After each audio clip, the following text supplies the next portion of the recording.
Hell yeah. All You're right. dressing like Star Wars people? Hell Exactly. yeah. All right. We are now live. Justin's not here yet, but I don't care. Uh, hope you appreciate the big warning I gave you, because I didn't give you one. I'm gonna keep messing with my camera. Ta-da. Oh no, what have I done? Oh, look what you've done. All right, now I get to read off my intro script. What have I done to this camera? Good grief. This is the worst start to an episode ever, but don't worry, it's going to be the best episode ever. All right, are you ready? One, two, three. Welcome to the GCW podcast, a live podcast covering all things related to the Galactic Civil War LARP event, a sci fi LARP event set in a galaxy far, far away. I am your host, as always, Husky, and I am going to be with you forever and always. On tonight's extra super special broadcast, I definitely don't say that every time.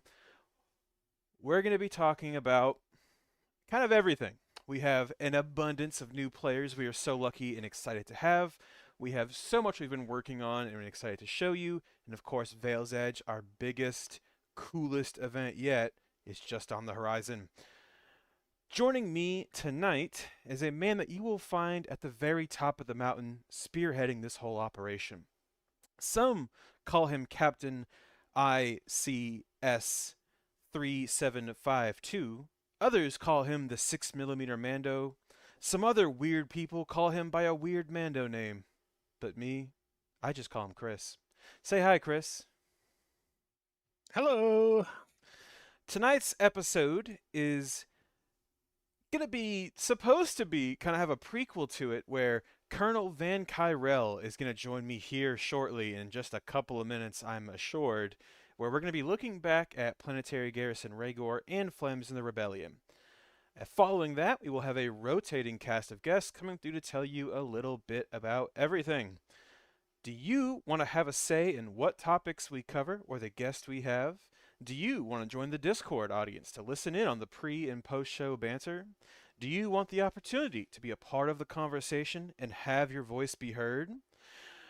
Then please head on over to the Galactic Civil War Patreon page where you can get all those perks and more. Now, we are going to be saying that a lot this episode because this episode is also, surprise, a bit of a Patreon push. We are going to be routinely asking people to consider donating to the Patreon, and if you already are, possibly upping their subscription base because there's already a lot of stuff we've done with the money you have so graciously donated via the Patreon, and there's so much more we want to do. One thing in particular, where it requires a little more, and so for the next 2 months, or is it even a full 2 months now before Veil's Edge, or do we have less 40 time than? days and All counting. right. Well, 40 for the next days. 40 days and counting, we are really going to be looking for that extra little bit of support from you guys. So if you would please consider heading on over to GCW Patreon. I believe the link to it is in the description of the YouTube broadcast. And just giving what you can because we appreciate it so much. Now, to show off why it's worth doing and what we've done with the money, we're going to be getting into that later. But now I can see Colonel Van Kyrell is here and he's going to join us. And we're going to start off with a debrief because we never got around to, actually doing that. Hello, Justin. Let's see. He is silent. Give him a moment. Hey, this is Justin talking. How Hey, you can you hear me now? doing? There he is. That's Sorry, I forgot I good. was still set to push to talk. Worry not, my friend.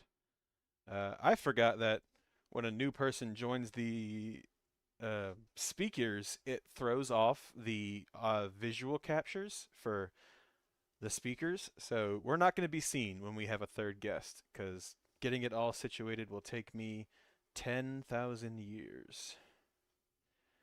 That's But fine. I'm having trouble figuring out my camera anyway. yeah, so I would say don't even worry about it. Let's just jump right into it, Justin. Let's jog our memories a little bit, and we'll go to the furthest event back that we have not had a chance to cover here on the podcast, and that would have been Planetary Garrison Rhaegor. I believe this took place, what was it, back in November or October? It was November, because That it one was, was November. yeah, it was immediately following Battlefront Mountain, which was in October. Man, there's a lot that could be said. Phenomenal event, had a great time.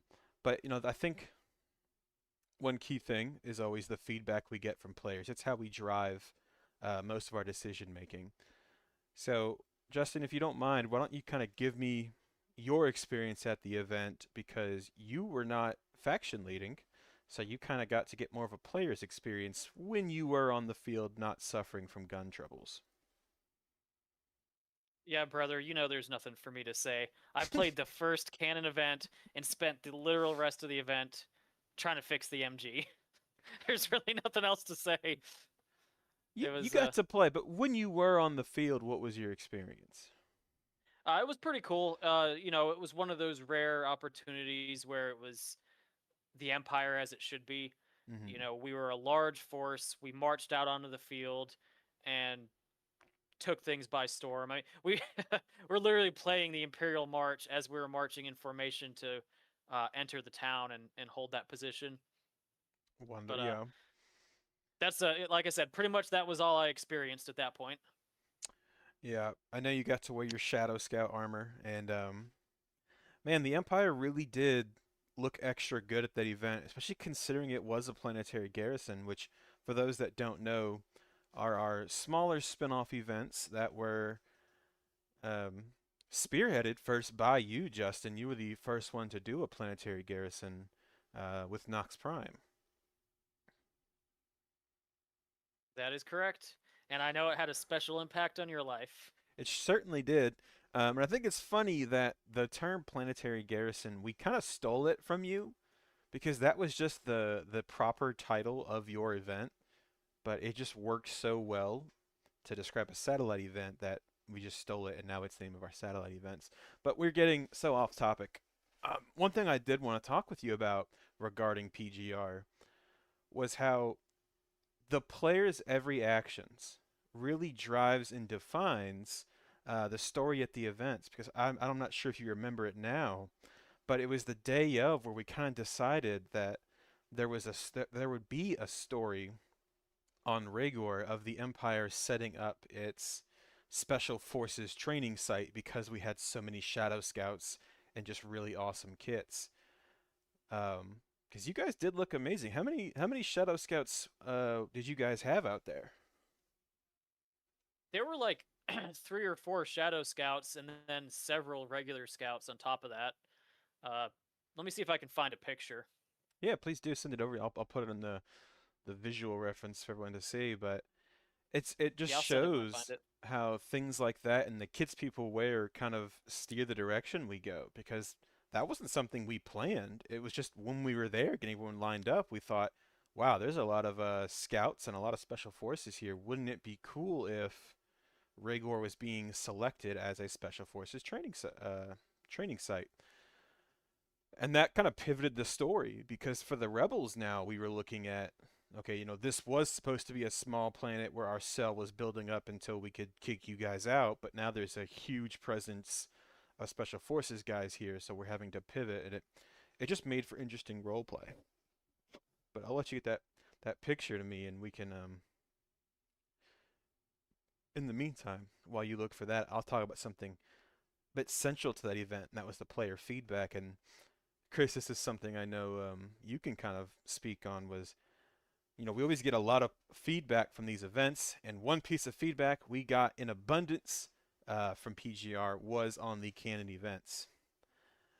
So, before you even get going on that, let me ask you a question. What Okay. is a canon event? The canon events were a way to make it a little easier for players to know when the big cool things were happening, because it's always a problem at LARPs where you you plan out and you set up and you get stuff ready to have a really cool moment or scene, But then you have players that are just kind of spread out all over the place, doing a little bit of everything. So people miss out on that. And so the candidate events were a way where we could say, hey, at this time, a mission is going to happen. Um, there were some drawbacks we encountered, especially with it being a 1 day event and trying to do too many at once. But in short, a candidate event is a preset mission time almost. It is we are telling you before the event even starts out of character, hey, a scene, a mission, an action is going to take place at this time. Very cool. Very cool. And does that mean that anything that happens outside canon events aren't canon, or what? How's that work? No, not at all. And perhaps that's something we should have made more clear, and that's because we really didn't think about that players would walk away with that assumption. So what we ended up with was a lot of people thought that what they were doing outside the canon events didn't matter or that they didn't need to be present. And that's just not true. Every action you take can have a ripple effect on the entire event. Our events are nonstop until they stop. Once we say go, we don't break for lunch. We don't um, we don't take breaks. So going forward, we're gonna take what we learned, take that system and pivot, rework it, and do something different. But no matter what, if you ever hear the words "canon event" and have a set time, don't go think that's the only time things matter. Everything you do at the event matters, start to finish. That makes a lot of sense. So it's a lot like when they use the term canon events in the Spider Verse, right? Right. There's a Yes. there's a, something that is going to happen, but it's still up to the players how it's going to unfold, right? And a lot of airsoft events use like scripted events, right? That are very much Mm-hmm. like this is going to happen no matter what. Um, which is it feels weird as a player as you're participating in those because it seems like you're on a rail line and there's only one direction to go, but the way that we've done them and we are implementing them is it's very much a time where a scenario is being set up in a large scale for admin planning purposes, right? So a lot of the big missions, the indoor huddle, getting the ground crew ready, like that is the vibe of a canon event, right? Something that has to Mm-hmm. happen whether the empire wins, the rebels win, or the rebels and the empire lose and a hut wins whatever, Yeah. whatever happens at that canon event is very much going to happen. But I think that's the easiest way for our players to understand is we're just kind of like setting the stage like a couple times during a day for the players to go out and do whatever, right? It's just that like opening scroll a couple Mm-hmm. times a day to give players an update on what's happening at the event and then what the current main objective of your faction is a good way to think of it. Right. Um, and that's what we were going for. But you live and you learn. You make some mistakes, you move on. So to players that were there, know that we definitely heard you. We definitely take everything you guys say as literal and as serious as we can. So the system will probably return in a very different shape and a very different form because we're always looking for ways to get as many players involved in these cool moments as possible. One thing we don't want is for you to walk away from this event and just go, nothing happened. Because we know that's simply not true.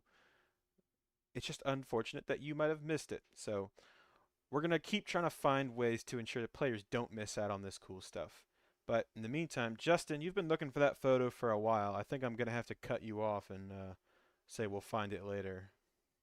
Oh no, I'm sending it to you now. What beautiful timing.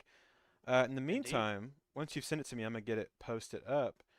We can talk about not Nox Prime, Flames of the Rebellion down in Florida. This was our second time down there. Again, you were not technically the faction leader for the Empire, um, but you're just such a natural born leader. I know you can't help it. So why don't you tell me a bit more about your more fulfilling experience at at Florida? And before you answer that question, I think the one thing that everybody is wondering was your minigun working or was your MG working? Yeah. It was not. It worked Oh, come basically the same on! thing that happened at Rhaegor. The first, op, and then it just stopped. I'm gonna just buy a new gearbox and be done with it. I think when we ordered it from Swit Airsoft and bought the upgrade, I think they just messed something up with that gearbox, and I'm kind of done trying to figure out what. Because it's really simple on the G&G. You literally just pull out a pin and you drop a brand new gearbox in. It's a whole housed thing. Anyway, so that was my experience. As you said, John, sorry, Husky. I wasn't technically He the name dropped faction me. leader from His name is John? Holy, John holy buckets. GCW. I No am way. John GCW. Now they know. No way. So yeah, this was another event where I kind of got, a chance to sit back and play a little bit more. I was still playing my character of the Colonel, uh, but the local admin from there in Florida were like the game staff and the game faction leaders. So my character was coming to inspect the base, and then I just kind of hung out with you and a couple others as my cadre, my entourage, my bodyguards. Yes. Uh, Uh, how did that go? Did you actually get to do some base inspections? Some I don't know. Did you have any cool moments where you were just here inspecting this garrison, ensuring things were up to snuff? Yeah, I did. It was nice because I didn't have to worry about running the game, and I could just focus on the story beats. For starters, though, was a story beat that was scripted and scheduled. We came there to relieve the current post commandant for misuse of imperial imperial everything. He mismanaging the base, basically. Mm-hmm. So that was a story beat. Kian was playing a different character. He was playing an Imperial officer who was the base commandant. I came, did a little speech about how he was doing a poor job and told the troopers to arrest him. And then I took the local Florida staff, kind of the game commander, and appointed him as the commandant of the base. There is a video. Jesse posted that one somewhere if you want to watch that little interaction. But I had some other cool moments where, I was just hanging out in the base and some other troopers showed up to the base late. And the story behind those troopers were they were the troopers who were originally under the command of the old commandant. They actually showed up bringing his boots because he was wearing slippers when I found him. Um, so I pulled them into what was supposed to be my office, except we weren't allowed to go in the buildings. But I pulled them aside to my office, we'll say, and gave them a in character talking to. I was like, I wasn't here. I didn't see what happened. I'm gonna give any troopers a fresh start. I'm not gonna imprison you like we imprisoned the commandant. I'm just gonna put you on some corrective training.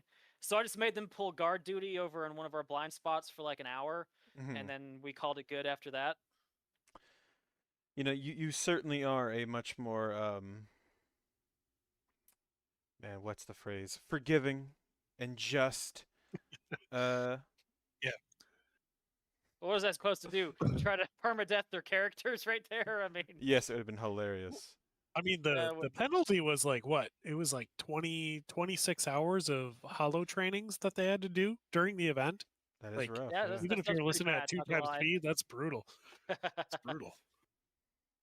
All right, I think I'm getting cameras figured out as we're talking. And, and I keep shifting You around. do. You're making it so much harder.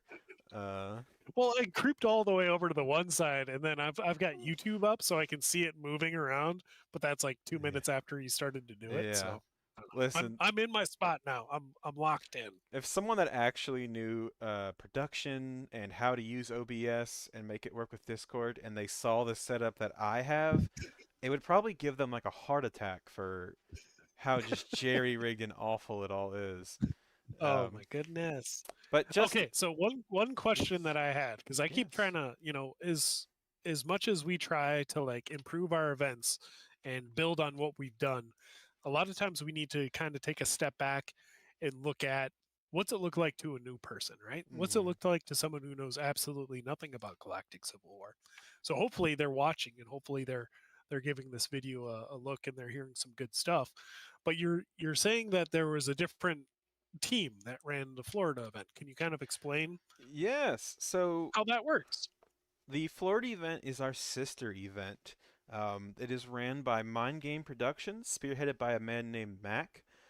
I was supposed to do a PGR debrief with Mac talking about all this, but unfortunately, a surprise snowstorm swept through eastern Tennessee, and internet connection along with power was a bit unsteady and unshaky, so we had to cancel that one.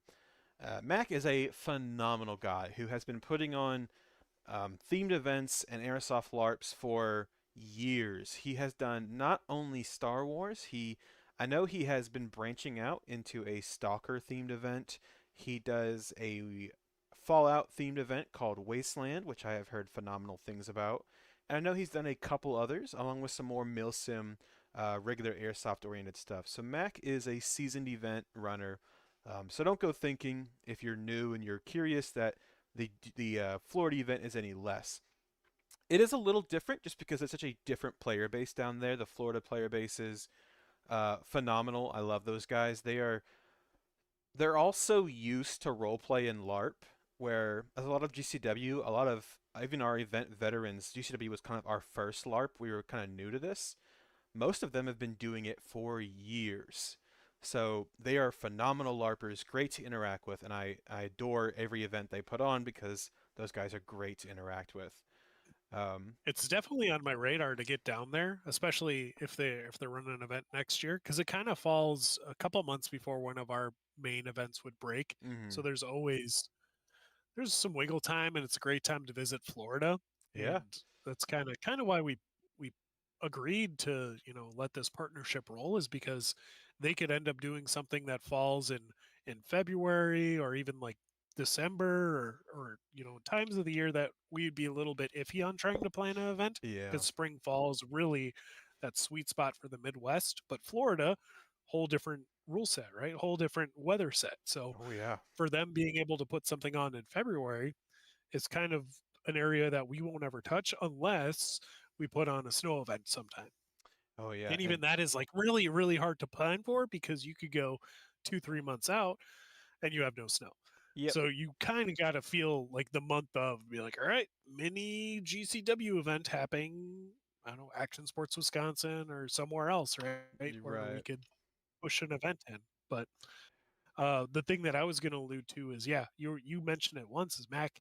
Mac has been doing events for years, and he's got a Yeah. really good crew of people that help him put on events.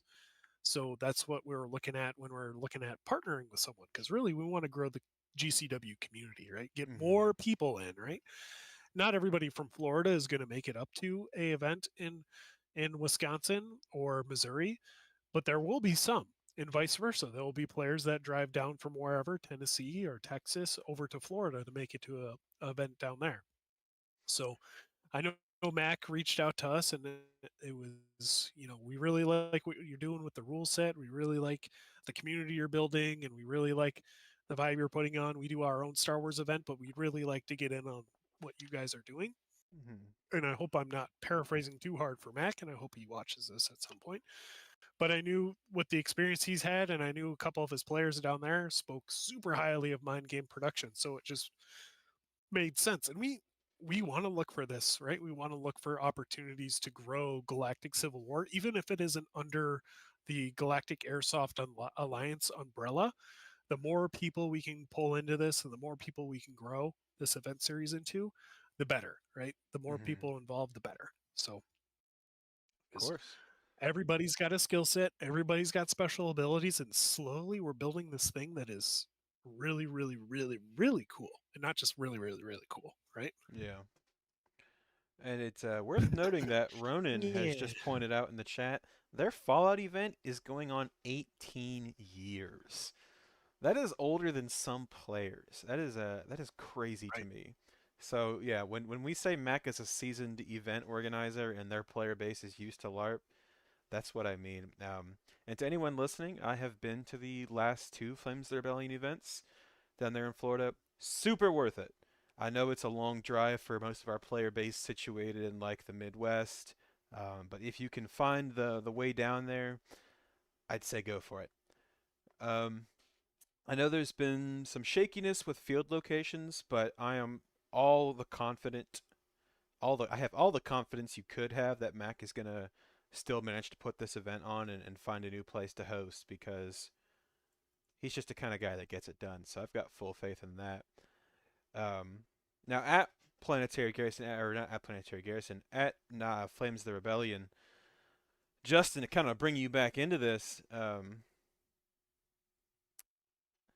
the stories are, because it's a sister event, so they use our rule set, and we have the player base that is fully integrated. So um, characters, upgrades, credits, all that is tied over. But it has kind of a different story going on. It's the same era, same universe, same timeline, but there's a lot of new characters, a lot of story beats that we don't get to come in on, and it leaves us as GCW admins with a lot of really fun wiggle room to kind of get out of our usual roles.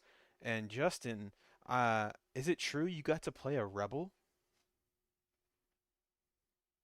Is it true that you were playing Empire? Oh, of course it is. It is my Empire event. That's why I love it. I get to go down there, put on my Imperial uniform. I play the role of Johann Fowler, a sergeant within the 313th, and it's a blast. But I want to hear you talk about what it was like to do something so different from being the Imperial faction leader and instead being a rebel player. Do you got the photo? Do you have the photo of Oh, hold on. Yeah, Justin? yeah. Well, Yeah, Because I can before you send put that the to you photo too up, if you need it. I got it. Don't uh, worry. I don't know what his character's name was, but whenever I see the photo, I just think it's guns, right? It's guns. That's guns to me. And you guys will see it when you put the photo up. Yeah, I've got it I somewhere. couldn't If you find want to my see rebel someone undershirt, so I was out of luck. Yeah, he's as much as Justin is active on the Discard, you will not find him any more active in any other channel than the Galactic Fitness channel. My God, that guy is committed. So props to you. he certainly is. Thanks. Wait I till just I use the gym at work, so it makes it easy. wait till I put these pictures up. I've had the visual aid We photo know of all our scouts and shadow scouts at PGR up, but now I get to swap it out and show off your muscles. Muscus. Anyway, We while you're all know looking for the the end. pictures, I can talk about the experience. Please. So yeah, that was my first time ever in Galactic Civil War doing anything other than Empire. Come on. And I've been here since day one, so that was definitely something different. First day of Flames of the Rebellion, like I said, I was playing the Colonel. I was there on the Empire and whatnot. On day two, it was a little bit of a slower start because of weather and whatnot. So there weren't any other rebels on the field on like the starting hour. So John, myself, and Gabby decided to throw on our rebel costumes and jump over there and kind of sneak around in the woods a little bit. Mm-hmm. I have to say it was a lot of fun doing something so outside of what I'm used to doing at Galactic Civil War, intentionally avoiding combat, avoiding being seen. And brother, let me tell you, every person that encountered us kept trying to get us to go fight. You know, we encountered some unaffiliated guy with the Black Suns, and he's like, "Yeah, help us come fight the Empire." And I'm like, "No, dude, there's three of us. We're trying to get off the planet." It Yeah, was a good time. we kind of You gonna say pivoted. something, John? Yeah, we pivoted and we made a last minute story adaptation where because the A Flames of the Rebellion again they do things a little different, and I love it because they only had like 10 rebels on total for the entire event, which to some people sounds daunting. To me, sounds like a dream come true. Um, but that meant that come Sunday, when we had been kind of getting stormed and rained on, uh, there was some miscommunication and there was a few that were lacking. So we thought, all right, well, like Justin said, the three of us put our costumes on, and our idea was we're gonna get in there, and our entire goal is to make contact with the Lieutenant Kian Shea, who was leading the Travel Cell. Make contact with them and extract off the planet. We found a like downed helicopter prop, and we decided, hey, what if our U-wing that we were done was shot down? So now we have to go find a technician or an engineer to come fix it and then leave. and it was that kind of improv, last minute, just kind of making things up as we go that led to this really fun story where it was us sneaking through the jungles of Florida, or I should say, not Lithia. Ronan, what planet were we on this time? Boy, it sure was Altoona? Where were we? Altoona. Yes, thank you, Altoona. Altoona. Yeah. So you can see in the visual aid, the images, Justin's rebel outfit is a yes, Altoona 4. Justin's rebel outfit is a sleeveless one. It works perfectly for those humid jungles, I'll tell you that. And we were in fact still getting actively rained on, so we are soakingly wet. I said soakingly wet. I don't know why I said that so strangely. Um, Don't say that ever again. I don't yeah, know Please. either. Please, I yeah, beg of you. Cut that one out in post. yeah. Only Uh, thing worse could be soakingly moist. oh dear. Yeah, looking through the Oh no. photos of I didn't bring a lot of rebel kit. I just had the ATAX FG. When that stuff gets wet, it looks horrible. It looks like some straight Yeah, up can you like pull up the what? picture where you and I are standing next to each other and you can see my painted Endor next to your ATAX and you can kind of see the difference? Sure, there will be Gabby in this photo too, which I'm sure she'll love being put on the podcast.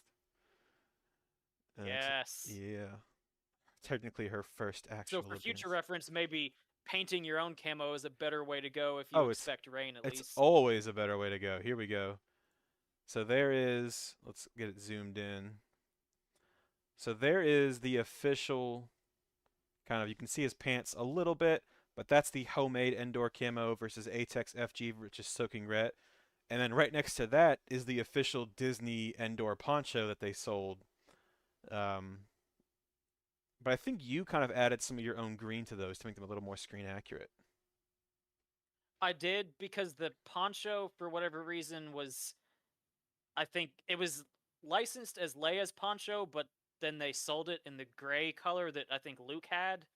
So I added some of that extra lime green to it and like forest green and whatnot to kind of make it pop a little bit more. This is, by the way, these are on the YouTube. If you are, this is on the YouTube broadcast where I have the fun graphs and all the images, everything. If you're in the Discord, sorry, I guess pull up the YouTube on another browser and mute it so you can boost my viewership numbers. Good. All right. Good.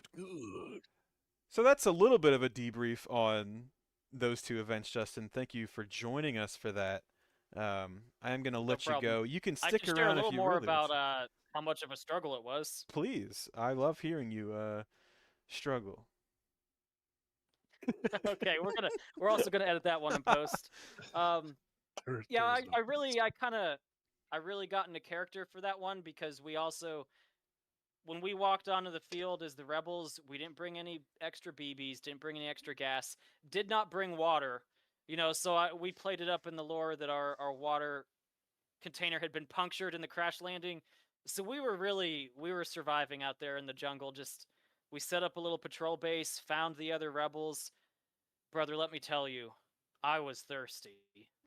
I was struggling. When it finally started raining on us, I was letting the water collect on my blaster and I was licking it off. It was but it got me into character. I was like, I want to get off this planet and I want to avoid fighting because I only have a couple power cells to fight with, and after that I'm out of ammo. Man, when are we gonna get that rebel experience? That's what we're aiming for at Vale's Edge. The goal coming is Yeah. soon. yeah, the goal is that every rebel is so dehydrated and starved that we're licking water off leaves. Um, so that's what we're really looking for. Is Thank that a you. prerequisite before the event? No food or drink for like Yeah, 48 hours before the event, from here on and out. then you can't even bring your own water. You have to find it on the field. That- Exactly. Notes for next time. Yeah. So if you're a rebel for Vale's Edge, you're not allowed to eat or drink anything for 2 days prior. All right, now that he has Watch the left, heat casualties. he's requested to speak again. I'll Get bring someone him else back. in here. Hold on, I'm gonna get Ben in Get here. someone else in He here. came back. What's your last thing you I got didn't for mean us? to Just leave. That was an okay. accident. All right. Yeah, but I no was just kidding. gonna It say was a that it struggle. was really kind of the perfect experience for both factions. you had that rebel survival and you had that imperial dominance, because the imperial team was huge. They were as big as all the other factions combined. So props to those Florida guys. I mean, it really was kind of that experience that we've been striving for. Mm-hmm. Yeah, no kidding. Oh, I'm. I don't know why I'm doing it. I'm last minute trying to adjust the cropping on the images so I can stop having stuff. Before you kick him back out again. Oh no, it's gonna mess up. Listen, this is. It's going to mess up immediately when you bring someone Ah. else in here. Yeah, I know. Can I be on the top right corner on the next? You'll Can you be do that? lucky if we get You'll be anything lucky. at all. You'll All right. be dead. Anyway, thank you so much, Justin. Bye, Justin. Goodbye. Thank you for coming. You're welcome. I See ya. clicked disconnect on him. All right, let's get Ben up in here. Everyone say hi, Ben. Oh wait, was Ben next on my thing? I don't care. He's here. Oh God, they're all in here. There's 4 people speaking now. Oh dear God. Yeah, you didn't kick me. Oh, there he goes. This is going so well. His last words. His last words. How's it going, everybody? Hello, Ben. Hi, Ben. You're just in time. We were just talking about the Rebel experience and how we're gonna be starving ourselves, or not ourselves, but dehydrated and suffering. If I could listen, I'm No struggling. glizzies. I'm no gonna nothing. stop with the cameras. If you're in the YouTube and you're getting weird cropping, I'm sorry, but we're gonna move on. All right, thank I you need for you to joining keep us. the cameras live. Too bad the Discord audience gets our faces uncropped Oh awkwardly. no. All right, Ben, thank you for being here. Now, talking about the Rebel experience, and I guess we can start off talking about Veil's Edge and what we have to look forward to now that we have finished our debriefs. So, is there anything in particular you've been working on? Something you'd like to show off, possibly? Sure. I mean, I don't have any pictures of it yet, but the Rebel base is getting a bit of an upgrade this time. We have a large green dome tent, very similar to some of the Canon styles. That's going to be our new HQ tent, and it's got the ability to put all 4 walls up, so we can have secret briefings in there and stay dry and things like that. So that'll be cool. Cool. Very cool. And no, you and Cal both have always kept the Rebel camp looking very rebel-y and very in-universe. I'm wondering, what are some resources or methodology you use when looking for camping props, supplies, or equipment that other people might be able to take advantage of to up their game? Sure. I actually, I guest wrote an article a couple of years ago for Star Wars Living History. You learn something I'm new gonna every see day. if I can drop that in the chat for anyone interested. Um, but anyway, the main thing is they use a ton of military crates, Hardig cases, Pelican cases. Hardig's kind of the main one that they use. Honestly, the best way to buy those things, if you're not near like a military base, is going to be Facebook Marketplace and Craigslist. And just look for plastic crate. Most people who have these things have no idea what they actually are or what they're worth. And that's a good thing because you can scoop them up for a really good price a lot of the time. Generally, like brand new, those crates are, you know, $500 to $1,000, and you can get them for under $100 on Facebook Marketplace in a lot of places, especially if there's any kind of military base nearby. But a lot of them come from just like people with like preppers and other like kind of collections. But yeah, the hearted crates are the biggest thing that I found to ratchet that screen accuracy level way up, because those are the things that are on set, and they're excellent for keeping your gear dry, organizing all your stuff in between events and transporting it. And I the biggest philosophy in terms of camping that I've had is all the crates that I'm going to bring, everything that I'm going to bring in the vehicle to the event needs to look good enough to stand on its own as a prop and create that background, because there's no point in bringing something that can't be displayed. And all of these containers, you can just fit all the stuff you're bringing in them. Um, Another That is good a source of the I'll jump in here. That is a really good way of thinking about it. I mean, we all only have so much space, right? To get to an event, shoving it in the back of whatever we're shoving it in the back of.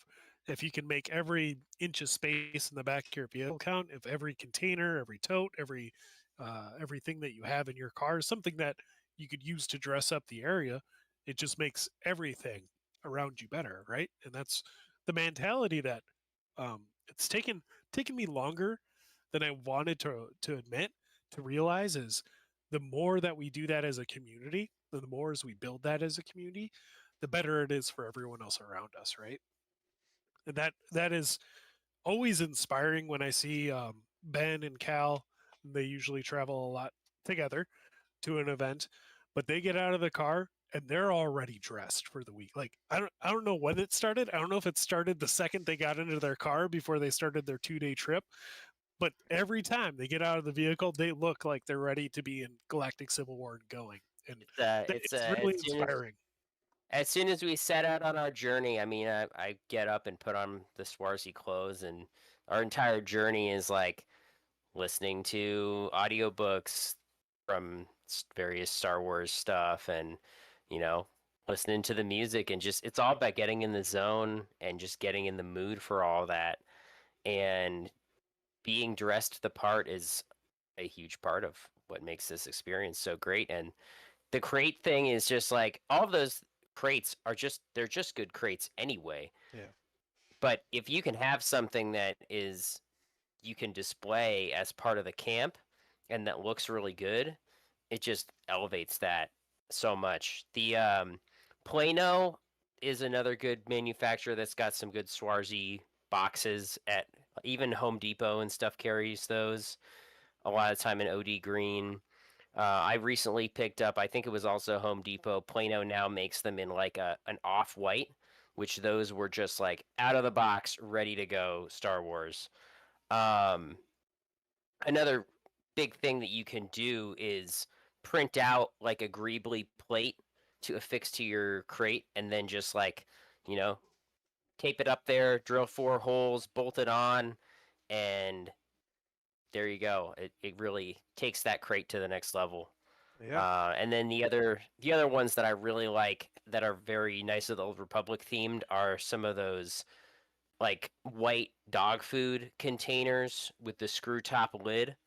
Right. Um, Yeah. Yeah. those things have been really good. And you know, back in our first Texas event, we had that immense downpour, Battlefront, um, Rhaegar. That was like the worst rain I've ever seen in my life.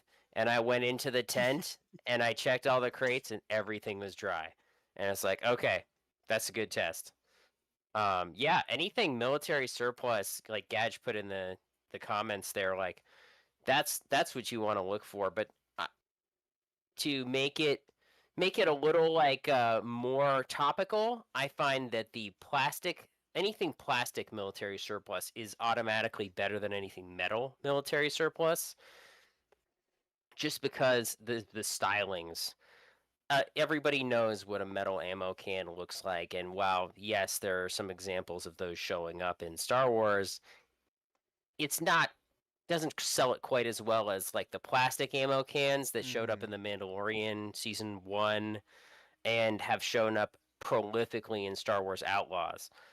Those are like the Bradley, I think they're 25 millimeter Bushmaster ammo cans, stuff like that. It's like, I mean, I've always been a nerd about military surplus, but that's part of what makes Star Wars so cool is there's real life Earth military surplus getting repurposed for sci-fi and figuring out what things, hey, maybe this didn't appear on screen, but maybe it's got the right sort of look with the ridges and the right kind of boxiness for a Star Wars crate. That's part of what the camping is all Yeah. about. And then as far as tents and stuff go, anything like olive drab dome tent kind of things is kind of what you want to look for tents, because most of the tents that have shown up in universe are almost always they're either like like a yurt style thing for Tatooine, or they're like olive drab dome tent kind of things. Right on. So I think we need to make a collective decision here. I think we need to come up with the official term for Star Wars camping. Is it swamping? Is it what? Like, what is the term? Right? What do we say Mm. I when mean, we I refer put to Galactic Glamping as the the title to the peak article. Star Wars camping experience? Because that is Galactic something glamping. that I know Okay. us in the East Tennessee crew have talked about, just doing like GCW camping trips where we grab our Swarzy kits, we grab our Swarzy camping stuff, and we just go out and go camping in character. So I think we do need a fun term for that. Um, Galactic Yeah, I glamping's all mean, right, but we're not glamping. Believe me, we're struggling out there. maybe you guys are Unless you glamping, but retrofit an entire RV into a Yeah. spaceship, that might be your epitome of glamping, I right? I, I If dropped you're in your spaceship a and it looks campsite like an picture RV, your RV looks like in a there. spaceship. I'm gonna put it in the visual aid section because I've got one of Gadge's hard cases up here just as an example.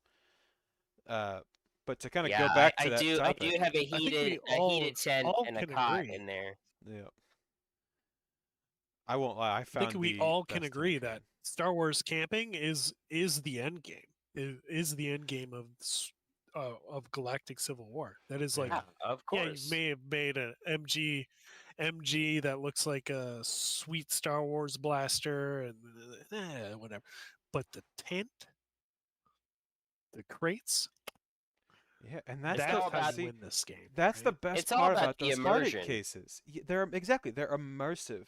Yeah, they're cool and they're waterproof and they store your stuff. But what I love about them is when you get to the campsite, you just toss them outside the tent, and holy crap, you have a Swarzy campsite. It looks good. As you can see on the image I've put up, that was Ben's at Battlefront Mouston. Just kind of going to pull it up here. Matter of fact, I'm going to put it on top of the overlay so we can really get the best possible look at it. I'm breaking the laws of the visuals to make it as big as possible so you can get a good look at that. Now, of course, the blaster rack helps, and you have that Endor donut there. Um, but that what we're looking at is just a mix matched collection of crates and cases, and a tent that you've linked to, and I'm sure it's a very nice tent. And it Honestly, the tent that I have in the picture, that I set up, that was from Craigslist.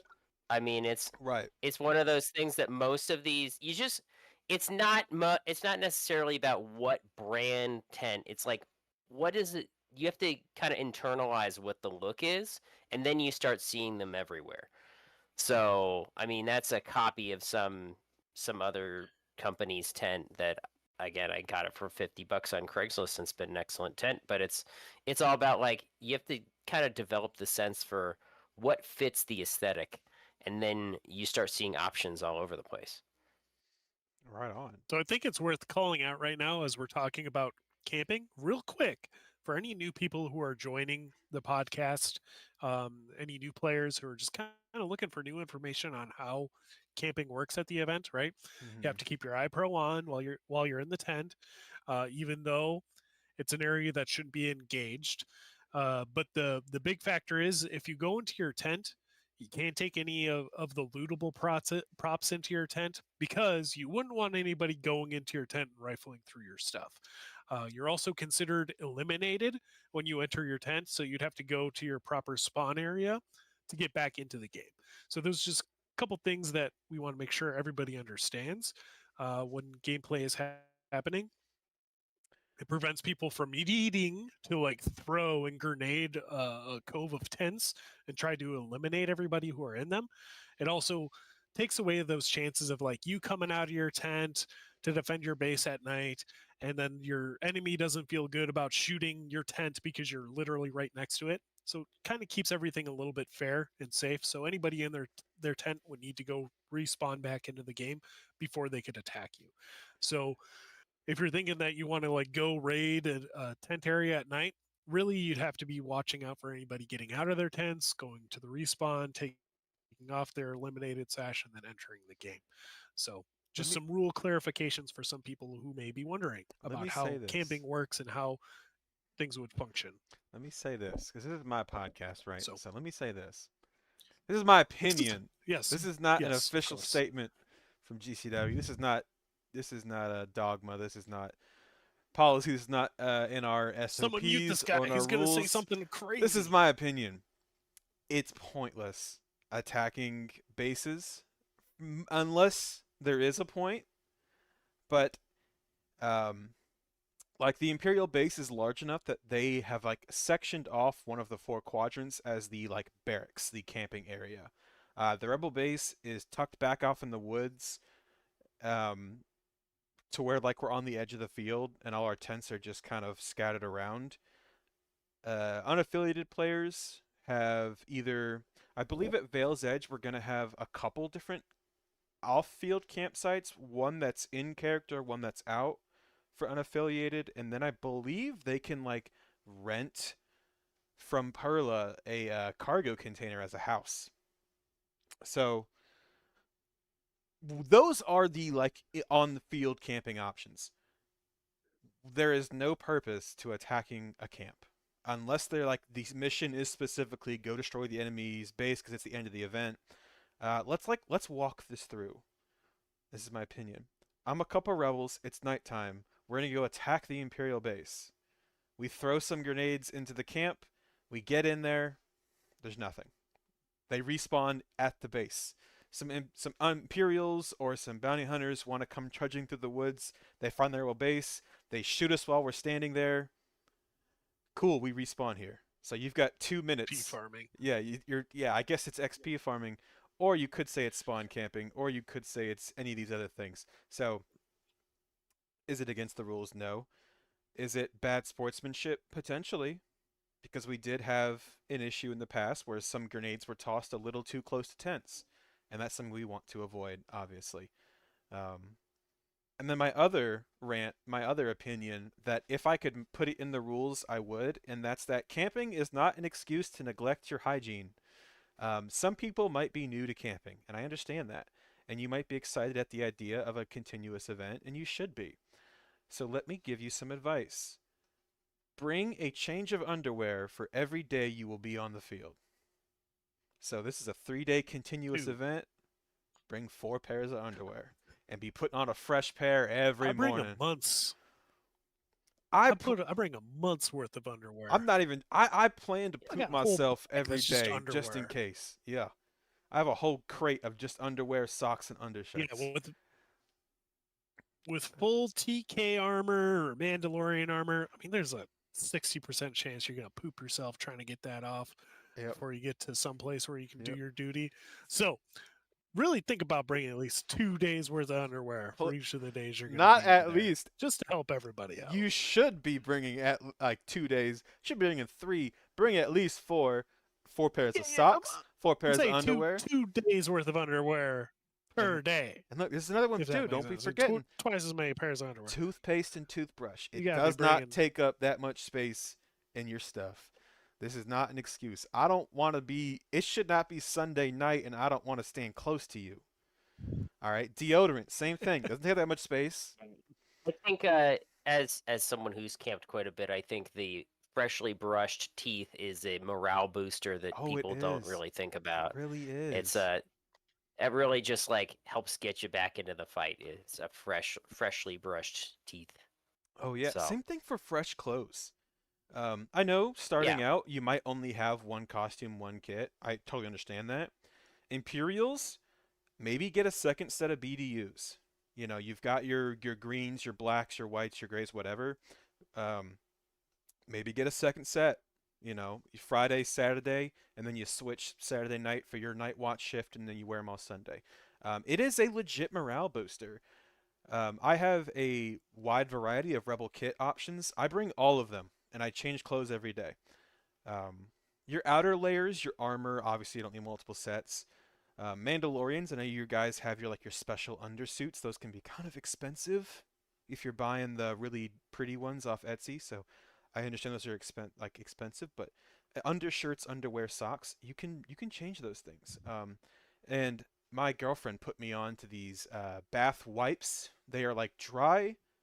You just add a little bit of water to them and you rub yourself down. They're not wet wipes. They don't leave a residue. They don't stick, but like you're getting that lathery effect. And then you just get a dry towel and you don't got to rinse off. You just wipe it off and you smell good. You feel fresh and you don't feel like that because a lot of those dry rub shampoos kind of leave your hair feeling a little weird. These things you can use them in your hair, your beard, whatever. I love them. Ever since she showed me those things, Yeah. I Who love told this. you about that? My girlfriend Who Gabrielle, told you about that? who I met at Planetary Garrison Nox Prime. And if she were to like send me a link to these bath wipes, I would share them on the Discord and the YouTube because I think everyone should be using at least one a day. I would love it if people, Yeah, if GCW could have like the most hygienic community, if we could win that award if it existed. in my tent, I've got like a table set up with like a burner, and I can boil water and whatever, and I've got one of those pop-up silicone basins. So I'll just make a bunch of hot water and use like a warm washcloth because it's very luxurious to have Yeah. hot water and camping. Oh, for sure. The other thing is water. There's a lot of really great Swarzy water container options out there that look a lot nicer than a flat of water bottles or just like clear jugs. It's and obviously if you just fill it up at home, it's better than buying a flat of water bottles at Walmart right before the event. So And a lot of these are available on Amazon too. Another ones we use, the water canisters we really like, you can find those on Amazon. So I'm yeah, waiting for the first person to bring one of those nice portable showers with some of that heated water, bring that out to the field, and start selling showers for credits. oh man, Think they of make how a many killing. credits that person like. Just go up, pay 50 credits, get a shower, boom, in and out 5 minutes, You know, fresh, kidding. clean. Look, I'm No, so dedicated the to it. comment about extra underlayers is great. Especially think about any environment. I mean, Boston has gotten a bunch of rain from the events that we've had there, whether it's one day or part of a day or whatever it is. And if you only bring in one uniform, you might have trouble if you get soaked and you have no solution to get dry for the next day. it's You a, it's might a be that's miserable a all good point weekend. for sure. Oh, Here's a good water container example. Stuff like that is fairly easy to find on Amazon. AliExpress is another good place to look for things like that. I'm gonna put these in the chat of the YouTube as well. Here's the water container that Ben has linked to, and then Gabby has just sent me the link to the bath wipes that I was just talking about. I'm putting those And having a in the chat as well. having a water container with a spout on it like that is actually really nice for filling up canteens, whatever. So you don't have to like worry about trying to dump it into a canteen. Oh, 100%.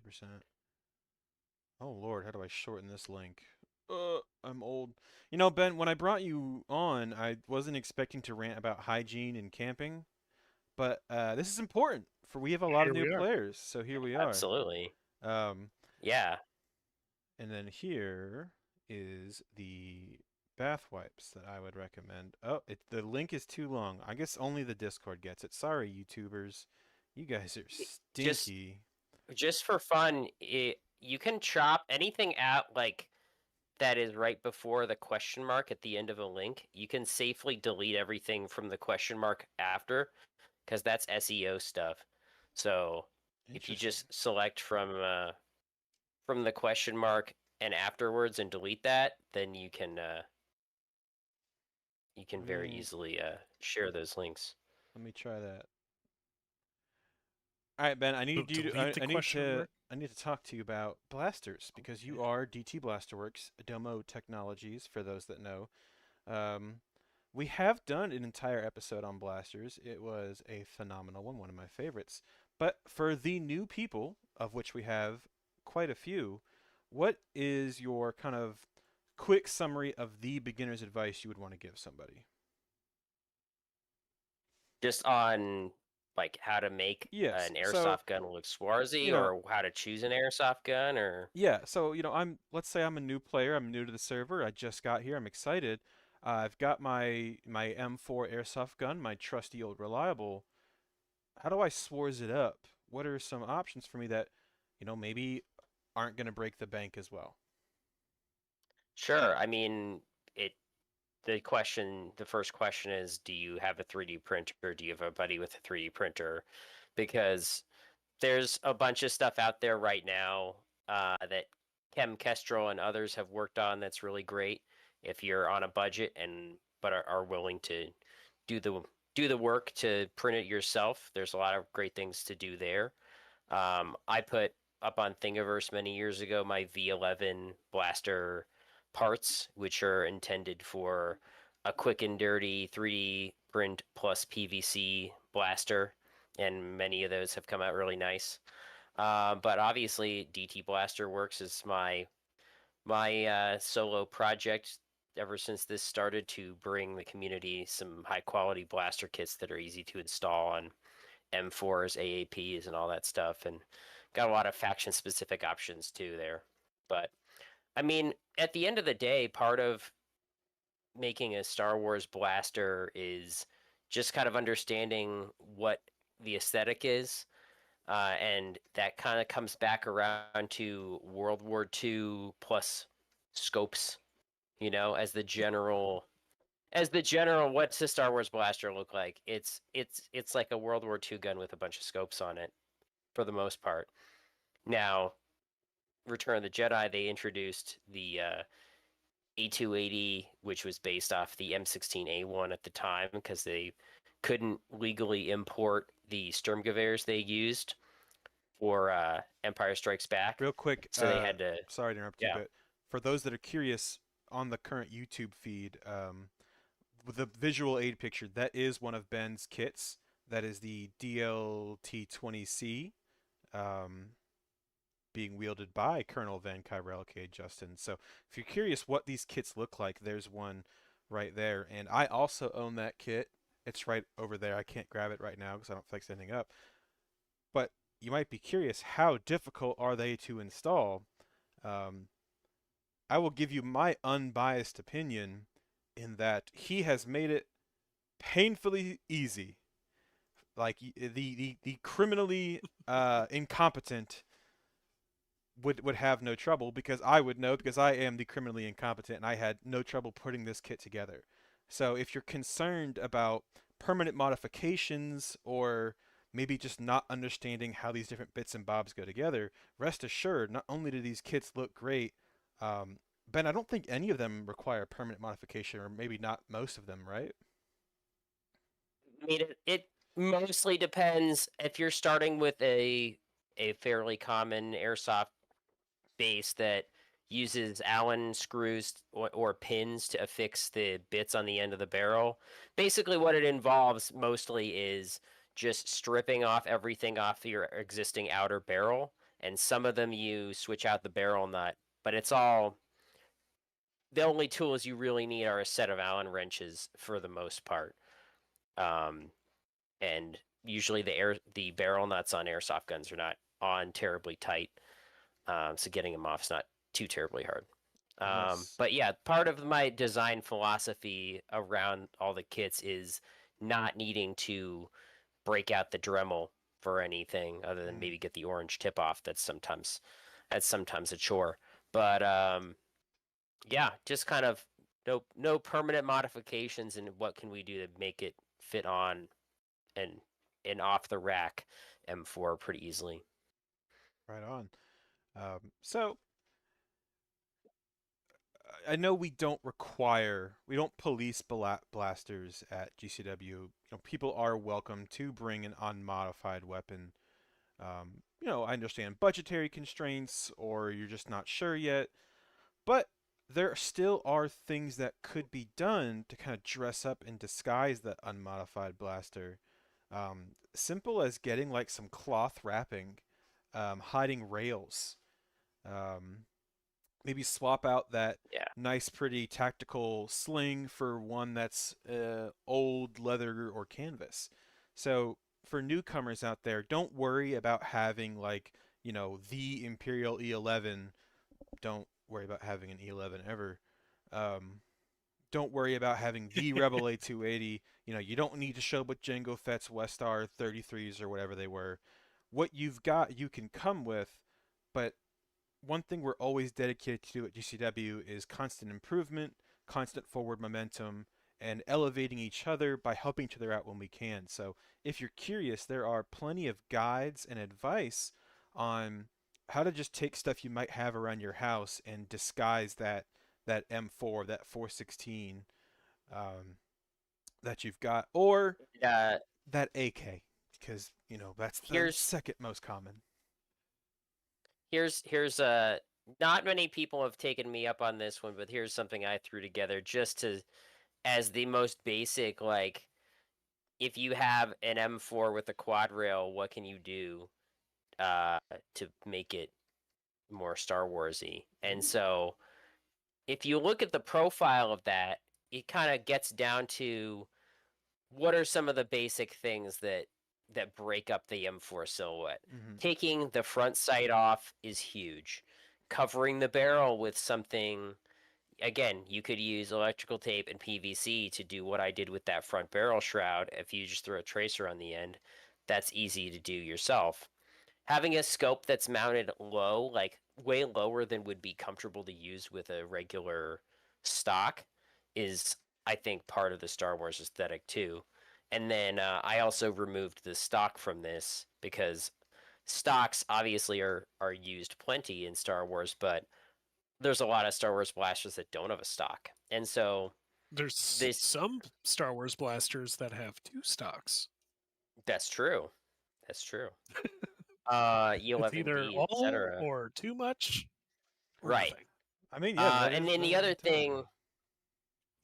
thing that I did with this is, because you're taking the stock off, relocating that battery to a PEC box that's under the barrel gives it a little bit of a foregrip-esque bulk that's also serving a function where since you don't have a stock to put the battery in but want to hide it, that was kind of part of the idea there. So yeah, just in general, and the other huge thing is short style magazines make all the difference. The 30 round style mag is like an instant looks killer for any blaster, really. Like the short Vietnam style 20 round appearance mags, just like, basically, I don't want to say it's mandatory, but visually it's the first thing you can do to make the gun look more like a blaster. Yeah. Which is why, right? We had to change for the modified power packs. Sweet modified power packs. I'm glad you brought that up. Boy, do I have a video. They do require the short style magazine. For the first time in GCW history, we have a video. All right. Roll that footage. I'm not ready yet. Wait, did I say that too soon? Yes, you did. Roll it. You're killing me. You're killing me. Let me rename the video so I can find it. Ben, how much more time do you have? How long can I keep you here? Roll it. Damn. I got probably another 10, 15 minutes. Ooh, all right. That's fine. We can adjust as needed. But for now, we're going to play the video on modified power packs. Here we go.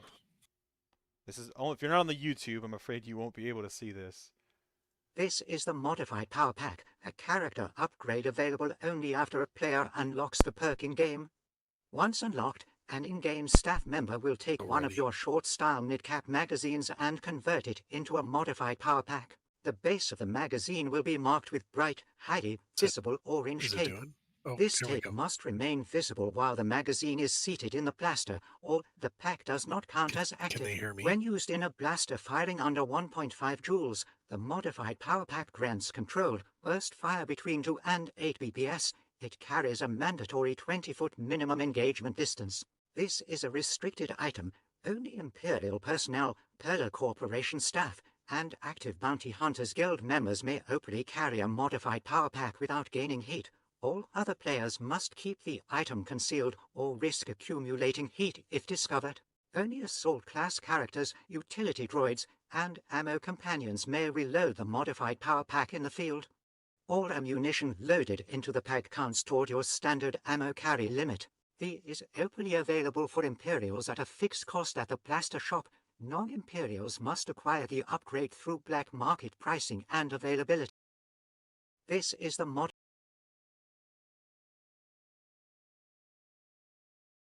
Alrighty, we should. Let's bring my audio levels back up. All right, someone talk. Wow.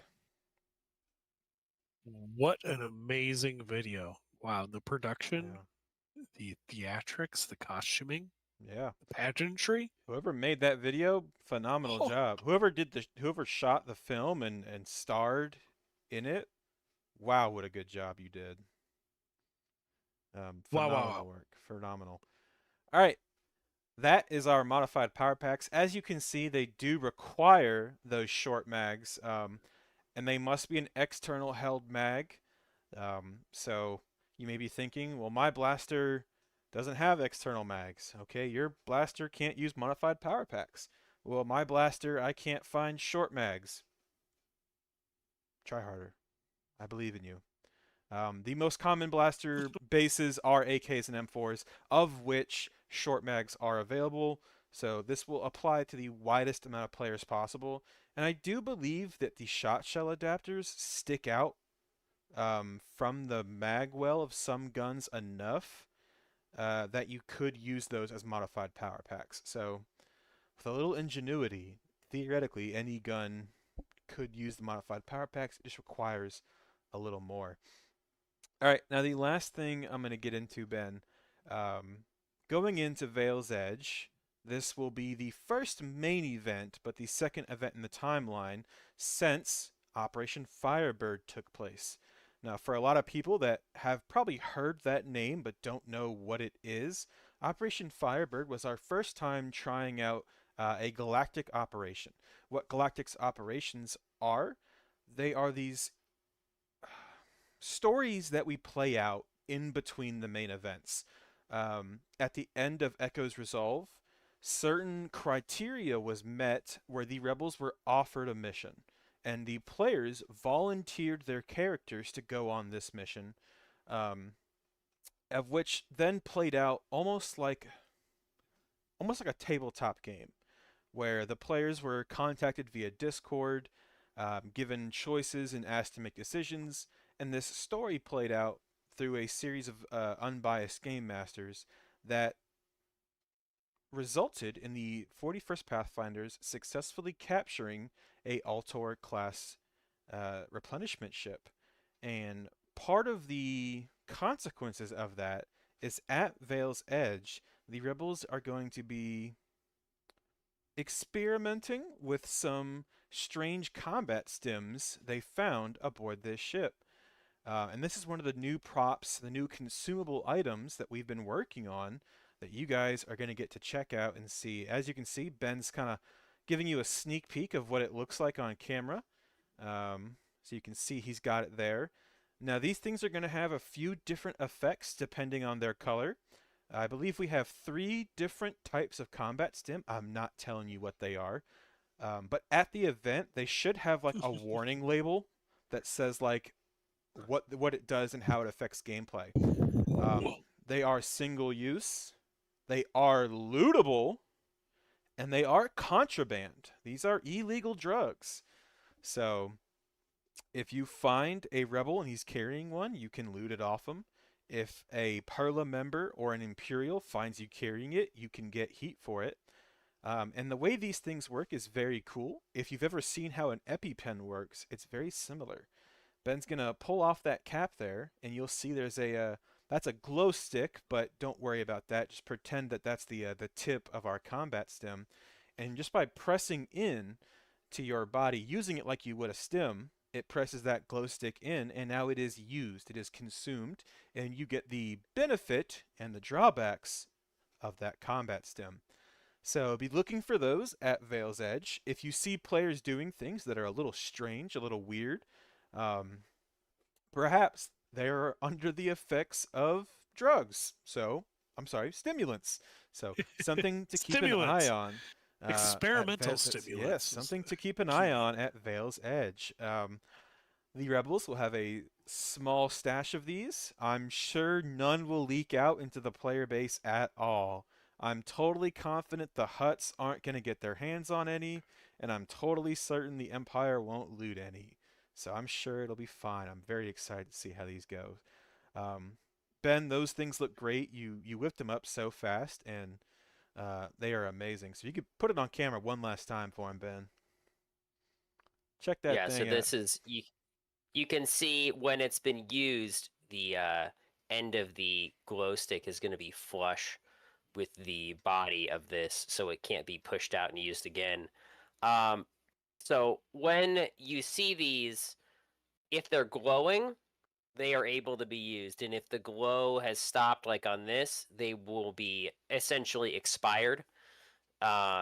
This is to essentially keep players from kind of hanging on to them. Like, I'm sure everyone's played an RPG and held on to stat buffing items until the end of the game, and then they finish the game and they've got an inventory full of stat buffs that they never used. So when these are issued out to players, they will be the glow stick will be activated upon issuance, so they have X amount of time to use it before the glow stick stops glowing. And these will just have a purple sticker on them for lootability, and when you're issued a combat stim, you will be given instructions as to how it works. Right on. And we got a good question in chat. Can you gain heat for spent stims?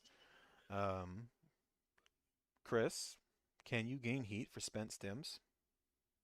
Because one thing to What, consider is we don't want contraband? players. Yes. One thing we want to consider is we don't want players using these and then dropping them. We don't want you, Right. So once you've used it, if you're a rebel, bring it back to Rebel Command, drop it back off with us. If you're not, if you've looted one or you've found one, I would say, hey, Pearl Officer, I found this drug. I'm turning it over to you. The back to clinic is going to be where, if you find them, Yep, they'll there you be go. able to give you some credits for any of these items, because that's who's supposed to be handling medical items anyway. So They're Right. getting them off the streets. All right. So, but can you gain heat? Like if I find one that's used and I pick it up and I'm carrying it to the back to clinic and I get stopped by an officer of the Perla Corporation, can I get heat for having it on me? It all depends. It all depends. Are you saying you have it and you're taking it to the Bacta clinic? Or are you hiding it and they find it on you by doing a actual search? Right? This is a Can you get in role trouble play for having event. drugs on you? If you're taking the drugs to the police to turn it in? I don't know. We'll see. I guess We'll it all see. depends on how you role play it. Maybe if you don't want heat, don't deal with it at all, right? Or give it to your teammate who is an operative who can hide it better than you can. I will say, if you So- find one laying on the ground, please turn it into somebody, or at least let somebody know, because these are real props that Ben made himself at his own cost. So, if you're too scared to pick it up, at least go Yeah. let somebody know so we can get all these things Give it back. to an adult. Yeah, give it to Go an find adult. an adult and give it to at them. least the cap is tethered, so Yeah. that's less easy to lose. But Oh well, luckily I'll have R.D. Ryder, Mr. Perla. Is he the director or the inspector? I don't know. He'll be here later and he'll tell Well, us all Artie about is what he Artie plans to is do with not. us. Is he not? Did he? No, he didn't die. Well, we'll Artie, find out Artie later. Ryder is the artifact collector. That's right. There's Arthur, who is the Perla. He has two different characters. He plays at different areas. Who so- would ever do that? Who would have more than one character? Who would do such a thing? All right, Ben. Thank you so much for joining us. All right. How crazy that we've now thanks had. for having me on. Yeah, thank you for being here. Farewell, Ben. Let's see. Can I kick Ben or is it not going to let me? Oh, so I can kick Ben, but I can't Here kick you go. Justin. Isn't that crazy? I think it's funny. I've had both faction leaders on the same episode, just at different times. All right. It is coming up on 7 o'clock. I do believe I promised someone else a 7 o'clock slot. So let me check my my roster and see who's going to be filing in here soon. I believe that brings us to Recklin. If he's ready, if not, I can rant for 10 minutes about my opinions on Star Wars. I have aplenty. Otherwise, let's see. I've not seeing him much from yet, so that's all right. We'll just keep talking. In the meantime, Chris, let's talk about some of the stuff you've been working on because there certainly is a lot. Yeah. Liana's also it's ready. a big thing leading up. But tell you what, let's Are let's cover one thing you've been doing first because Okay. let's touch on give a one thing. little tease as to what Patreon funds have been going towards, and then I'm gonna replug the Patreon, and then we'll bring Liana in. So what do you want to talk about first, Chris? So let's go ahead and put up that sweet video. Can we put up a video and talk at the same time? Yeah. Just have it playing. Yes, we can. Let's do the hollows. Ooh, that's a good one. All right, give me 1 second. So this is something we're very excited about. That this is what Patreon money has been going towards. That our supporters have very kindly donated to us, and as I say at the end of every episode, the money does not go to me. It doesn't go to anyone's pockets. It goes explicitly towards making these events better and providing new cool stuff for you, the players. So let's get the Hollow Puck videos going. All right, let me make sure our audio is still turned up. Boom. Oh no, why does it look like that? Uh-oh. Why has this happened? Oh, because it's a long vertical video. That's right, I can kind of cut it like this. So here in this video, you can see our cool hollow pucks in action. Yeah, it's going on the Okay, YouTube. yeah, there it goes. So that's a video that I posted a little bit ago when I first got one of those pucks, but we'll essentially have 7 of those used at different factions, different NPC areas, and able to be essentially quest starters. You know, a lot of times when you're doing these big scale events, you kind of need someone to start the quest, and then you need a person to end the quest. And we figure if we have these quest starters in different locations across the map, you may stumble into an area or a connex and see this quest starter going, and will allow you to listen to the information displayed in a very swarzy way, and then, hey, I'm going to go try to do that, or I'll keep my eye on that. So Liana has done an amazing job of making all these posters that go around the world and flesh things out.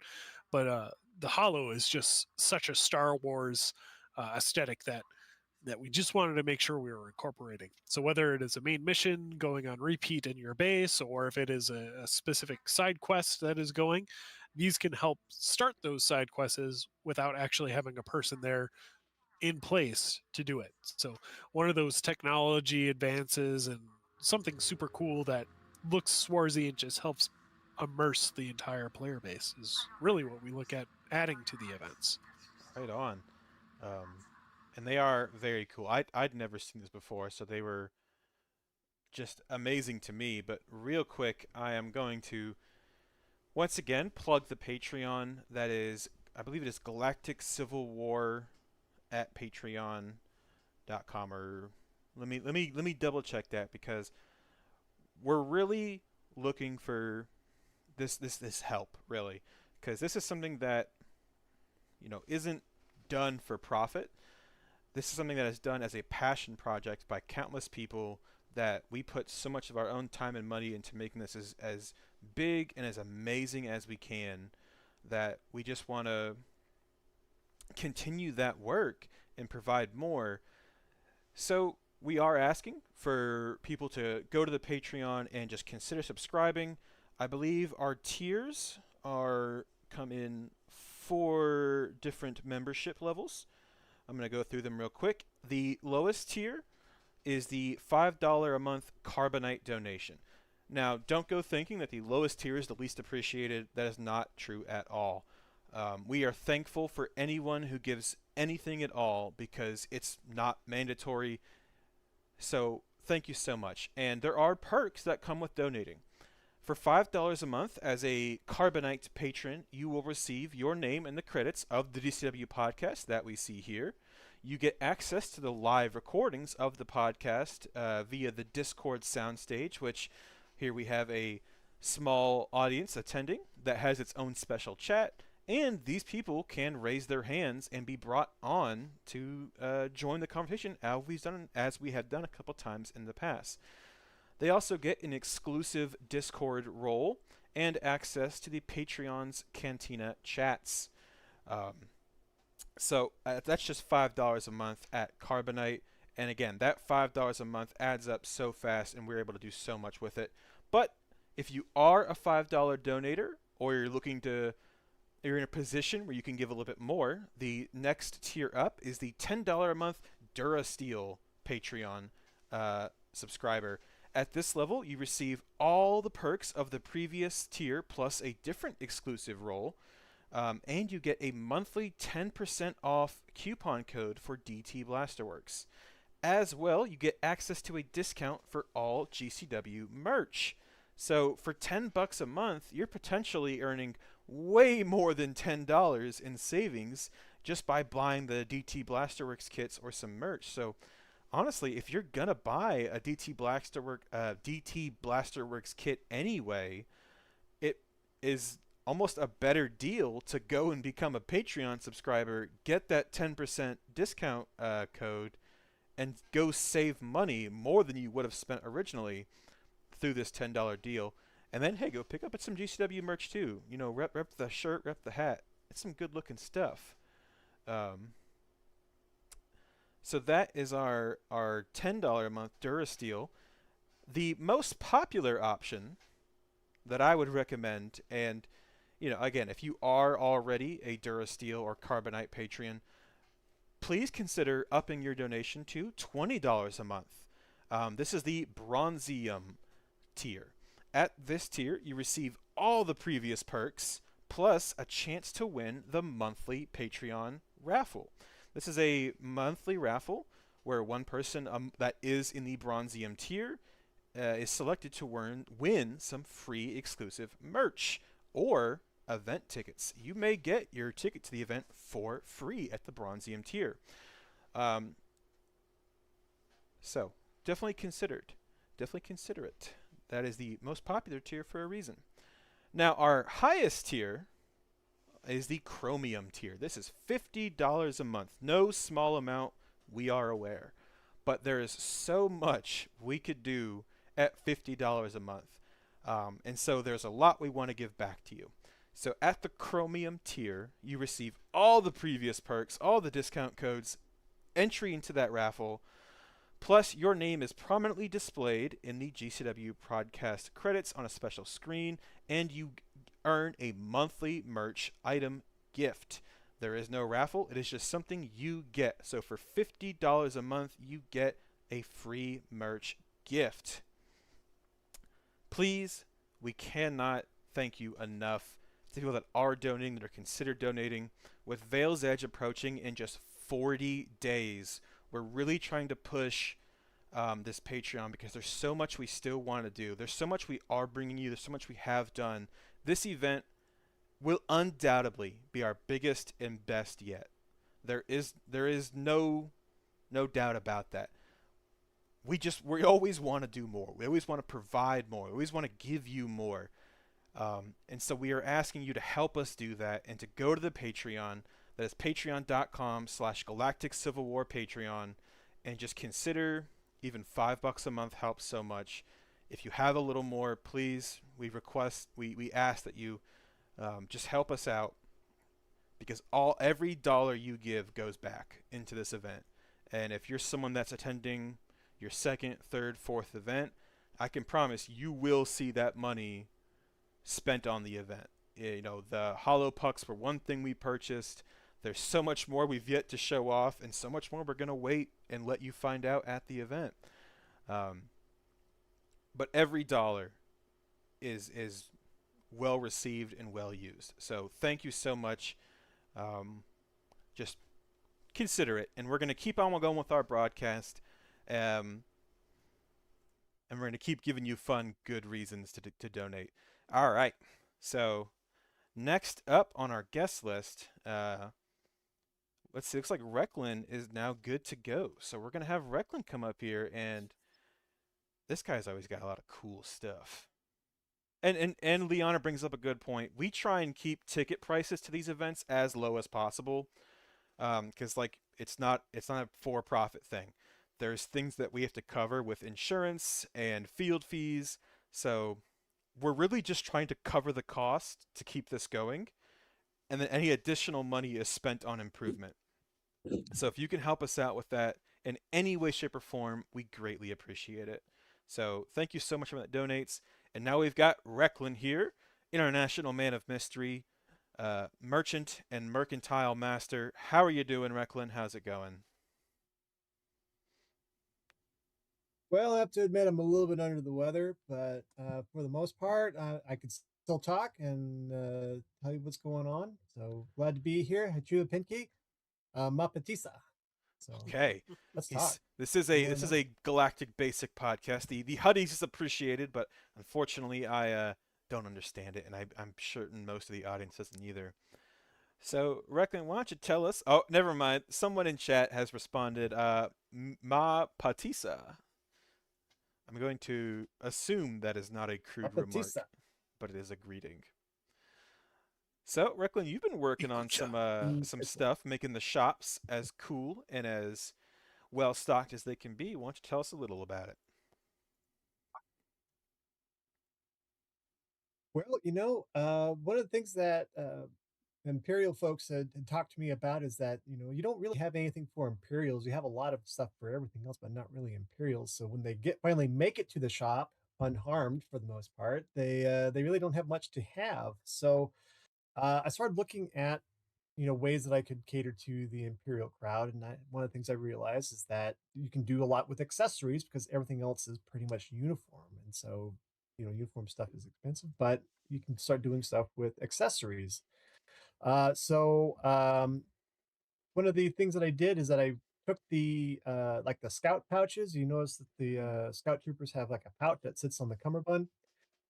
It's got a distinctive look to it. In fact, the Boba Fett also has a very distinctive looking pouch on his thighs, and I said I could probably get those resized for ammo pouches. So that's Yeah. basically what I did is I resized the pouches for the M4 shorty magazines to encourage people to get those short magazines.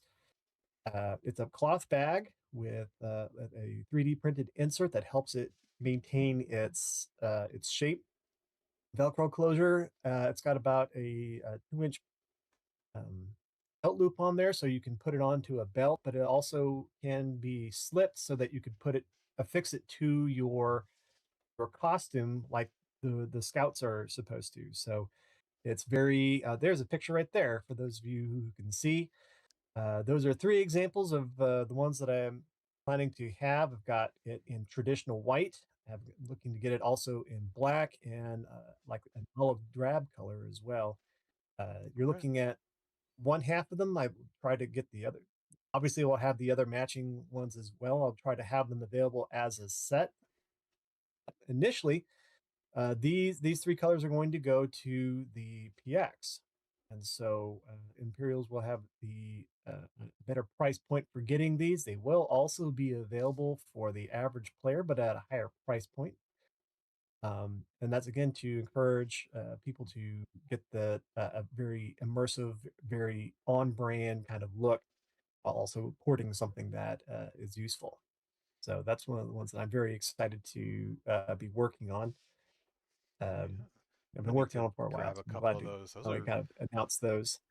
Those are I'll be honest, I had not seen these until you sent me the picture for tonight, and I was immediately blown away about just how perfect that is for whatever Imperial kit you have going on. The 3 colors options are perfect. Those I'm picking some up is what I'm saying at Vale's Edge. I will most certainly acquire some of those OD green ones for my Mud Trooper. Um, I don't know if you've shared this on the Discord in the Imperial Barracks, but I'm sure they are very excited to have their own dedicated mag pouches, because I know for a long time we've been using those German G36 mag pouches that aren't, they look great, but they're not the best dimensions for airsoft blaster mags. So these are amazing.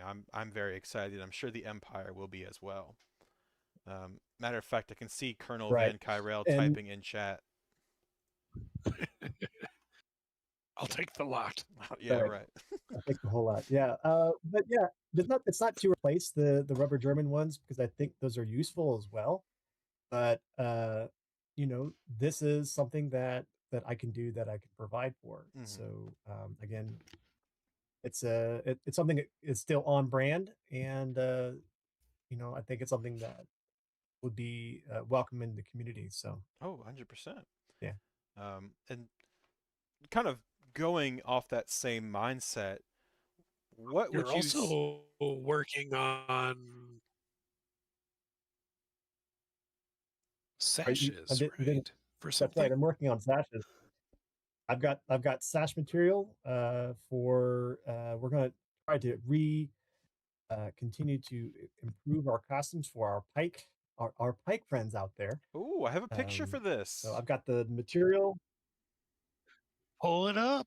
So this is other Patreon things that we've been working on is bringing some of our cast of NPCs or various scuzzy boys up to par. As everybody else has approved, we found that Pikes and Bolvosi have been lacking a little bit in their swagger. So we're giving an upgrade to Yeah, our Pikes check to give out them a little this bit more Pike unified look in boss. their uniforms. I got it on the YouTube chat. I'll put it in the And Discord. Recklin is happening with those sweet gold sashes. Yep. So Yeah, I there's the got the Pike. materials. And then I'll post the Imagine this Bolvosis on my. are genuinely unnerving to look at. I'll post them in the Discord, and I'll swap over our visual aid to them as well. They are looking real mean. Those Bolvosi are unnerving. That yeesh. So a lot of good stuff we got going on that I Gross. was even unaware of. Man. But Recklin, I was going to ask you earlier. You mentioned that kind of mindset of what's something that would be welcome in the community without stepping on any toes. And I kind of wanted to ask you again, we have a lot of newcomers, and that's awesome. And a lot of them might be looking at working as merchants or, peddling merchandise. So, what kind of words of wisdom, what advice would you give to someone that maybe wanted to make some extra credits selling something or just wanted to take up the role of a shopkeeper? Oh, that's a great thing. Yeah, finding each filling each. Thanks, Kian. But it's the same sort of thing. Like if you've got an interest in something, like you've got a 3D printer and you've got the 3D printing bug, yeah, you can absolutely make stuff.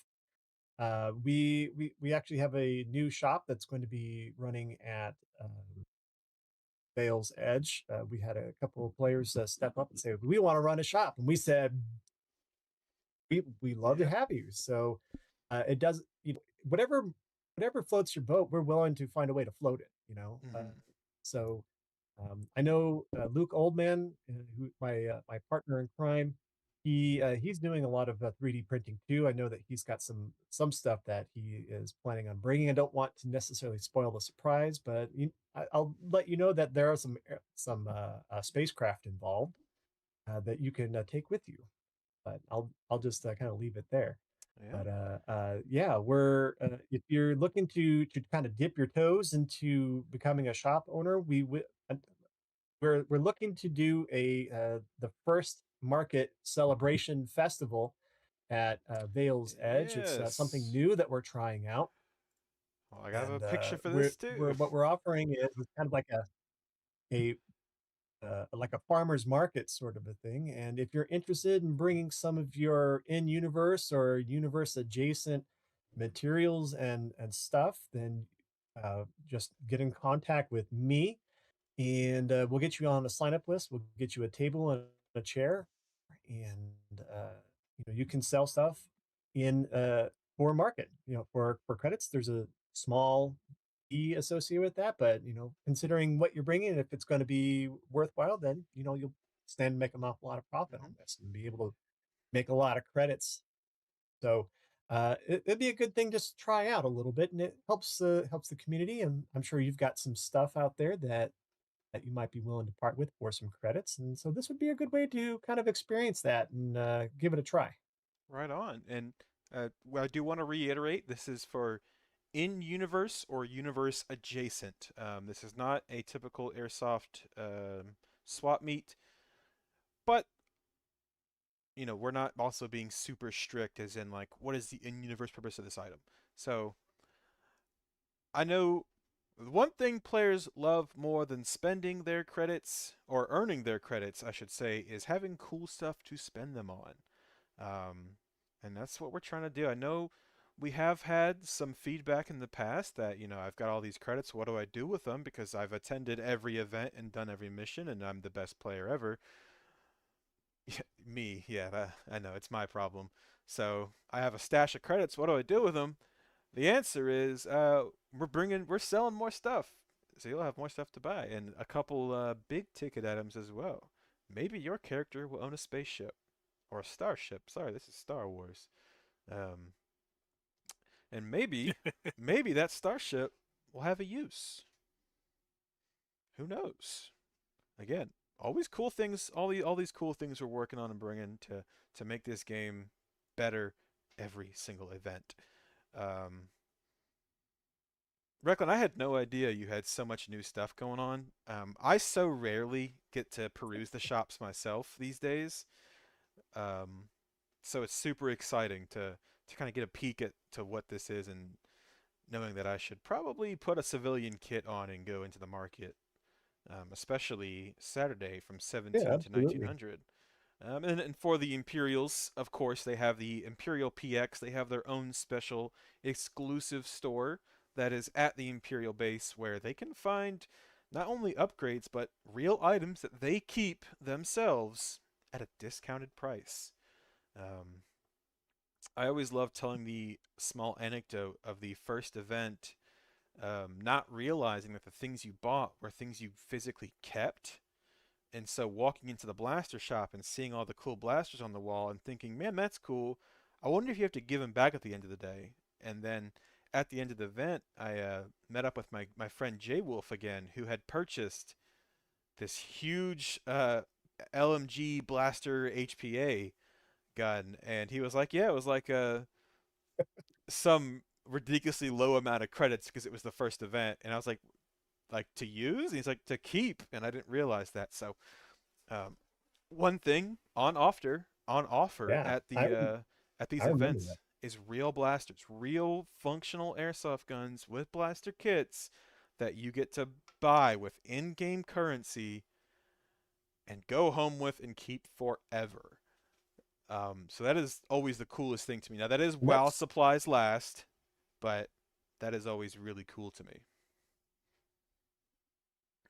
So Yeah, I mean that's what really sets this event very far apart is uh, you know, for hustle and ingenuity and ambition, you can walk away with a lot of stuff for the price of a ticket. oh yeah, And on top of having a great experience and meeting people from all around the country and even from other countries. So it's a very unique experience, and I've never heard of anything like it before. And if you're on the fence about whether you should come or not, you absolutely should come. of course. Um, it's a hard thing to explain to potential new players that you could technically earn a profit by buying a ticket and coming to the event. Because if you spend the money for the ticket, you come to the event, you hustle and bustle, you could leave there with an airsoft gun that costs not only more than your ticket, but maybe more than the one you showed up with. And that's a pretty big net gain in my book.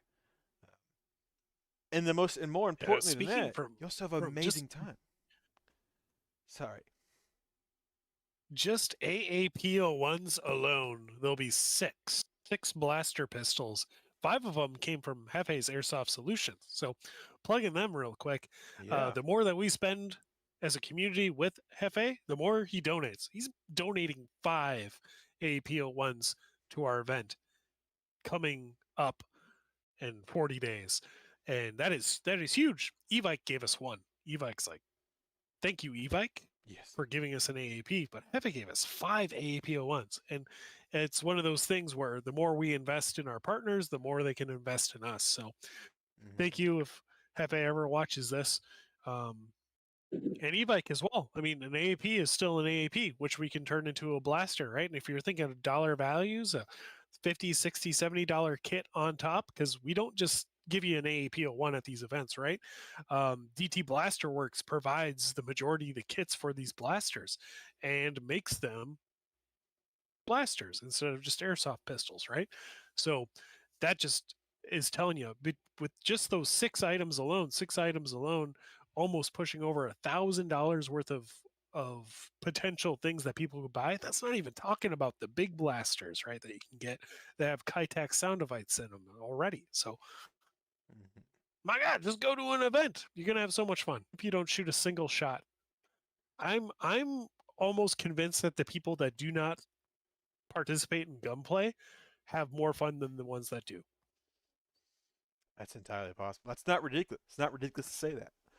Um, and I went to a stalker event recently, blink fire, all that good stuff, and I played a character that didn't even have a weapon, just crazy old Dr. Evergreen, and for 2 days just humbled around the AO and yeah, had a blast. Right? I You can make this experience whatever you want. I'm waiting for the first like actual like trio or whatever of musical people to show up and be playing jams in the cantina and just putting a hat so out and cool. collecting credits. That Like would I'm be just waiting for the day to so realize cool.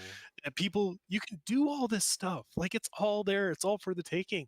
You could be a barista selling calf on the street in the morning and just watching these players line up to get their caffeine in the morning, right?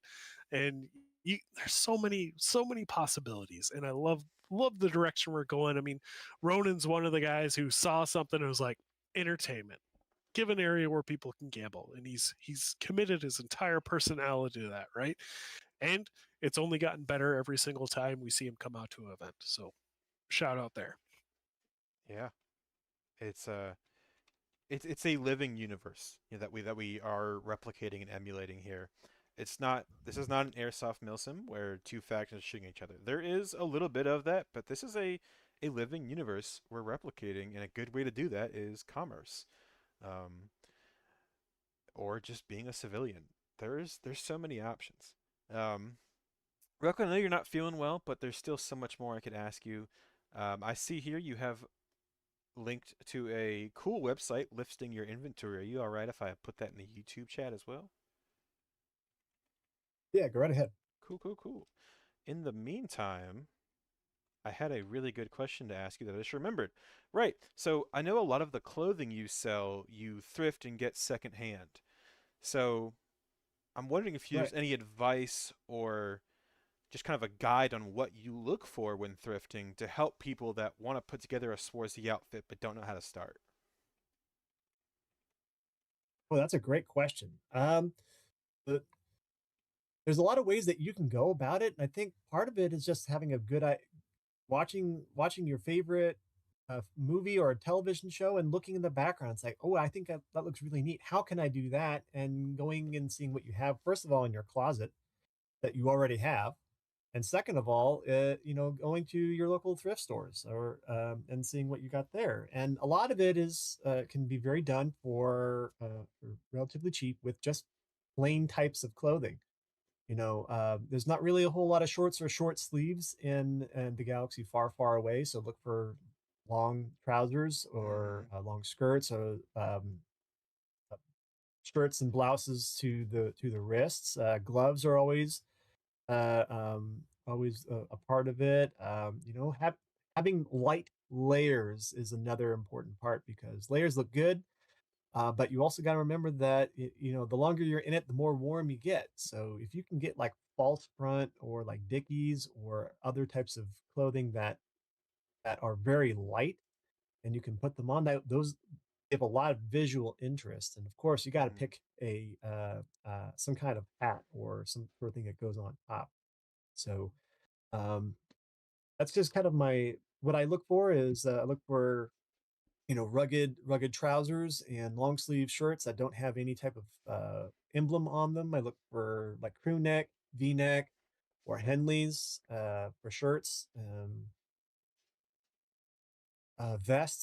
Vests are always, especially if it's like a fishing vest. It's got like a quilting pattern, or it's got like a shooter's patch on there. All that stuff looks really, really good. Um, yeah, and you pair that with some goggles, and if you've got some boots or some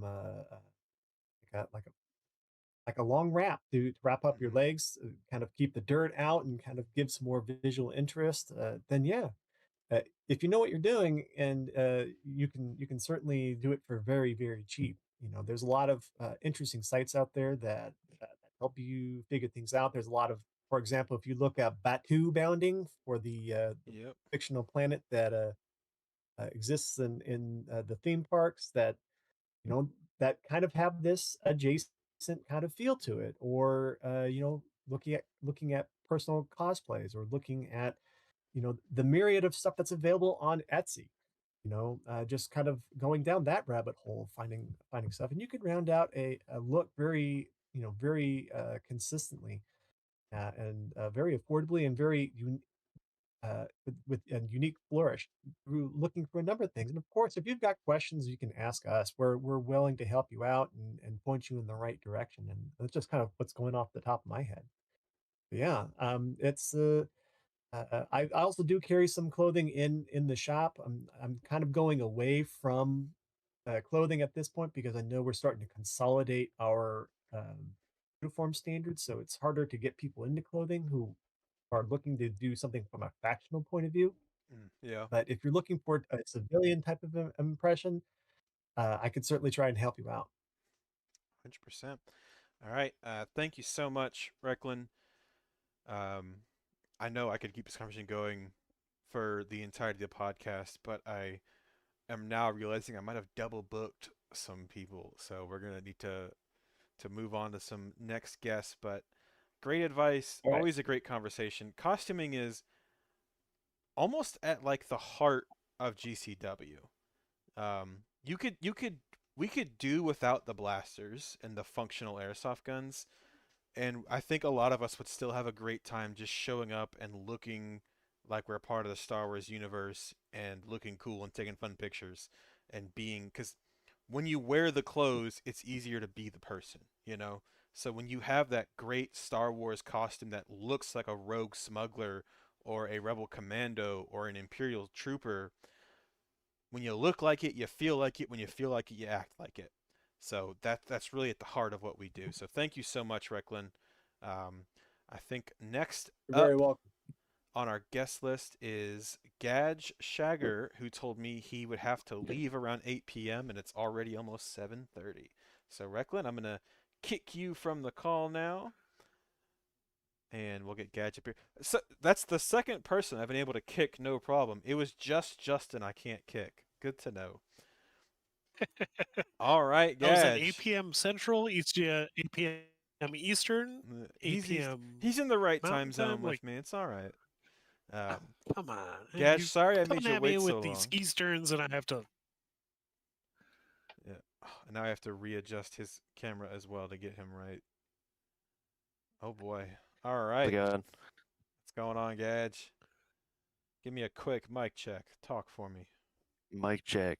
Welcome, welcome. Happy to be here. Beautiful. Everything's sounding all right. Yep. My video on my end looks a little choppy for whatever reason. Yeah, the video's coming through choppy, but this is an audio format first and foremost. So, I think we can just deal with it for now and hope it clears up. I mean, if it means anything, that's how you move in real life anyway. Yeah. So Just very I don't blocky. know if you. Yeah. Appreciate it. Yeah. It's like watching a Minecraft person move in slow mo. It's kind of scary. No, Gadge, tell the people who you are, because it's been since the first episode since we've had you on here. Yeah. So my character's name, Gad Shigar. I've played as a Mandalorian from the very get-go of the GCW events. I started taking a step more towards helping to kind of generate some of the story components for the Mandalorians in the last actual RP event that we had.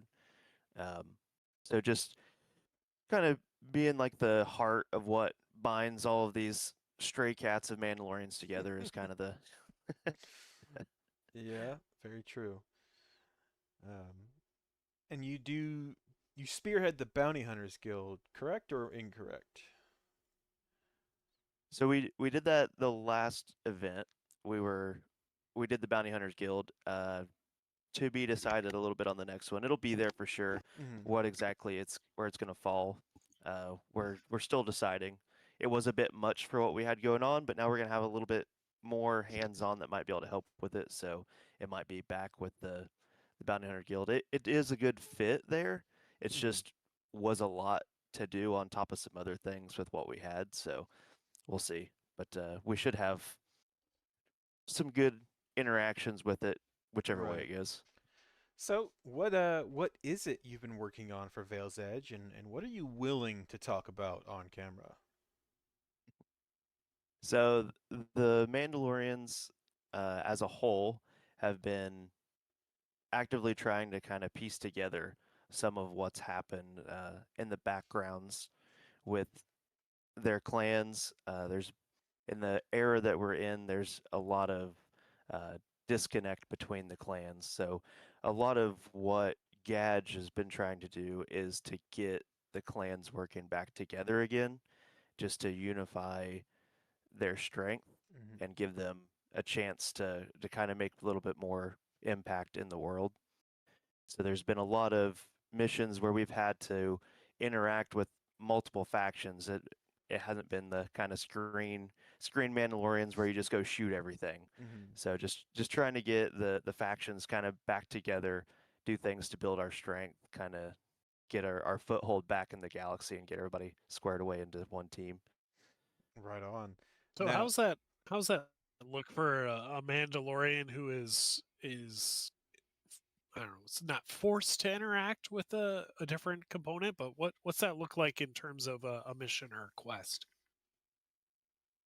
So a lot of what we've been doing is promoting plans to shine.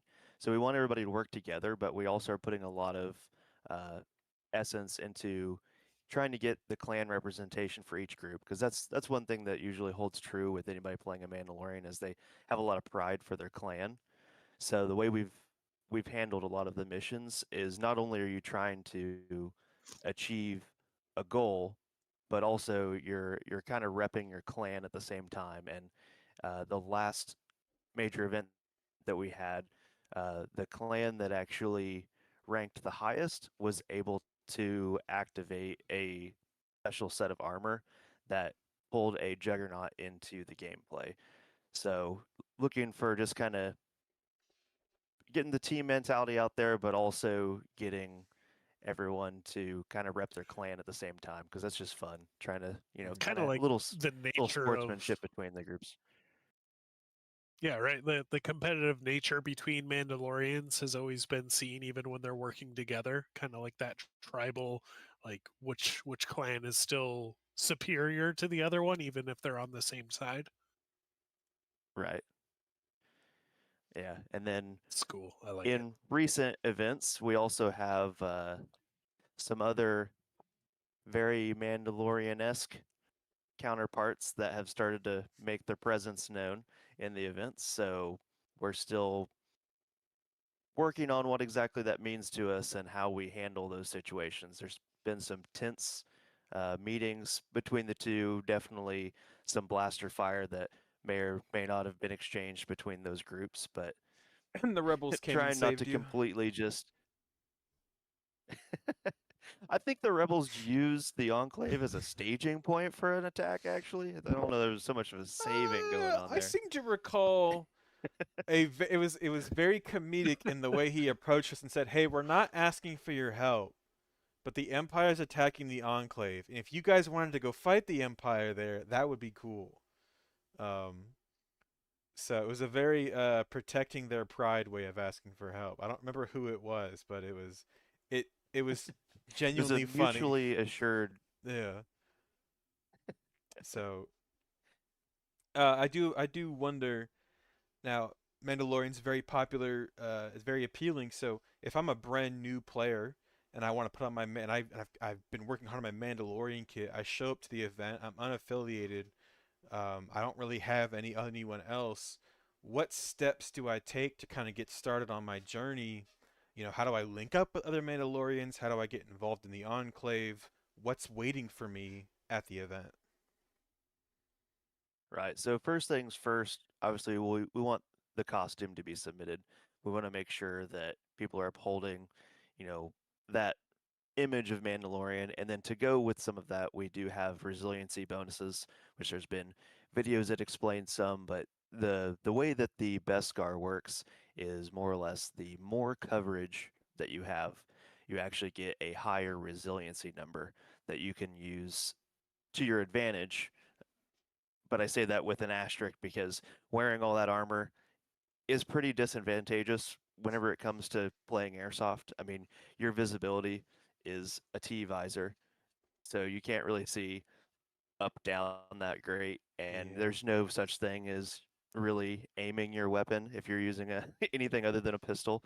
So the resiliency is really a good balancing force for getting people out there in those costumes that look really cool because that's something that's at the heart of every Star Wars movie. There's generally some amount of exposure to Mandalorians, so keeping them in the universe was is really pivotal to just kind of keeping that image. But anybody that's new, we ask for that costume submission so that way they can get the right steps to joining our special Discord channel for the Mandalorians. We have kind of just a special spot on the Discord channel where everyone can kind of communicate and keep in touch.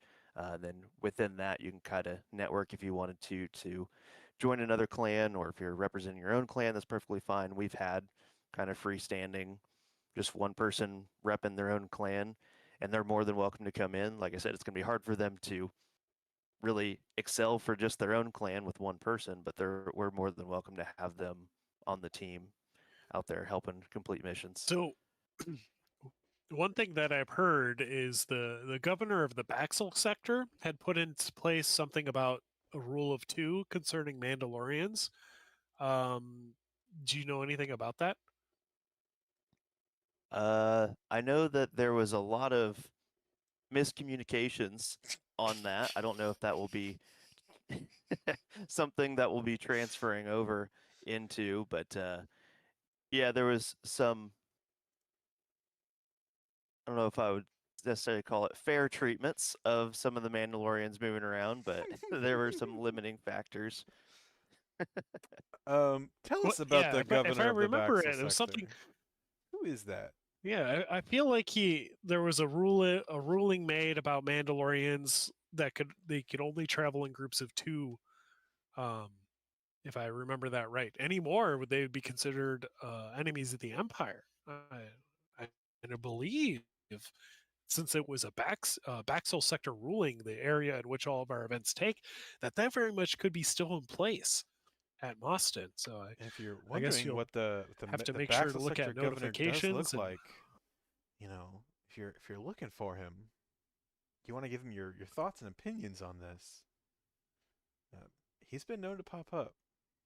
yeah, let him know. Yeah. Consult your local Baxel governor. I mean, he listens from what I've told, but yeah, that could be something that the Mandalorians at Moston might have to deal with. Is this limited mobilization still? So I guess we'll have to see.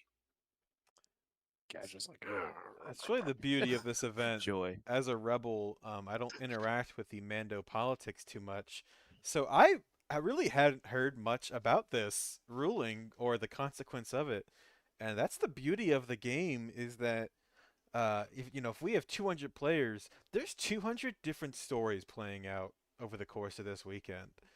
Um, Because boy, my memory of Echo's Resolve is very different than your average Mando's who was told he couldn't travel in groups bigger than two. Uh, Now I'm curious as to what Yeah, led to that and what. the Echoes Resolve, the toll bridge area, like some of Yeah. the best parts of my favorite parts of that event was that toll bridge situation that was set up, leading from the enclave up the hill, and like making people come through a checkpoint one by one, and like slowly, like you felt this building tension around you as the Imperials who were operating that checkpoint. Hmm. And you just felt like the noose was slowly tightening. Like everyone was just trying to like push and prod to see how far they could get, or how many people could go through the checkpoint at the same time. And you're like trying to micromanage all these different groups that are around you. I'm like, they're all here to kill us, right? We all know this, but they're all trying to like get into the right position in order to do it, because it was a pretty good defensible location, especially since we had reinforcements up the hill. Hmm. But just that growing tension, even though it took over, an hour to really build and climax, um, and you fired very few shots during this whole thing, was a very unique experience. And that's the kind of stuff we're still trying to look at building for these kind of events. So look for more of that, like stuff that might seem like go operate the toll booth turns into like this slowly boiling pot, and you're like, oh no. It's all good stuff though. Hmm. Um, yes, Ooh, to the Imperials out there is no yes. such thing as a bad post in terms of like a boring or pointless post. It's just a post where something hasn't kicked off yet, and if you wait long enough, it certainly will. Um, I don't normally do this, but we have been going for over 2 hours, so I'm gonna step away for a quick second. I'll let you two Mandalorians have a conversation in Mandoa or whatever your conversation is, but I will return shortly. So thank you for covering for me.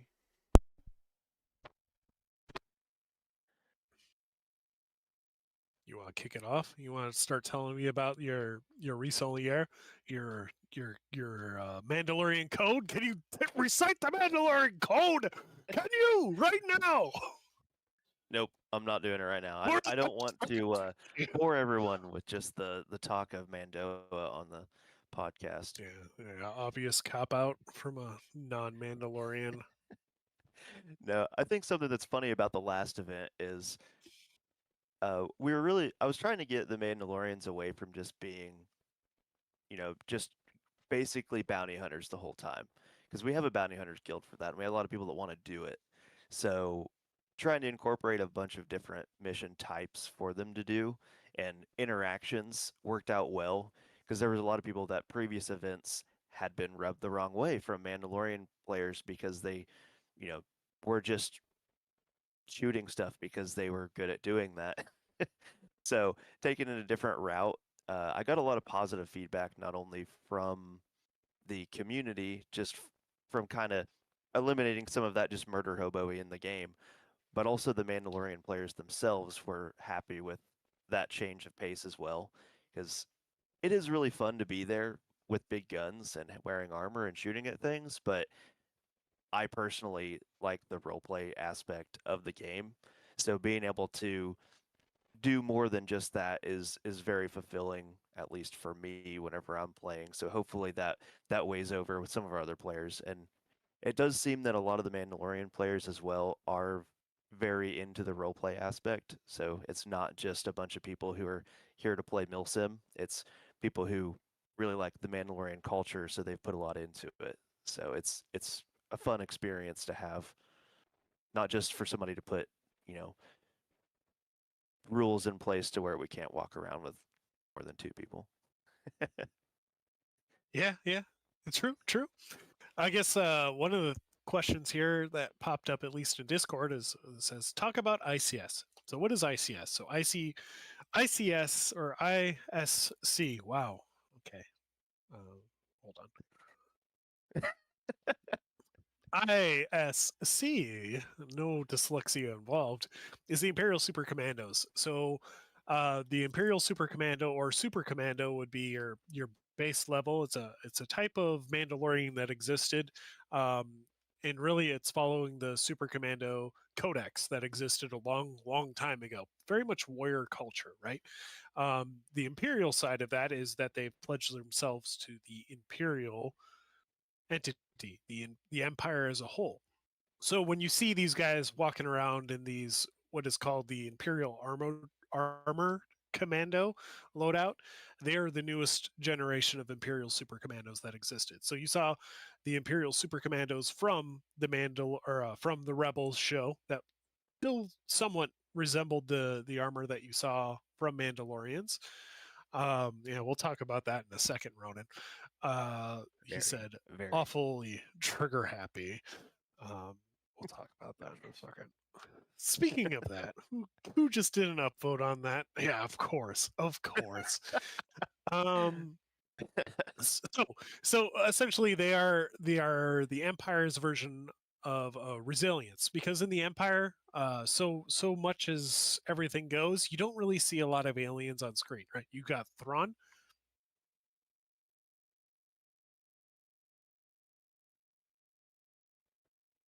I didn't freeze. That's it. That's all there was. You have Thrawn. It was like basically your only alien that exists um, inside the Empire. Yeah, of course, there might be a couple spies or whatever, but really, you don't see a lot of aliens on screen. So generating the Imperial Super Commandos within the Empire was really a push to give the Empire at least some sorts of resiliency that works. On top of that, we provide something else to the game as immersive players. So everybody that is part of the Imperial Super Commandos is either an NPC or they are a immersive player. So they also take turns out of armor doing pike missions or running Bolvosi raids, as essentially three different types of evil that exists. Right? You've got lawful evil, which would be your ICS. Right? They're very much part of the Empire. They're making sure, like, no rules of two, right? Mandalorians, somebody's slicing when they shouldn't, execute her, all that kind of stuff, right? Your lawful evil. Then you have your neutral evil, which would be your pikes, right? They're kind of on the side of being the opposition to the Huts, but they also are very much just money hungry, trying to do deals, trying to do things. They're your neutral evil, and then you have the chaotic evil, which is the Balvosi. So when you join up as an ICS, you also take on what we call something different, right? Other obligations is what we call them. So you're also pledging some of your time to go do some of that other stuff when you're an ICS. So that's kind of like a behind the curtains look. So when you see Bolvosi or you see Pikes in Force, you're kind of seeing the same people who are playing different roles throughout the event. But at least it allows us to stay a little bit more organized, because it's really hard to pull in like 10 different people who are doing 10 different things at a time versus like, all right, we're going to do a costume change and we're going to do this for the next 3 hours, or we're going to do a costume change and we've got this going on for 2 hours. So bringing us all together allows us to kind of provide those kind of three different oppositions, three different types of enemies you might incur: the lawful, the chaotic, the neutral. And that's kind of what encompasses being part of the ISC. My goodness. So, so by that stance, it also is like amazing how much the Mandalorians just love killing the Imperial Super Commandos. Just I like don't know that they're just that's glued to it. entirely true. I think Oh, that it is Ronan such a was pretty thing. on point with the ISC are a little trigger happy. All Maybe right, let me some of tell you them about weren't what present he's during some saying. of those situations, but Let me tell you about that. All right, so I'm going to disclose a little confidential information that happened from Echo's Resolve. So, the Imperial Super Commandos were doing their rounds around the AO, and they made it out to a certain shady situation that was happening in the skirts of Bolivar. Some might call it Hutsville or Cricksville or whatever you want to call it. Basically, where the Huts were living, right? And there was a casino set up, and unfortunately, one of the ISC foundlings, or ICS, ISC, my goodness, one of the Imperial Super Commando foundlings accidentally discharged his whistling birds into the gut of Ronan. And it was a complete accident, right? And unfortunately for Ronan, he was having a bad time. He was wounded, so we treated his wound and we got him back up on his feet, and we made sure he was financially compensated for his discomfort. So, we're taking care of the people out there. So think of that. Yeah. Taking care of the people. That's Just definitely not misunderstood, what the right? ISC are known for. Thank you, Shay. Thank you, Shay.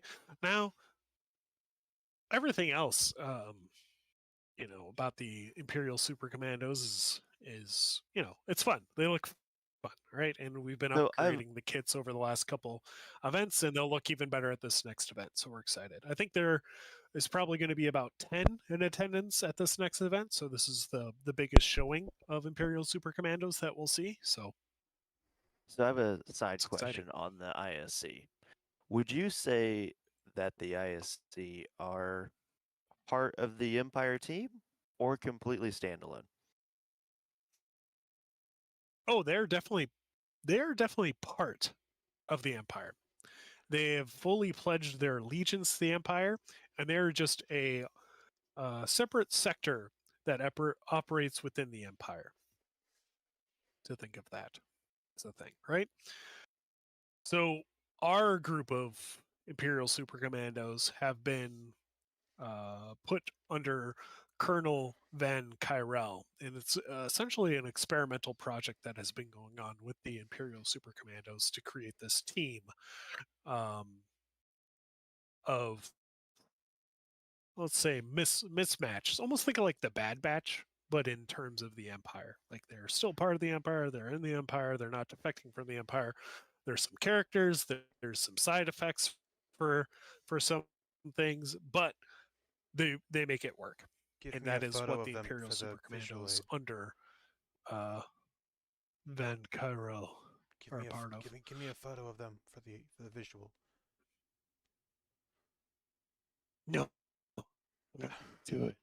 You need to protect their faces. It's not gonna happen. Yeah, exactly. Uh, 100%. I'm But back. we by can the way. talk about other things. We can talk about other things past the Imperial Super Commandos. Just know that there are different. The thing that we found is there are different kinds of enemies that can exist. Right. The Bolvosi are great because if you shoot one, you're never going to feel bad shooting one. If you get the drop on them, there's no negotiation. There's no like if you kill a Bolvosi, good for you. Like even if it's a kid and he's unarmed, like it was a good move, smart move. Those are So just fight on side enemies. everything else, like the pikes, like yeah, there might be some turf war. So if you're a hut and you see a pike, like you may want to pull a weapon first. But you never know, right? You never know what gears are turning behind the scene. And then Imperial Super Commandos obviously are your lawful evil. So they're going to be out there making sure you guys aren't doing naughty things, and they'll They make sure of all that, right, die Liana? the same when shot. Oh, you got to get the thermal detonator in there. That's Why is this so hard our finding a favorite way to photo of go. you guys? You guys look amazing, and I cannot find a photo of all the ISC together. Because they hide a lot. I assure you they don't. They are out in the 'Cause we're- open more than you'd like them to Because be. Whenever We're- we try and find them, they're never anywhere around.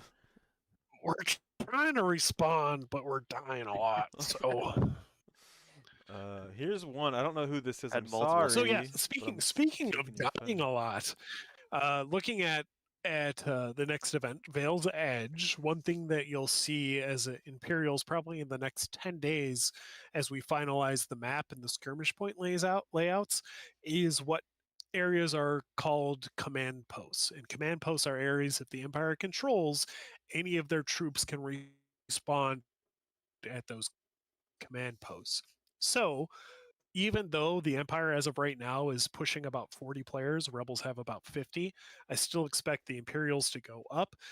Rebels will stay where they are because they are capped at 50 players. Unaffiliated still have some spots. They still had another 20 spots to fill, and then we might increase those more if Imperial tickets line up. But they have a lot of force multipliers. They have 2 Dark Troopers that have been refurbished and brought up to snuff since the last events, and those are juggernauts. So the Empire will have force multipliers in the forms of juggernauts. They'll have force multipliers in the point of command posts and owning command posts. And anybody who's done any sort of combat knows that there's a photo of some ICS in their first iteration. They've got some more upgrades since then, but that's a good start. Yeah. I know there's a better one somewhere. ISC. Damn it. Dyslexia. Stop. That's our one Anyway, curse word per episode. there We've got are 2 going to more be a lot hours to of- go, and you already used it. Which one did I use? The D word. Duck? Yeah. I don't know. Son of a duckling. So the nice thing, though, about the Empire is there are a lot of force multipliers that exist. On second of that, there are some nice perks that are part of being part of the Empire, which obviously the pay is better. So you can buy some more upgrades. Secondly, your ammo capacity is doubled. And then you also have the ability to spawn at command posts instead of just your main spawn. And then also, what else? What's the other perk? Resilience on plastoid based kits.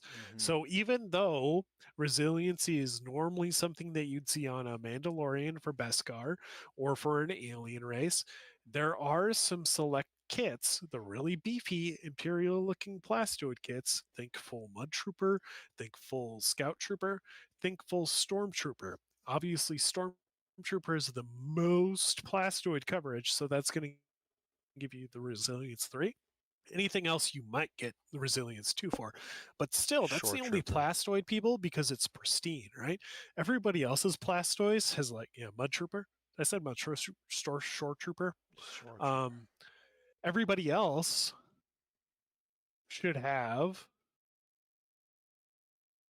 Oh, yeah. Shay is saying he should have 3 to 4 scouts and then 1 to 2 shore kits. Oh, shore kits at the PX at Moston? That is crazy. My personal favorite. Because we've heard Shay say time and time again that the Shore Trooper kits were only going to be available in Florida. And now he's going to have the Shore Trooper, a couple, 1 to 2, available at the PX. And let me just say, on the Shore Trooper kits, so right there. If you're gonna be fighting in any of these Imperial kits, my personal favorite is the Shore Trooper. You have the most peripheral vision, and you have the most mobility in your legs and lower torso. And then you also get resiliency for wearing it. So highly recommend that Shore Trooper. It is also the coolest, in my opinion. That's cool. It is very cool. Now, there are some other Imperial Force multipliers, but we'll get to those later. But there are a lot of cool things in the works. Gadge, thank you so much for being here. I'm going to go ahead and I'm double booked for the 8 o'clock slot. Is there anything else you want to talk about? Anything you're bringing, you've been working on, you want to show off before I kick you out of here and I bring 2 Imperials up on stage? Because you sent me a lot of cool visual references, a lot of cool props. I bring a lot of props. There'll be. I'm gonna put one on a lot of props, a lot of mission I'm gonna put a picture up because you got a lot of cool looking props. Whenever they get there. Before you leave, tell me about this thing right here, and then I'll post it in the Discord chat. Is this on the YouTube? I'm putting it in the Discord chat too. I closed the YouTube trying to make my video better. I love this little. Oh, thing. yeah. Ooh. So that was a fun one. I was stumbling through a market and saw just your run-of-the-mill Arctic case, and I liked it a lot. So I snagged it, put some fancy decals on it. Probably have it looking a little bit better this go around, and then just slapped a light in it. We used it actually at the potluck just as the drink dispenser that it actually is, and then we used it for our in-game back-to dispenser for our faction, which now we can't use. But it's still a really fun prop. I mean, it's just they're amazing little like $100 coolers. Let's do some clarification on that. You can still use that. You just don't start with any Bacta in it. Oh, that's sub-factions can spawn at their bases then? No. You can't spawn at your base, but you can still fill your Bacta there. You can have a Bacta supply in a sub faction area. You just need to acquire the Bacta from in-game sources, and Gotcha. your Bacta dispenser cannot be stolen, but Bacta canisters can get filled from those Bacta dispensers. So your Bacta itself could get siphoned out if you're not protecting your area, but the actual dispenser is good. Gotcha. So if you don't want to pay for refills at the Bacta clinic, you as a Mandalorian enclave could be working to collect those Bacta canisters to fill up your own Bacta dispenser. Who's Gotcha. walking around with a siphon? Well, thank you for the Savvy. clarification. I guess we can use it. You learn something new every podcast. Still What looks can I really great say? either way. Yeah, it is very Yeah. cool. Right. That's what It's you the- learn. You learn. Yeah. All right. Thank you, Gage. Farewell. Get kicked. All right. Now I'm bringing up two guests for our Bye. 8 o'clock slot. We're going to have Unkickable. The two unkickable. Imperials, Lieutenant Colonel Creighton Stern, I believe is his name. Yep, Creighton Stern, and Lieutenant Dax Theron. Now, as soon as Creighton Stern joins, it's going to mess up the cameras again because we'll have 4 people here. So don't. Oh, maybe not. Oh my gosh. Oh, he's in. He's in. There he is. He's in. All right.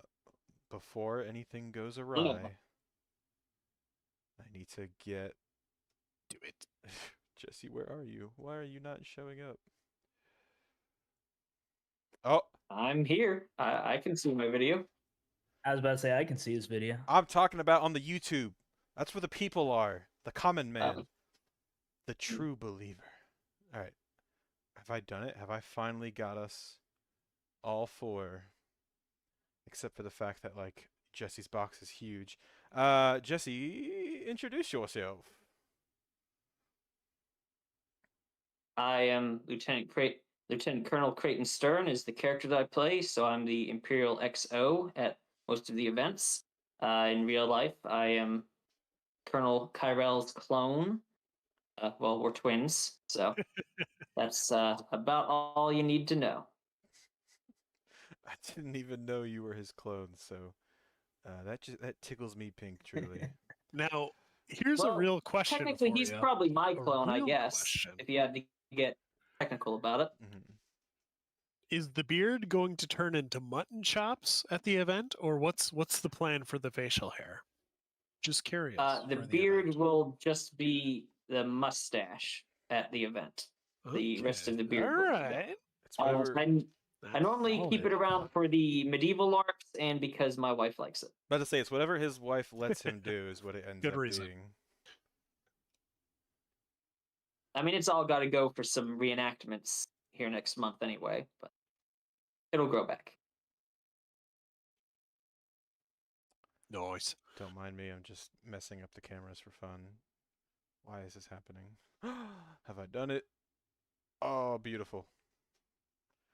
I am such a good producer. Amazing. All right. So good You to are. have 2 Imperials on 1 episode. Jesse, you've introduced yourself, aka Creighton Stern. Lieutenant Dax Theron, who are you, and what are you doing on my podcast? That's well, you did just say my name. My name, at least the character I play, is Lieutenant Dax Theron. Mhm. In real life, I'm just a player who decided to go to, I think, the second GCW event and haven't stopped since. So that's that. That's that. Right on. Now, what is your role within the Empire? Well, right now, it's a little bit up in the air, but in past events, I have been a scout trooper. I've usually been a sergeant. Just recently got to lieutenant, so I've been mostly a squad Congratulations. lead as one of the other scout troopers. Yeah. Right on. It's looking. I'm hypothesizing. I do believe the good Creighton Stern will be in attendance at Vale's Edge. So Oh, thank God. it's likely you'll be the sort of second in command or second highest rank if we're saying that the Imperial Super Commandos are outside the standard rank structure, which I would say is fair to say. Um, so, what are you feeling going into Vale's Edge, knowing that you might have a little more responsibility than normal? At first, it kind of came as a shock because when we were talking about being promoted to lieutenant, one of the things I was asked is like, so how do you want to like what kind of responsibility do you want? What kind of like leadership responsibilities do you want? And I said, well, like I can help plan and things like that if required. But normally, I got a lot in my life. I don't really want to have to do that. And they're like, that's perfect. Mhm. We need field leaders, not really plan leaders. Precisely. And then I was told, like maybe a couple weeks later, like actually no one's gonna be at Vales. So even my fellow lieutenants, someone who is also promoted to lieutenant, Sloan, Name was drop not him. going to be there. So I Lieutenant know. Listen. Sloan. I know. I got connections. Yeah. He's a coward and a deserter. He has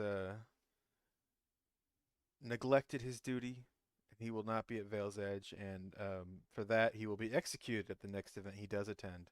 So worry not, you will get your dang. comeuppance. I'm on it. Right, yeah. We're actually on our way to his house to take him out, to eliminate him in real life. So don't worry. I've been telling him to stage some kind of funeral or something like that so that he can have an excuse to go to the event.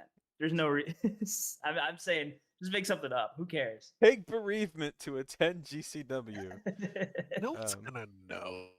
Hold on, real quick. We have two questions from the chat. Right, I don't want wife to. I don't want works to at ignore a the funeral chat. home. She could make up a pamphlet for anybody's grandma. So just think of that.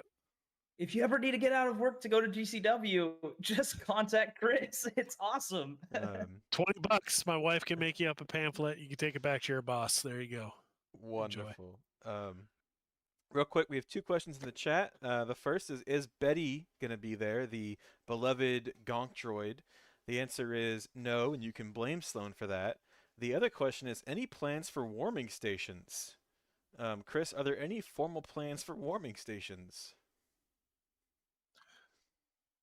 On the field, especially at the cantina and Rebel and Imperial camps, there will be fire pits. So, especially for those staying on field at night, they could use the fire pits. That's probably looking at a forecasted like average temperature. Even in the events that we've held at the same time of this year, you're either looking at 40 degrees or you're looking at 80 degrees. So we'll know a little bit closer, probably in about 2 weeks, is when you'll actually start getting some real gauge of what the temperature will be like. Otherwise, just plan for layers. Cold is easier, in my opinion, to deal with. You just put on more layers.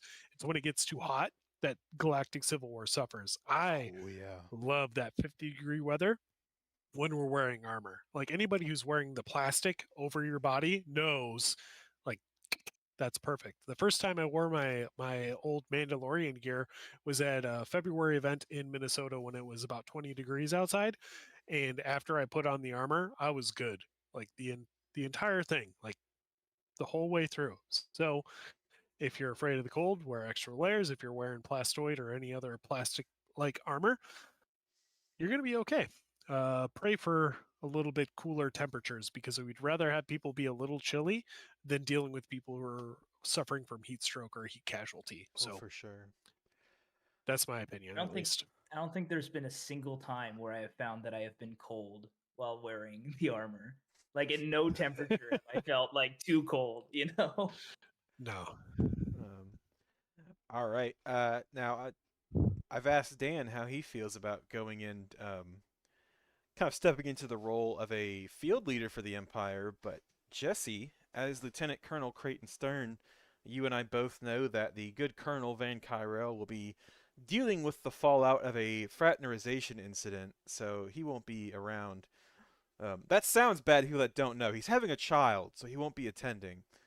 He's not in any I actual guess trouble. that's a good excuse. Yeah, that's probably the only excuse to not attend the event, and even then, like, there's The only. hospitals kind of nearby, right? Um, no, so Yeah. how are Only you a 10-hour feeling? plus Yeah, drive away. yeah, but how are you feeling, Jesse, going in, kind of stepping into the role as the actual faction leader for this one? I think it should be fine. Operations should proceed as usual. It'll basically be about the same as we've done. I'll just have to give a few extra speeches and look over the map table a bit. That's the fun part, isn't it? Acting like you're busy doing officer things when in reality you're just kind of hoping it's all going well. Well, if all the squad leads, if we get our comms squared away, but our comms officer will not be there. But if we do get comms squared away and all the squads are able to, keep up communication, then we can actually keep track on the map. That is Right. the overall goal, but it doesn't always work out that way. So let's talk a little bit about what Imperial players can expect this event. Going into Veil's Edge, we are dealing with the fallout of not only Fate's Grasp, but also the consequences of Operation Firebird, where the Empire have had one of their replenishment ships stolen. Now, the Empire is so big and so powerful that one replenishment ship matters little, and Imperial players won't really notice any hits to their personal supplies. But the presence and the Imperial Fist is really cracking down on not only Mouston, but the general Baxel sector. Imperial players are, of the 313th, I should say, are the force regularly stationed here, so they're going to be busy setting up for this increased presence. You guys are going to have not only supply convoys coming in that you'll be responsible for protecting and escorting to the Imperial compound, but also we've been hard at work developing a really cool way to do. What's a good way to put this? We've had our bounty hunter pucks in the past where we can actually use this almost hot cold detection system. Well, going into it to Veil's Edge, we're looking at a software that lets an admin or an officer pull up like a Google Maps view of the field, press a location on this grid map, copy a set of coordinates, send that out to a player's data pad, and it will hot cold them to that location. So we're really looking forward to using this software um, for the Empire as they kind of search out these new rebel supply stashes and destroy them. So for you guys as Imperials, you're getting this dual task where, yeah, you do have your own supply convoys, but for Veil's Edge, you're really going on the attack, and you're really trying to seize the initiative and take the fight to the rebels. I'm curious how you guys are planning on carrying this out, and what mindset you're taking into you at Veil's Edge.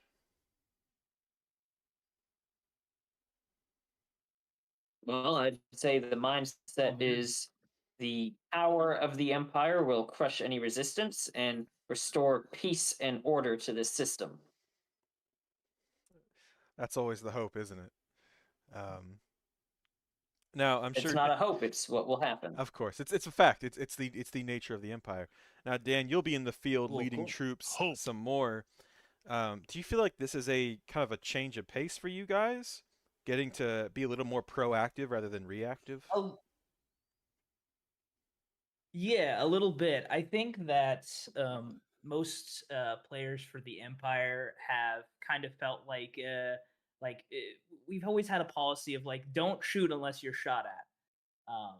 And I think this is going to be a little bit more of a we're going to see a little bit more of an aggressive Empire, which I think is beneficial for like all players. Like I think everyone wants the scary government crackdown in reality. Like that's good for rebels, you get to fight against that oppressive power. And then for unaffiliated and things like that, like you get to sneak around that oppressive power. So I've been telling people, I've been telling friends that are Imperials and things like that, like, hey, you see anything sketchy, don't wait. Deal with it then. Right. Like if you see someone like reaching for a gun, shoot them first. Like there's no point in half measures, if that makes sense. So let me ask you this, because I know you're on the ground interacting with people more often than not. What's a good way of going about and getting into that mindset of, okay, I'm playing an Imperial character. I'm, I am the authority. I am the Empire. What I say goes.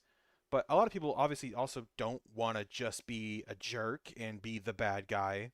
So what's a good way to play that where, like, okay, I'm the aggressor, but I'm not just going to shoot everyone I see. How do you go about that, and what advice would you have for new Imperials?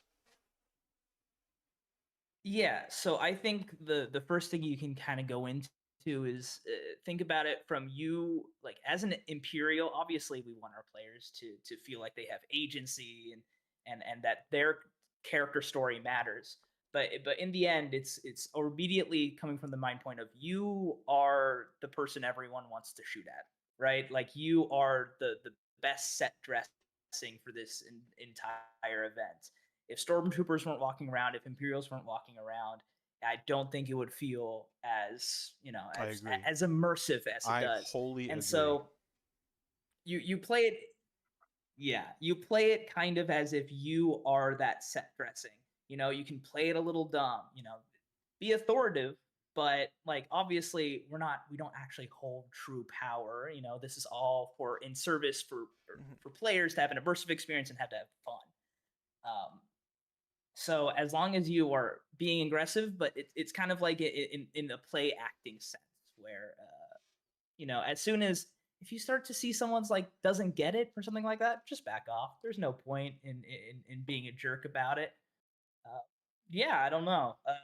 That's kind of how I go about it. I like to play the dumb Imperial, the Imperial that's like for the cause, full heartedly. I don't really think I'm a good guy, but if someone's playing around, being sarcastic and stuff, saying like, "Oh, thank God the Empire's here," just play along with it. Say like, "Yeah, it's a great time to be the. Thank you. I'm glad you appreciate the Empire being here, even though they're being a little cheeky. Everyone's gonna be a little cheeky with you. Everyone wants to be cheeky with you. Right. Everyone wants to be that thing that pushes back." Right on. Now, Jesse, you've played the role of a high-ranking officer a bit more. I know you didn't start as a lieutenant colonel, but for Echo's Resolve, you were, and for I believe PGR, the character is the same rank. Correct me if I'm wrong. So you deal with a lot of people as well outside the Empire, because they want to come to you for work or for quest things or to sell you stuff or blah blah blah. So I'm curious, what's the mindset of Creighton Stern in his interactions with players, and what can players expect when interacting with Imperials? Um, because there's a bit of a contradiction in that they want to interact with the Empire and it feel like the Empire, but they also don't want to walk away feeling bad about the interaction. Nobody wants to be like, man, that guy just yelled at me and like now and like made me feel bad. So I know you've always been really good about interacting with players. Anytime I'm on the Empire team and someone walks up, I usually go try and direct them towards you instead. So, what's your mindset going into this, and what can players expect? Well, I'm going to build off of what Dax Theron was talking about, um, and start with saying when it comes to my outlook from my character, I start with a character's backstory, and I would encourage most people to do that, as in um, a lot of Imperial infantry are recruits. They are not drafted per se. A lot of them probably come from core worlds or places. Getting into the lore here, places where being under Imperial rule is really not that bad. So generally, most Imperials are not going to see themselves as the bad guys. So when I'm interacting with characters, my thought process is that I am here on this world to make this planet a better place to live by bringing peace and order. So, most characters that are going to come up and interact with the Empire are going to expect something along those lines. If they're coming up doing something fishy, I'm probably going to crack down with, I might say, an iron fist. For example, someone had a one of our troopers held hostage at one point and came to the Imperial base with the hostage, wanting some type of ransom. So I simply executed the kidnapper there, if I'll use that term, and said we don't negotiate with terrorists, which is typically how my character refers to most rebels, because in his eyes, they are simply terrorists who are causing trouble on these worlds and trying to disrupt the order that the Empire brings. So I hope that answers your question more or less. Yeah, now I'm just dying to get into the mindset of that kidnapper and how they thought that situation was gonna play out. Um, Kidnapping someone for ransom is one Not thing, sure. but why would you walk up to the fortified military position where you are grossly outnumbered with your kidnappee? I'm dying to know how they thought that would play out. Because I could tell you the same thing would happen for the rebels if someone walked up like, I got one of your guys, give me money. I think we just shoot them all the same. Um, what I fun think the things our people that players rebel do? against the Empire, I just think that the people who rebel against the Empire are just lesser of mind. Like they're not thinking straight. Like if they were thinking straight, they'd just go with it. They would Right, just they would just Right, roll over and right, let the right, right, Empire right, steamroll. right. Um, The braids are so smooth. yeah, So smooth. so smooth. No ridges or bumps, no valleys or lumps. So now you guys for Veil's Edge are gonna have a lot of really cool stuff. I'm not jealous, but you guys are getting all the cool new. That's not true. We're getting combat stims. You guys are getting a lot of cool new stuff. And Chris, if you think it's time, I would like to show off Do it. one of those cool new things. Do Is it. it a video or was it a picture? All right, it was a I picture. think the one that you saw is just a photo. I'll put that photo up. Now, this isn't a huge reveal because it has been in the Discord, but for anyone that's not keeping up to date, or possibly just, oh God, why is this photo so big? I have to resize it to fit on the screen. Was it containing a The big cool vet- item? It could be vertical containing a versus big, cool horizontal. e-web, functional e-web. Boy, how you like them apples? I can't think of a single rebel that's going to see that pointing at them and think, yeah, I'm going to keep doing what I'm doing in this direction. Chris, can you tell us a little bit about the build process for this device and how it's going to be used? Yeah. So really, this has been something that I think, I don't know, every year somebody talks about building an e-web or asks about building an e-web or wants to build an e-web. And over time, like it just got into my head, like I just need to do it. I just need to make an e-web build. Um, because not only is it, a nice piece of firepower for a base, but it is also just imposing, right? And it becomes just an amazing piece of set dressing that can go to events as well. So there's two parts to the build that we'll talk about. A, firepower. So underneath everything is a Wii 23 micro gun, right? So Mhm. it's got some firepower to it, but not probably more than you'd see out of any other heavy repeater blaster on the field. The thing that differs from this from anything else, right, is it is on a tripod. So when your heavy repeater blaster is tripoded, you do gain access to full auto, which means you can really lay down the trigger. So you can put a lot of suppressive fire out there. Second part to this is the custom sound device that is built into us, and this is what myself and aka Corn Vallis, aka Goblin, worked on a little bit today. Was the final process of getting the sound portion of this added. Uh, so this e-web not only sounds really cool when it's shooting, but it can also trigger off that sweet Death Star alarm. So when the e-web is placed at base or another fortified position, say in the woods or anything, it is hooked up to an actual giant speaker via a vacuum tube and additional box that will be with the web. So you get that really cool, impactful, thematic sound playing from this e-web and alerting all other Imperials what's going on. Because if that triggers what is known as burst mode in the Kaitac unit, so it'll sound like a normal blaster firing, and if it detects 50 shots within 30 seconds, it triggers the Death Star alarm going off. So That's you so can take care cool. of some enemies if the enemies are still there and you're still shooting. That's when the Death Star alarm kicks on, and you get that thematic Imperial experience of like, all right, we might need a couple more blasters over here to take care of this situation. So that is that. It has a tracer on the inside, so as you're looking down the barrel of this sucker, you will see all the flashing that comes out of a tracer unit normally, so it'll look like you're getting shot at. At night, you'll look at like you're being shot at. Built in a 4x scope into the top of it as well, so you can actually like see what you're shooting at. But the cool thing about this is that tripod also works, but it can also be used untripoded. So if the Empire needs to get extra aggressive and they want to take a dark trooper and arm him with the e-web cannon, they can take that out on a patrol as well. So that is also something that the e-web can do. It all breaks down. There's a threaded barrel in the middle. You can kind of see a break on the barrel there, where you can actually unscrew that for transportation if you need to collapse that.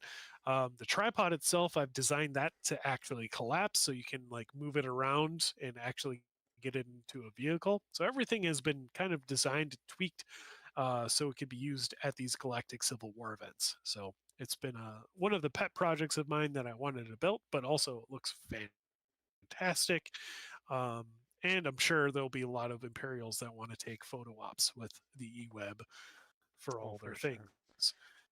So So one of the perks is, eWeb, freaking yeah. eWeb. So So Justy and Dan, tell me, do you guys feel a little more confident in the backing of the Imperial Army behind you? Oh, absolutely. We've got e-webs and dark troopers and everything else. Do we have pictures of the new Dark Yes, yes, we Trooper? Dark have. So, Troopers and Command Post, so am I. do Do we, we have a I do not new have dark one of trooper? those I yet, know but that there'll people. be a we will have two Dark Troopers still. But they have been revamped, right? Refurbished, yeah. enhanced. Do we have So any you'll be able to pictures? see those. There'll probably be a video coming out at some point in the Okay. next week or so.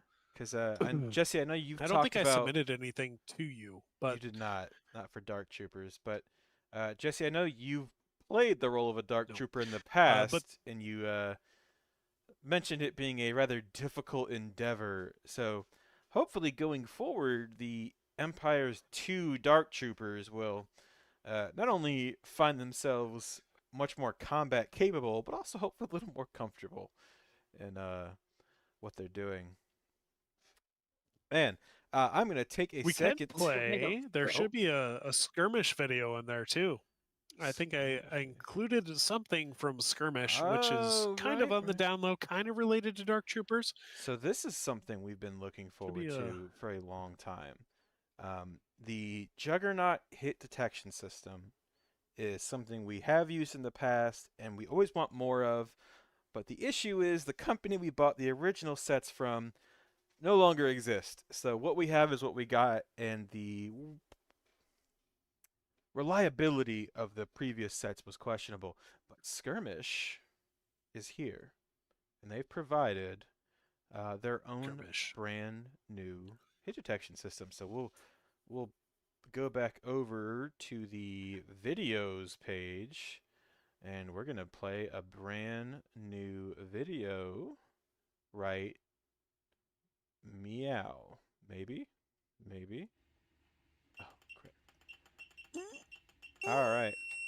Don't worry, in the Discord chat, you can't hear it, but there is a video playing on YouTube demonstrating the capabilities of the brand new Skirmish hit detection system. So, the Empire not only has these huge E-Web turrets that blare silence, they not only have two revamped and refurbished Dark Trooper kits, but those kits will be equipped with a state-of-the-art, brand new Skirmish hit detection system, ensuring that they're not going to be taken down quite so easily.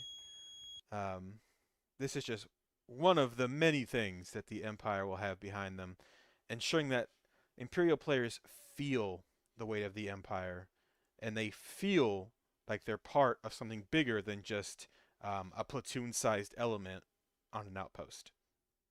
Um,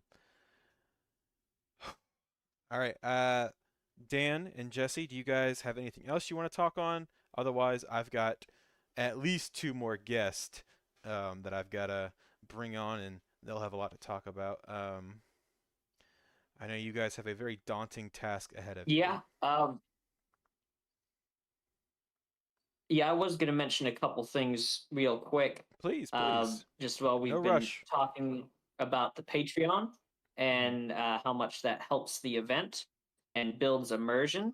Now, full disclaimer, the things that I'm going to show and talk about here very briefly were not paid for with funds from Patreon, but myself and I think pretty much every admin on here has spent their own money to buy and build things that are just simply to help make the event more immersive. So the more people who support on Patreon, the more things like this they can expect to see at the event. If you would like to share my camera, I can show a couple things real briefly here if you want to make me a little bigger there. Yeah, oh, man, hold on. Tell you what, is there any pictures or videos Or you not, I can can just send me? hold it close. Because your camera quality's not the best right now. So is there any pictures or videos you could send that I could put up on the screen? Anything like that? I don't know if I have any with you, but I'll just move over here briefly, and you can probably see the outline of this here. Anyone who's Yeah. ever paid attention in any Star Wars movie, anytime you see any Imperial base inside the Death Star, inside a Star Destroyer, you see these panel lights. Now, this right here is just the frame. I just now bought a couple of these, but I will be, hopefully, in time for Veil's Edge, installing lights inside of them, simply to make the Imperial base more immersive. This really is not a personal kit item. It doesn't enhance me as a player in any way. It's simply to make the event more immersive and more convincing for all the players who show up. And these are the types of things you can expect to see the Patreon going towards as we build more things like the eWeb, for example. There are other things that I'm working on. Not anything that's going to be here in times for Veil's Edge, but I'm working on a not just Imperial themed things, but also working on a monster hunt that will be open to all players, but only very limited slots would be available. I'm hoping to be able to test run that next time we do Nox Prime 2, whenever that may be. I've even got some plans at building a Imperial turbo laser turret, one that players can actually go inside of and completely enclose themselves in and only view enemies through what I would call cameras, I suppose. That's not necessarily what they'd be in universe. Might have tagging launchers built inside and machine guns, things like that. So those are just some things that are in the works.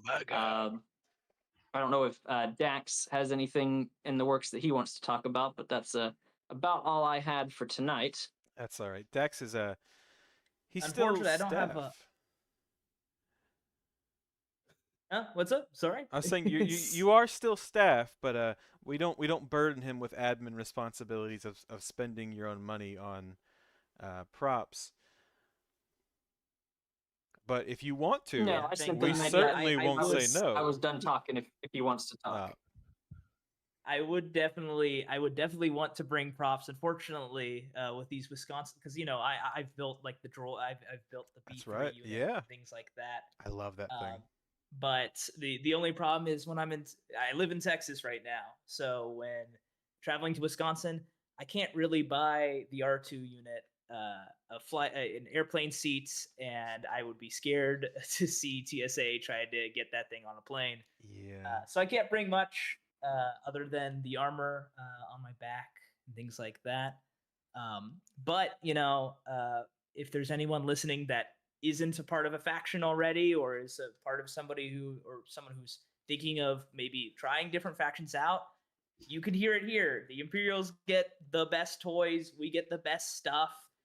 It's, in my opinion, one of the most fun factions to play for. So, it doesn't take much. Just a black jumpsuit and a hat, and you're good to Very go. So true. don't be scared of Very joining true. the Empire. You earn the Yeah, most and money. building on you- that too, we do have loaner costumes as well. If you don't have all the pieces to your costume together, if you just contact us, we've got lots of Imperial and even Rebel loaner costumes, and we may even have some extra blasters. I know I'm planning on building another one soon, so there will be some extras along the way. The Empire pays the most, and if you're also not very familiar with roleplay or very comfortable with it, I think joining the Empire is definitely a great way to start, because we will provide you with structure, and we will more or less tell you where to go and how to behave, so that way you kind of know how to start those roleplay interactions. Right on. Thank you guys, both of you, so much. Um, I've played Empire and Rebel both, and it's a blast on the Empire. I cannot lie. So thank you both for joining us and for talking. And to build off of what Jesse showed off, I'm gonna plug the Patreon once more, but I'm gonna go ahead and kick you both out first. Oh geez. Move to audience. Move to audience. There we go. Why everybody He's but kickable. Jesse? Everybody but Justin. The Um, unkickable. The unkickable. The unkickable. But again, we're gonna plug the Patreon real quick before we bring in our next guest. To build off what Jesse showed off, when we talk about using the Patreon funds, they don't go towards like getting us new blasters or us new kit or us as admins new toys. They go towards props. They go towards ambiance. They go towards immersion. These things that we're bringing that don't add anything to our own experience outside of what they also add to yours. So once again, I would request and I would implore you to please consider going to patreon.com/Galactic Civil War Patreon and becoming a subscriber, if only for the month leading up to Veil's Edge, just to help us out, because there's one big ticket item we're really wanting to acquire, but we just need a little more help. Rest assured, us admins are pitching in quite a lot of money ourselves. We just need a little more help from the community, so we are asking you, please go to patreon.com/Galactic Civil War Patreon and consider either becoming a subscriber or upping your subscription just for the month leading up to Veil's Edge. Now, we understand times are tough for everybody, so when you become a subscriber, we do try and give back to you. At our lowest tier is $5 a month, and we know $5 is not no small amount. So we are incredibly grateful to those of you that give even $5 a month in our Carbonite tier, and in return, you are given an exclusive role in the Discord. You are given access to the Discord soundstage where we record this. You are given access to the exclusive Patreon's Cantina chats. Just as a way of saying, like, hey, thank you so much. You are a special individual in our community because you are directly giving back in a way that's above just what the normal person already does. A step up from that is the Durasteel tier. Sorry, that is $10 a month. You get all the perks of the previous tier, in addition to that monthly 10% off DT Blasterworks code. This is one of my favorite perks simply because it's economically smart. If you're going to buy a blaster kit anyway, go ahead and subscribe to the Durasteel tier, get the 10% off, and you'll end up saving more than $10, effectively making your Patreon subscription free. In addition, you get access to a discount code for the GCW merch shop. So if you're already going to spend money, go ahead and spend $10 first and get a bigger discount for the items you were already going to buy. And again, $10 a month, that's like the cost of a Big Mac nowadays, you know? So for one Big Mac a month, you can make GCW so much better.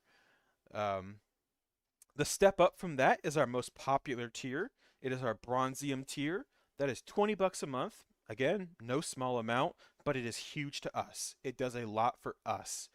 At Bronzium, you gain all the perks of the previous tiers. You get the exclusive roles and chats, you get the exclusive discount codes, and you also get entered into the monthly raffle, which gives you merch or your ticket to the event. So, you know, at Bronzium, you're not only getting this cool stuff, but you're potentially getting some extra free stuff on the side. How nice is that? All for $20 a month.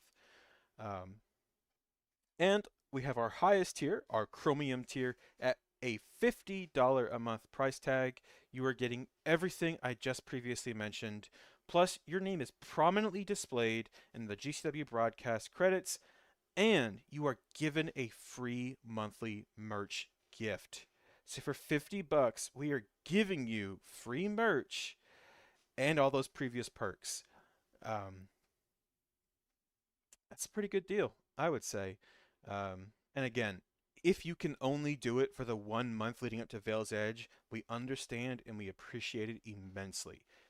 Any tier helps us out so much. That $5 and that $50 both are a huge help in making it so we can put on the best possible event to you guys. That money doesn't go to our pockets. It doesn't put gas in our cars. It doesn't put BBs in our blasters.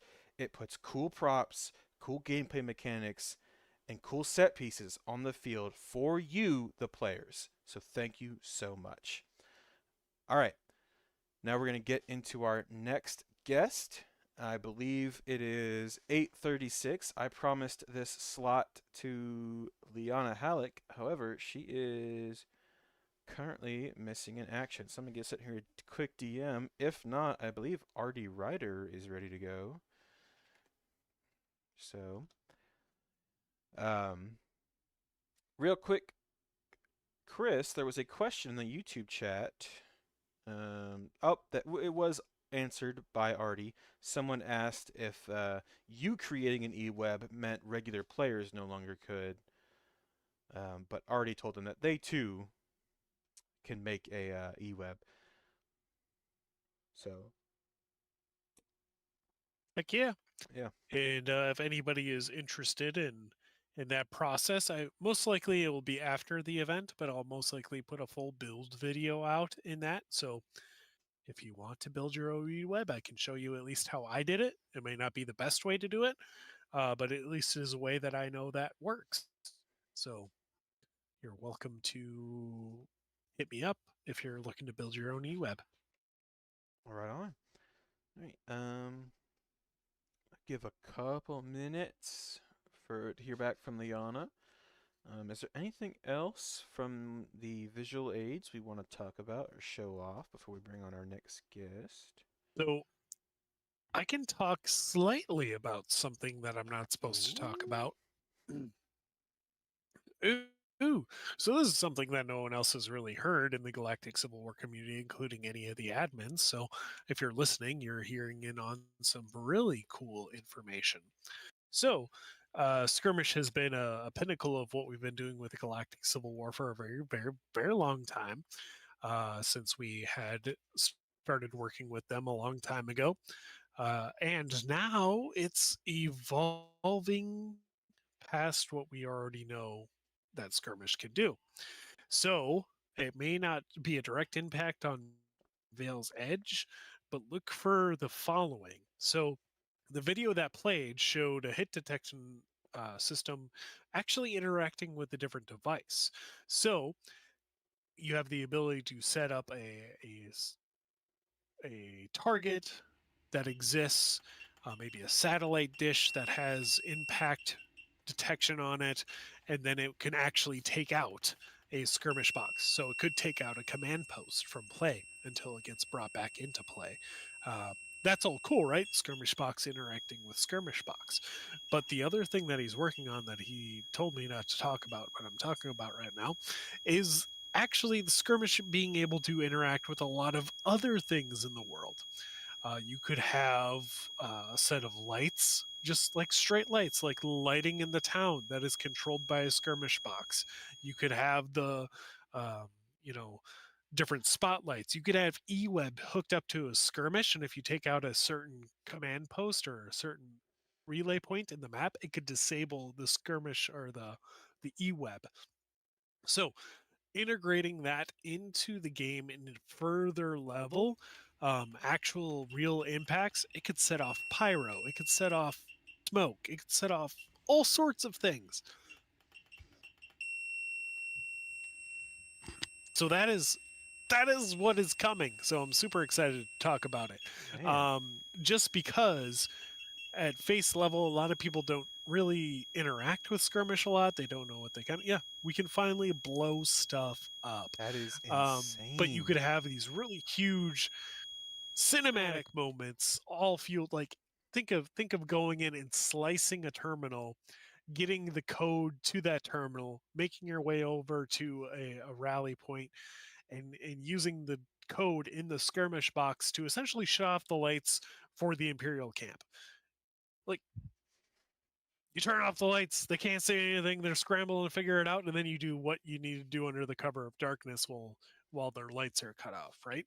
Different ways of interacting with the world that are outside of BBs, and um, having that extra immersion built into skirmish is going to be huge. So there's a lot of stuff going on behind the scenes, and I really wasn't supposed to talk about stuff, but the cool stuff that is coming is really cool. So I was excited to share that with you guys, even though I wasn't supposed to. That So is insanely cool. I didn't even know about there you that. go. I hope that was a nice lead into the next stuff. Yeah, No one did. Ain't nobody knew. Like, you could shut off dark troopers, you could shut off an HK unit remotely. Like, think of all these different things of like problems, right? Try to kill this thing that seems unkillable. You take down these 3 relays, and Yeah. now it's offline. Like, boom! How cool is that? I'm just thinking, like, imagine going back to 2023 to the first event, and if we had known then that the day would come where you could shoot a prop enough times and it sets off real pyro, or you're actually slicing into something on your data pad and you're actually having to slice and that cuts the lights off. That's more than just amazing. That's taking LARP to the next level. That is an integration to real life, and a level of immersiveness that is just unfoundedly amazing. So that is very exciting, and I wish we had more videos and pictures to show. But I know that is tech that is supposed to be under wraps. But here we are talking about it on a public broadcast. Well, I've not heard back from Leon. I'm sure she's still eating dinner. So is there an? I did wanted to say that it is not only the admins but the staff too, and as well as our players that put a lot of their own money into this. Ronin, are what's a polite term? Our casino consigliere, our Philanthropist. our philanthropist, our master of money, because he always seems to have more than I do. He has been hard at work as well, giving a huge facelift to the casino, so it's way more immersive, a little seedier, but also just cooler. You know, part of Star Wars is that kind of that Han Solo in the cantina. My friend doesn't like you and I don't like you either. It's a huge part of Star Wars. It's one of the first true alien locations we see is the seedy underground areas. So Ronin's hard at work making that come to life for you, the player, currently listening to this. So there is so much cool stuff in the progress. He also pointed out that we could have unrefined coaxium that when shot actually like explodes. And I think that would be the funniest thing to have. So, but anyway, Artie Ryder, I'm going to invite you to speak if you're ready to go. Otherwise, I'm just going to rant and ramble about Rebel stuff. So let's see if he wants to come talk about the Perlo organization. There he is. Turn this. Oh gosh, Greetings. I need you to back up from the camera like a half a foot, brother. Hold on. Is this you? Nope, that's me. And pitch it down. Pitch it down. I look tiny on mine. Just your Pitch eyes. it down. Pitch it down. Yeah. Oh, he's in his Arthur. He's in his Arthur uniform. I know we He's not can't see Arnie. it. Give me Back a up. Somebody second to else. push this back. I look normal size on mine, so sorry. Yeah, sorry. On the camera we see it is like just the top half of your face, and it is. Oh, now we can't even see you. Oh, there it is. Just the Oh, eyes. bad. That's right. Tell you Just what, the the eyes. Perla let flag me is just a front and little. center. Just Perla. I feel Just like- Perla flag. Are That's we- all we Yeah. need. This is Are we in a It's chapel? Is Where it is not? that? Are we in a yurt? Yeah, it's in the yurt. You own a yurt? Yep. That's So cool. yes, so we actually had to go all the way to California to get it, but Hey, you know what? quite the adventure. That is really cool. All right. Arthur Lester, thank you for joining us. Real quick, tell us who you are and tell us what the Perla Corporation is, because the new players, that's something that's not in Star Wars canon, so they're not going to know. Right. So, like you mentioned, Perla is one of our GCW exclusive, like original factions. We are not a law enforcement agency. We are an independent trading corporation, and we just happen to have a security wing that ensures corporate assets are protected. So you'll likely see the guards and interact with them in the town. Their main job there is to keep the market square safe from any sort of ne'er-do-wells, HUD activities, spice dealing, all of that sort. So, but yes, that's one of the things you're going to see them, again, keeping that market square safe. But they're not Imperial law enforcement. So their regulations might be a little bit different, but they're also going to have to follow the rules that whatever the Empire sets forth. So So you've But yeah, so your partners in prosperity. Yep, I love that logo a lot. Now you've acquired a sizable force of Perla Corporation players, but they seem to do more than just stand around and guard town. It looks like they've kind of got their entire own story playing out through these events that non-Perla might not be aware of. So I'm wondering if it would be okay, not spoilerish, if you kind of summarize the story so far. I know Perla's not been around for too long, and then give us a little something to look forward to for Veil's Edge. Certainly. So yeah, some of the story that unfolded at Bolivar was Perla came in, they set up the trading post and commanded the market, rebuilding the devastation in Newfoundland after the great coaxium disaster of previous events, with intent to have a lovely, prosperous place that people can trade and do market business. But as part of this, the inspector Diggory Sky came to check out things, and through various reasons and happenings, he did not leave the planet alive. What? How did that And happen? so that's one of the things that Perla is grappling with, is the loss of the inspector and the political. Right? Yeah, who knows? Things you get caught in the middle, and simultaneously, the Perla payroll was also hijacked by the nefarious Hut affiliated pirate leader Krix Harand, that little bugger there. But so multiple Yeah. things going down simultaneously, and the director Arthur goes,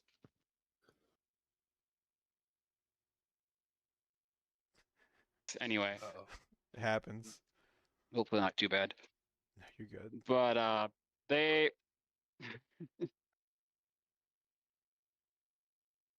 the Huts are doing Hut things, and Perla get caught in the middle.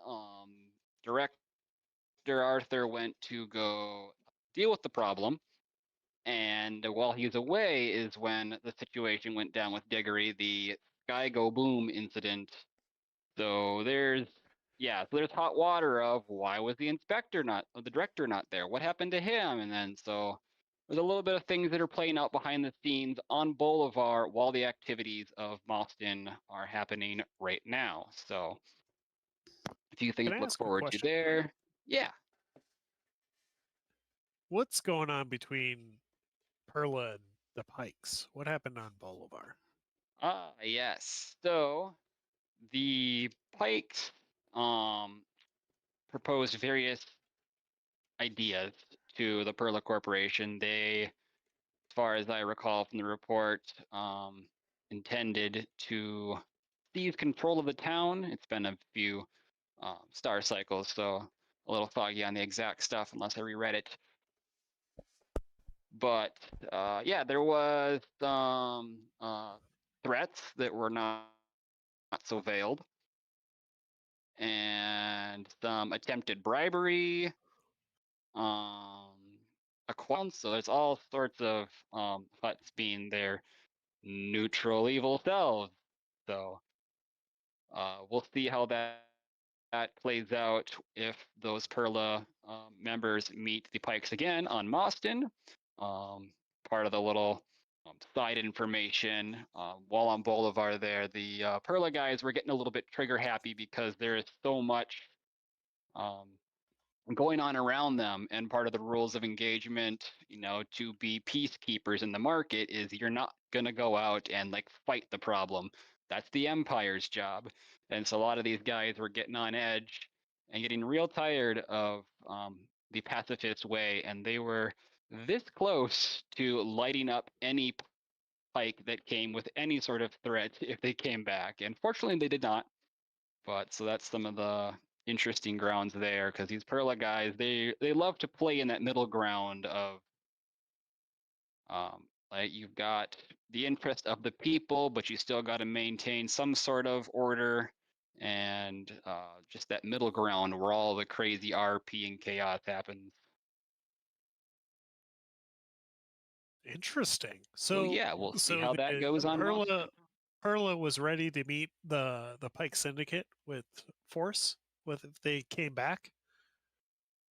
If they came back and were intending to enact their stated nefarious will on the town, they were looking to go hot. So, but we didn't see that happen. Maybe it happened while we were all gone. We don't know.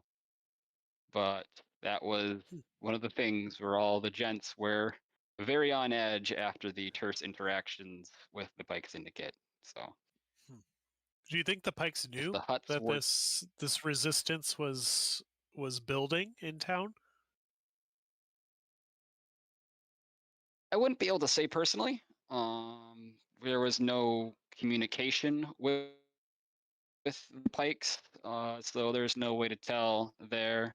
I think there was an incident. Yeah, so two Pikes came in town to shopping for droids, and everybody was like ready to light them up. And I approached them and discovered the misunderstanding that these people were just here to go shopping.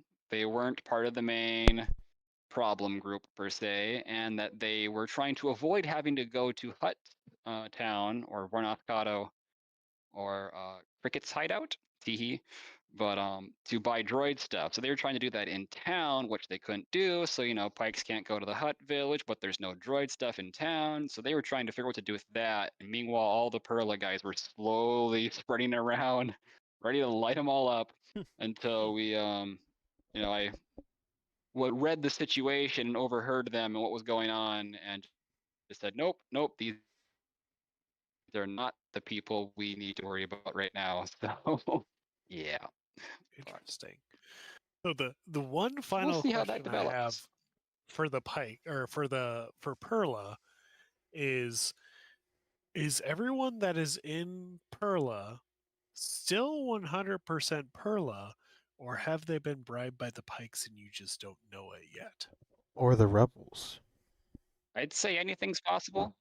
Yeah, who knows? Anything's possible, and that is part of being a non-government agency, corporation in the middle there is money talks. And so that's one thing I could say to encourage delightful RP interactions between players and Perla is roll with that. See what happens. Can you talk your way out of a situation? Can you buy your way out of a situation?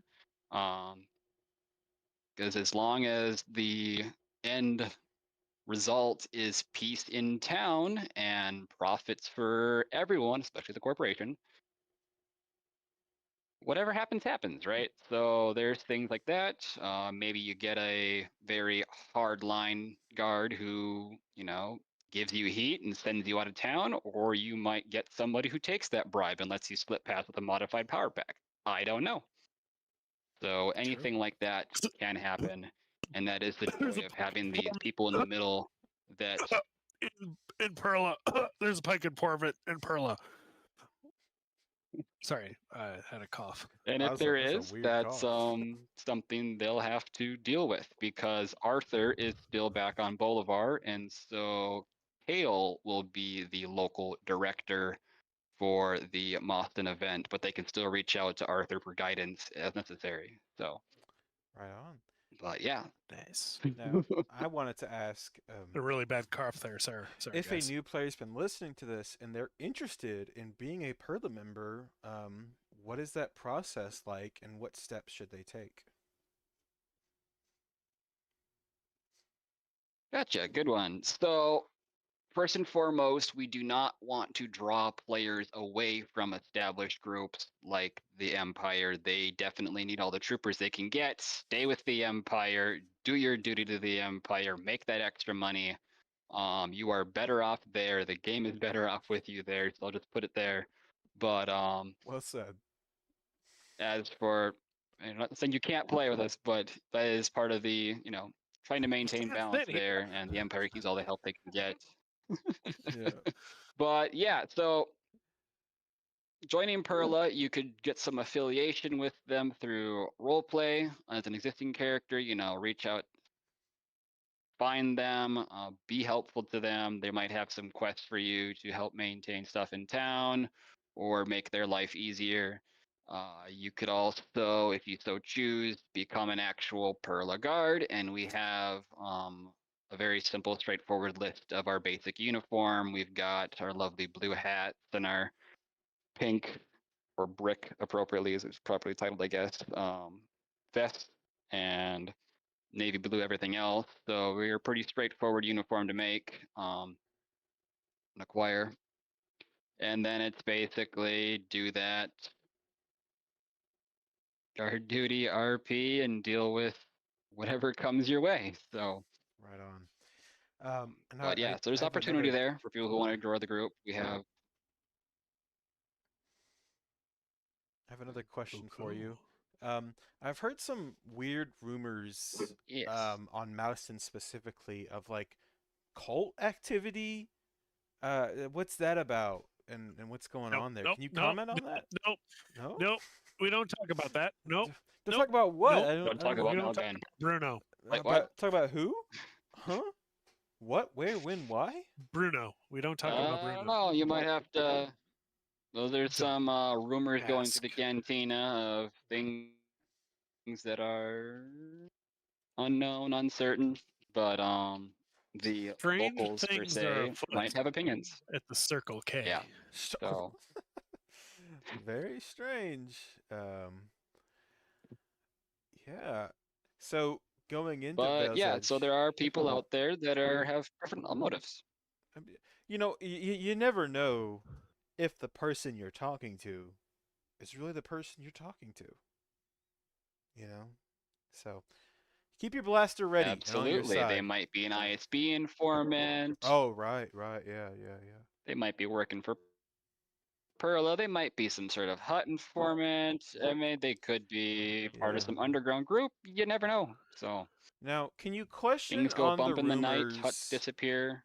Can you? There's been some speculation online circulating that nothing happened on Bolivar and director Diggory Sky just did that.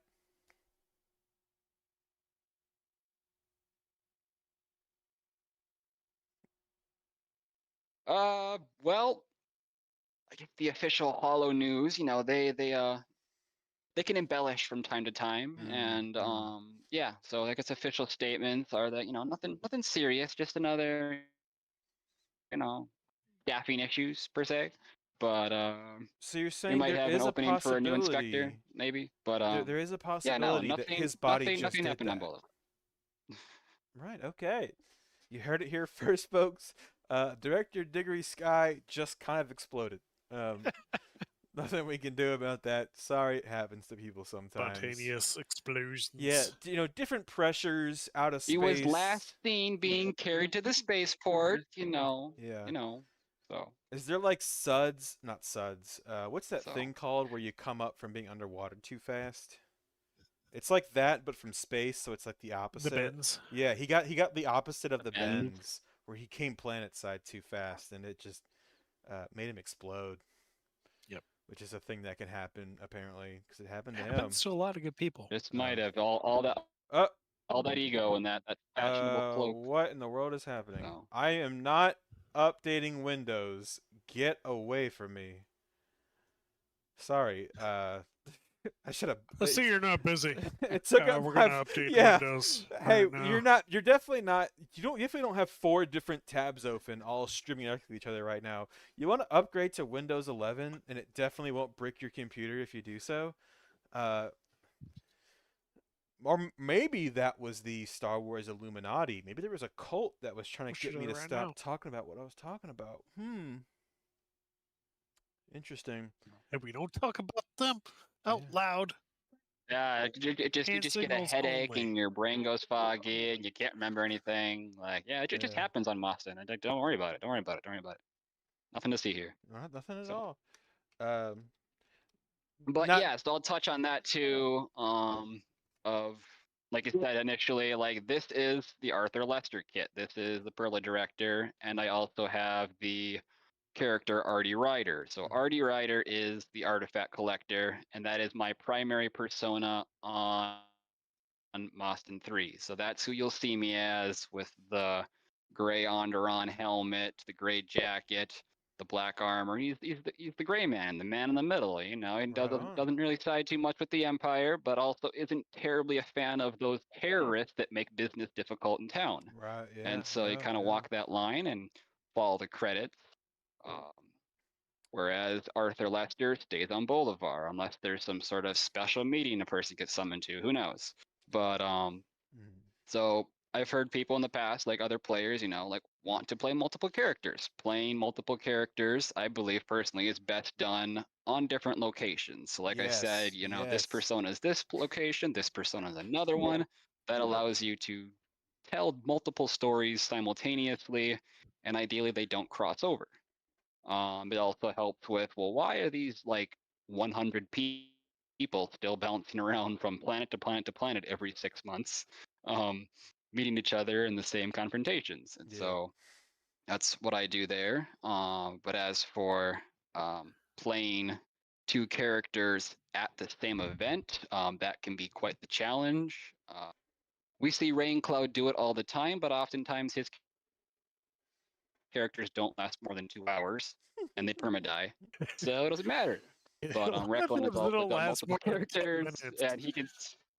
I would love to see an average lifespan of a Raincloud character on a spreadsheet somewhere, because I believe like it's a very, very small window. So like the amount of people you're interacting with as one character is still very small. Especially if Key and Shay is nearby. Yeah. But, the only other thing I would chime in with that is the only proper way to play 2 characters is especially if your face isn't showing. So kind of reference back to the Imperial Super Commandos, right?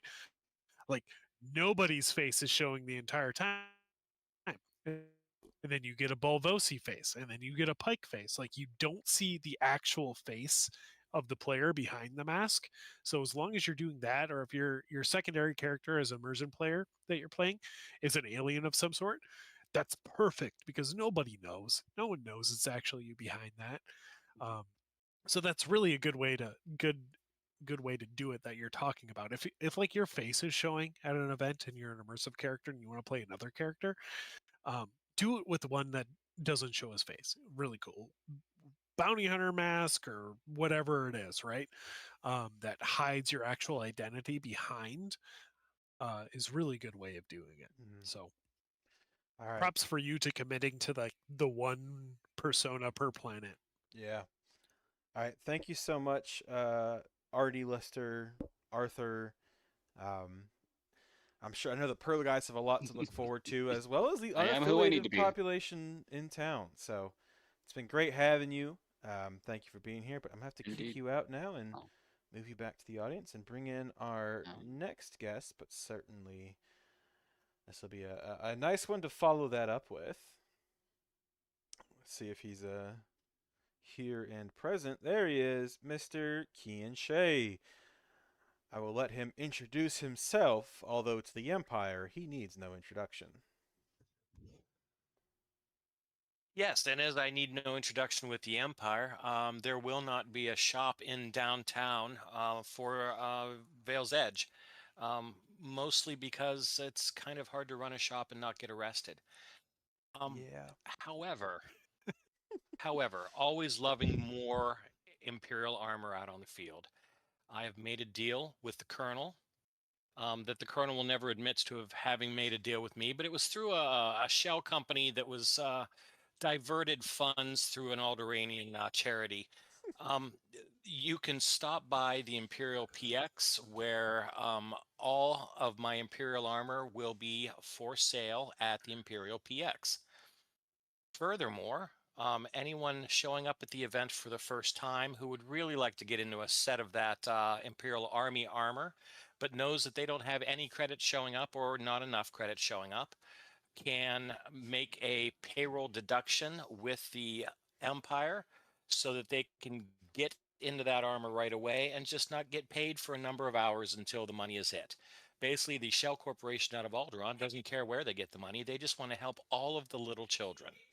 Wow. And So, and that was a system you first employed at Flames of the Rebellion, correct? yes, and it needs just a little bit of work Mm-hmm. because I still ended up fitting people into the armor for most Right. of the second day, and that is something that I would prefer not to do. Um, for those people who do constantly run shops at these events, be kind to them and realize that when they do that, they're not going out and doing the other things that they might want to do. Yeah. Sure, there are some people that just really want to do the shop thing, but there's other people, maybe like me, that just really want a chance to see those wonderful sets of armor in their rifle sights as much as possible. So, Of course. as What? another What does that even as mean? another I quick, don't even know what that means. if you're new, you'll understand it when you see someone that looks like my picture in front of you. Um, as a quick mention, my work is going to be drawing me out of country starting July, probably for at least a year, maybe two. With the region heating up, they're pulling me to do some of my regular work. So that means I am trying to clear stock, which is why you'll be seeing leftover armor that would normally only be featured at other events. I cannot promise that there will be any armor for offer at future events. I think this is a great opportunity for someone to jump in and take it off of me and just take my business and become enormously wealthy while doing it. However, at this what's event, the term that somebody said? What was that? Fill find a niche, fill a niche. Yeah. exactly. And I've been telling some of the Mandalorians forever that I will never sell Beskar because that's someone's family that I would be selling, and that just wouldn't be proper for a non-Mandalorian to be selling it. But if there was a Mandalorian out there selling armor for new people, that would be a wide and untapped market for them to use to further their clan and grow their clan if they offered a discount to people who joined their clan. And I've just been waiting for someone to jump on that. However, I'm going to be sticking to standard prices for this event. That means your full set of Imperial armor for Imperial Army will be 1,000 credits, and the Scout Trooper and Shore Trooper will be 1,500. That includes 3D printed helmet and everything else ABS plastic vacuum formed in my own house. As an example of where I've gotten to in recent times, this is what my scout armor looks like. Everything here was purchased by that person the day of the event and strapped on him for that event. Let me get it on the YouTube as fast as I can. Wow, wow, wow. Wow, wow, wow, wow. I personally say that Scout Trooper or Shore Trooper are definitely the easiest armors to see out of any armor in Star Wars. If you want the full face, actually, except for losing a little bit of peripheral, the Scout is the best, with the Shore Trooper being the best all-around vision. So 1,500 credits, you walk away with that. You don't have to give it back to anybody at the end of the game. And that's pretty much all I have, unless anybody has particular questions. Have I worked on several sets of hut armor?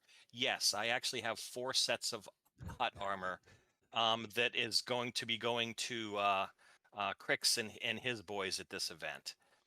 Because, and I think I can show it to you, but I don't have the full body in the shot. They just took the shot of my head. I was doing what Chris has recommended earlier, and I was going as a NPC, but I wanted that NPC not to have my face on it. So this is at least what the helmets of the hut armor look like. I gotta put And the chest armor that you can only barely see a bit of it is the same stuff that Londo wore when he was disguising himself on the sail barge. Also vacuum formed, both pieces. And I'm also working on some unaffiliated armor and armor for Perla at their request. So there will be a couple of new armors floating around this event. That was a very So with comprehensive your- introduction. I know, so good. So with your upcoming change of life in the next year and a half, if you were to return, and someone else had taken the mantle of the armor king of Galactic Civil War, what would Lieutenant Shay or whatever character you choose to play do? What's the future look like? What's the horizon? Well, Lieutenant Shay does not think that he is going to make it through this war. As an Imperial defector, he never thought that this was going to be a winning proposition for him in the long run. He knows the full might of the Empire. So if for some reason this thing goes toward the 2% chance of the rebellion actually even getting anything, concessions, anything out of this, he would hope for some sort of general amnesty and possibly going back to his old employment. But until then, he's going to stay solidly within the rebel camp, and he's going to, once again, see a niche, fill a niche. Anything they need him to do, any rank they need him to play at, anything they need him to serve at. And he'll probably die in a blaze of glory sooner or later. Hoorah. I will try to make sure that just my send 3 Dark Troopers at him this time. well, 3 might do it. Might 3 might do it. might Might be the kicker. I tell you, I can always use more staff officers. It's just hard to see in those. It's hard to see in those sets, and you weren't ready for an L-shaped ambush. But honestly, I'm going to try to get back on leave to go to the events. So you should probably still see me at events. The problem is going to be I'm not going to be home to be making stock for the armory, and there's no one here to do it for me. So. Well, I know that awesome. But I'll be back, and I'll have more PTSD than ever. Yay! I know the wider player base is going to miss the armor, especially the Empire, but the Rebellion will be glad to have you more focused on the fight at hand and not having to step off to fit players. We have plenty for you to do. Rest assured, Lieutenant Shay. Rest assured. I need a robot arm. I forgot about that until I'm 40 days out from the event. My character doesn't have an arm. maybe you could make It's only robot 40 parts. days out. Yeah, it's only 40 days out. I need to get a robot arm, but wow, If I your think arm is the same size as your head, I wouldn't know where to begin. that's true. All right, Oh well, no. I guess I'll have to do it myself. Got Yeah, him. Kem Kestrel was very kind, and he said, "Hey, here's a robot arm I've used in the past. Maybe it'll work for you." The biggest piece of that I couldn't even get around my wrist, so I'm one of them corn-fed Southern boys. We're built a little big down here. Yeah, I think you're about a 120 scale, actually. Yeah, possibly. If anybody with a printer is interested in surprising him. People ask me why my Imperial helmet looks a little strange. It's because we had to print it upside down and cropped awkwardly to get it to print on the bed at all. So, it's tough out here for. If we see an HK unit walking around with only one arm, we'll know where the other arm went. It's just me awkwardly squeezed into the tightest possible costume. I don't think anyone wants to see that, actually. But wow, thank you very much, Kian. I've redone the HK, so that's right. You have in my redone the picture. HK, and I actually have a picture that you sent me. You don't, Okay, no, I don't. didn't I send won't you show it. nothing. I won't show it. 'Cause you don't want it shown, apparently.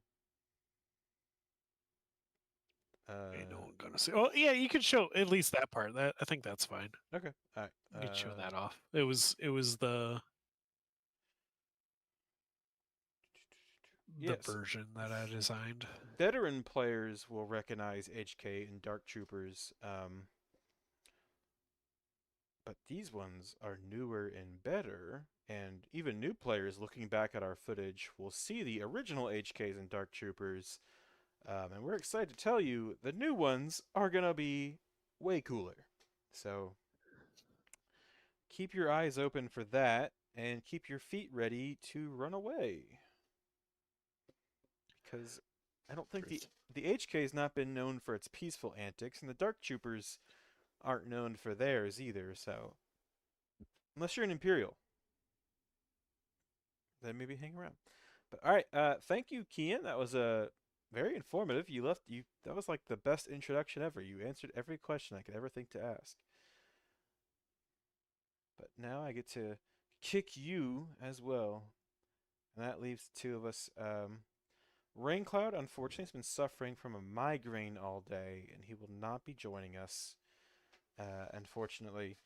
And Liana is still hanging out with her family, which of course takes priority over GCW, so she will not be here. I will speak briefly on the Rebel experience, the Rebel changes coming for Veil's Edge. First and foremost, we've already talked about the combat stims, but Veil's Edge is going to be a kind of a transitionary event for us.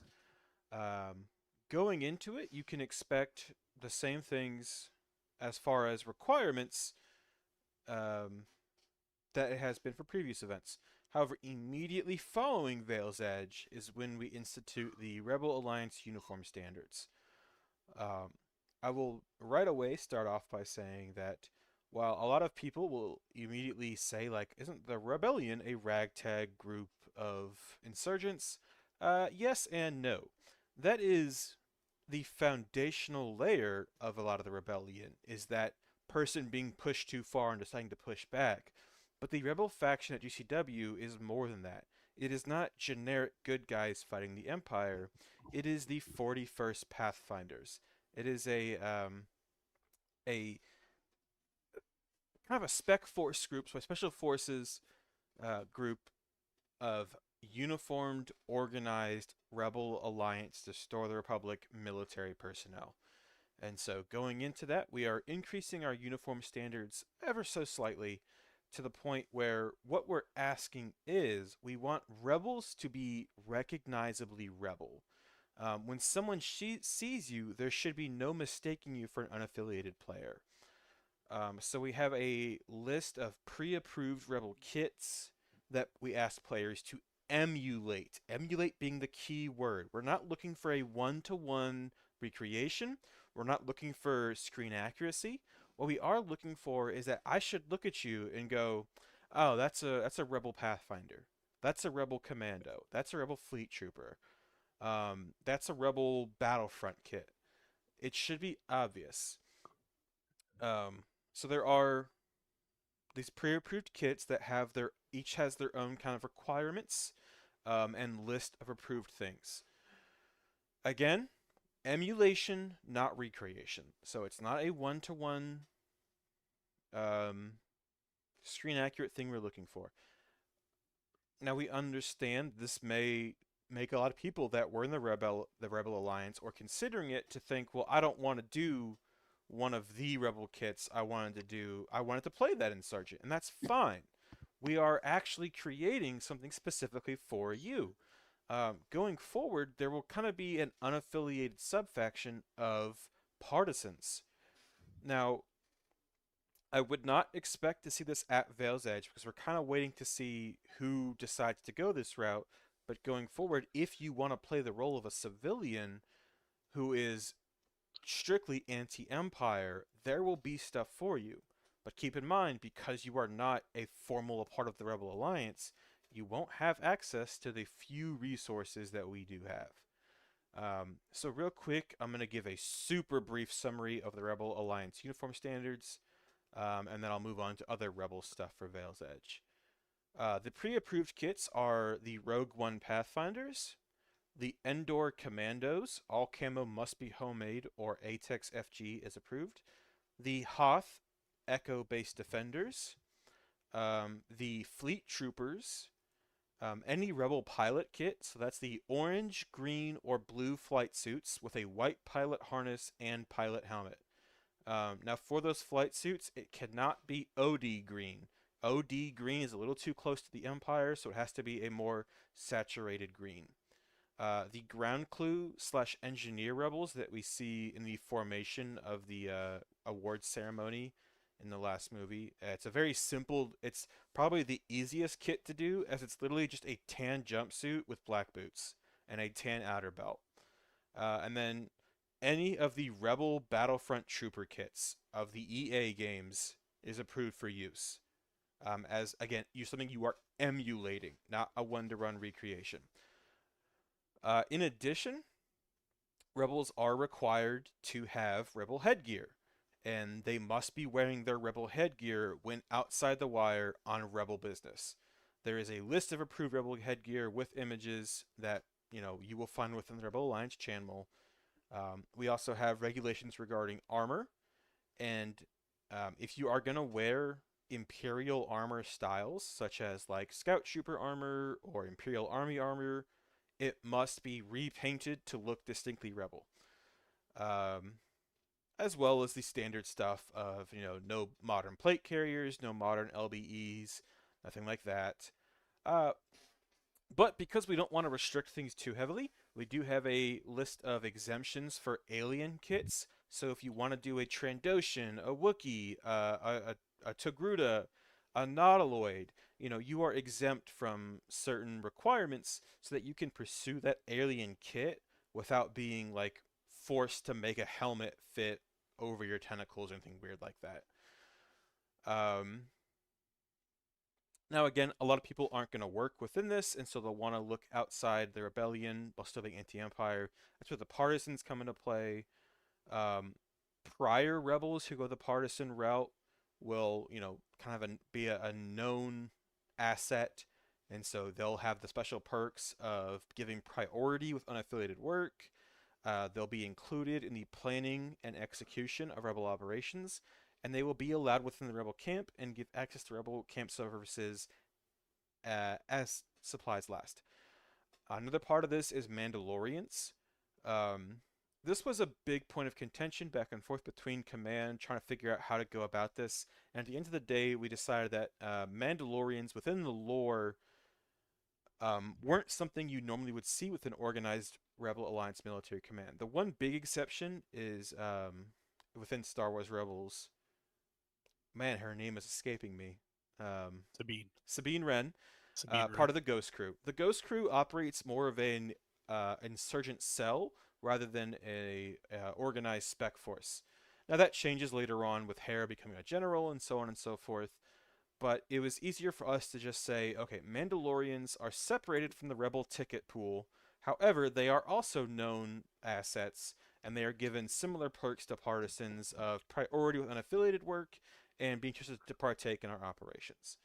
So the goal wasn't to push people out, but rather the goal was to kind of tighten things up, organize a little stricter, while having the added benefit of making a lot more room for while leaving a lot more room for unaffiliated players. I know I'm tripping over that unaffiliated word so hard. Generally, the unaffiliated player You've base. been going for like 10.5 minutes I straight. know. I need You've to sip. got My this, mouth is man. so dry. I need a mouth. My mouth is so. But anyway, the idea You is take a sip. Let me unaffiliated. jump in Okay, here real go quick. ahead. Go ahead. You Go take a sip. Just take a sip. Take a sip. You got it. So the idea of, yes, you can point to a couple exceptions within Galactic Civil War. Never shoot for the exception, always shoot for the rule. When you're thinking about, especially when you're talking Mandalorians within the rebellion, there's two. You could talk about really two that you've seen, right? Fenru, who joined the rebellion after all of his boys got killed, all the protectors, and he's like, fine, you got it. Like, he was kidnapped by the rebellion, and they convinced him, hey, you should join the rebellion. He did. We never see him in his Mandalorian armor. Really, after he quote unquote joins the rebellion, you see a little bit of like the conversations going on. But really, when you think of the rebellion, think of, I really like the example of Luke Skywalker, this farm boy who like started as an unaffiliated player. He got swept up on this quest that was tied to the rebellion, go save a princess, and then by the end of his act, he was in a rebel uniform. He was in a rebel pilot uniform doing rebel missions. So he officially joined up with the rebellion and is doing rebellion things at that point. And then even after that, when you see him on Endor, when he's doing his rebel missions, he's wearing the ATAX poncho, right? He's wearing the same colors as all of his rebel boys. And it's only after he needs to, like, do his uh, weird force wavy lightsaber stick stuff that you see him just in his full black non-rebel attire. And we're talking like the apex of heroage of the rebellion, right? Even when you see him operating within the rebellion, he's like wearing the gear of a rebel. He puts on his rebel jumpsuit and he goes and does rebel things. Um, and that's really important to think from the outside looking in, other players looking in. This kind of divide and this reorganization of uniforms within the different factions really helps just get rid of any of the question and the fog of like, should I shoot that guy? Should I not shoot that guy? What is that guy? What is he doing? Who is she? Who does she work for? All that gray area, we want to kind of just push out of the way, right? We want it to be very visual on how people are reacting to things. If I see someone running across the horizon, they kind of look like a rebel and they maybe might be an unaffiliated. It doesn't feel good as an Imperial engaging with somebody if you don't really know what they are. It's been super easy for everyone else who isn't Empire to see someone who is Empire and go, that guy's got to die right now, and they can plan around it. On opposed to the Imperial experience, there's a lot of fog there, and we want to help that by defining what a rebel looks like, and we want to also provide some of those moments where the rebels need to do something, where disguises can come into play, which is still part of the rebel experience. So I'll let Husky jump in a little bit on that. But Yes. really, you don't want unaffiliated getting shot because they kind of look like rebel, and you don't like rebels not getting shot because they kind of look like unaffiliated. So just widening the gap between those two is really the goal of that reflesh of the uniform standards. Back to you, Husky. Thank you. Very well said. Again, the idea is we always, as the rebel cadre, we want to push the rebels more towards that stealth, sabotage, and subterfuge playstyle as opposed to open conflict. This is part of that. If if you can't just walk into town and just be like, oh, I'm just a civilian, it pushes you to have to think a little more stealthily. Okay, I need to sneak. I need to bribe my way in. I need to do these things. So this is part of pushing towards stealth, subterfuge, and sabotage. And it's also worth mentioning, this is something we've been wanting to do since the first event. It's just we finally feel like they're building as a established player base that we're comfortable enough doing this, where as few people as possible will actually need to make any changes. Um, but that's kind of enough on the RAUS for now. Um, Kind of other Rebel things for Veil's Edge, I'm going to try and go through quickly because we are getting a little late, and I still have to bring one more guest back. Um, you know, the Titan supply lines and the ever in escalating conflict has left the rebellion in a place where we're in a very difficult spot where we now have to accomplish our objectives of fighting the Empire while also defending what we've taken. So Rebel players can expect to find themselves on defense a little more this go around. You know, as a Rebel, you may be told, hey, there's a supply cache out in the woods in this location. We need you to go defend it and stay there and defend it. So you're going to get that Rebel experience of hiding in the woods, ambushing Imperials, but part of that is hiding in the woods for a good period of time, defending a location. But the difficulty comes from we have 50 tickets sold, but while defending these multiple different locations, we still got to stop the Empire doing what they're doing. All the while, our supply lines have been strained, and we now have a lot less Bacta than before. We can't just be willy-nilly filling our vials and throwing our lives against a wall. We got to play a lot more carefully, or else we may find ourselves in the awkward position of not being able to revive each other. So we got to be very careful at Veil's Edge. And I'm going to be honest, going forward, Rebels should not expect things to get any easier. It's probably only going to get harder. The Rebel experience has always been we've always tried to make it the opposite of the Empire experience. The Empire experience is you have that weight of the Empire behind you. You are the authority. You are the army. You are the Empire. You should feel like you have a fleet of Star Destroyers supporting your every action. So what's the opposite of that? The Rebel experience is you are alone out in the Outer Rim. You are a known wanted criminal element. You are an outlaw. You are a known terrorist. And you are David fighting not just one Goliath, but a galaxy full of Goliaths. That should not feel easy. So the Rebel experience is, dare I say, the kind of more difficult, harder experience. Not to try and steer potential Rebel players away, just rather to prepare you for it's going to be challenging, but that's the point. We want it to be challenging because the challenge is part of the fun of being a Rebel. You know, it's not fun winning as a Rebel if you are stronger than the Empire. It's fun winning as a Rebel if the mission felt impossible, but you made it through anyway. So that's what Rebels should look forward to, not only at Veil's Edge, but beyond. However, enough about Rebels and Empire. You know, we've talked about Perla, we've talked about Mandos, we've talked about the factions. Can I ask you a question? You can. Are you afraid? I've been ready to give my life for this cause As a since Rebel? the first event. I tell you what I am afraid for. That's This is not what I asked. Are you afraid? I'll tell you, I am afraid. This is my Just first. say no. Just say okay, no. No. Just say no. No. You will be. You will be. Oh man.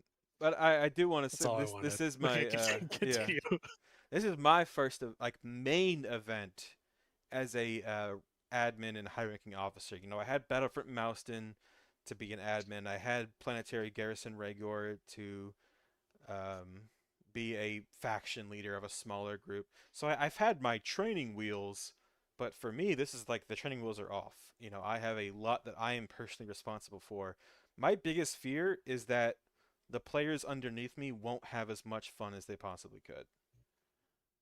So that's what I'm constantly worried about. But enough about the Rebels, the Empire, Perla Mandos. We're going to get Gadge back in here. He's going to talk about the unaffiliated players. Because there's certainly a lot to talk about for them. And while he does that, I'm going to take a short bathroom break. Thank you, Gadge. Welcome. Reintroduce yourself and then Hey. talk about unaffiliated. So again, Gad Shigar, I guess I probably should have did this last time, but this one, most people Oh, probably that's your recognize face. this more I than know my that. face, except it's like blur and all stupid. But yeah, I'm that one.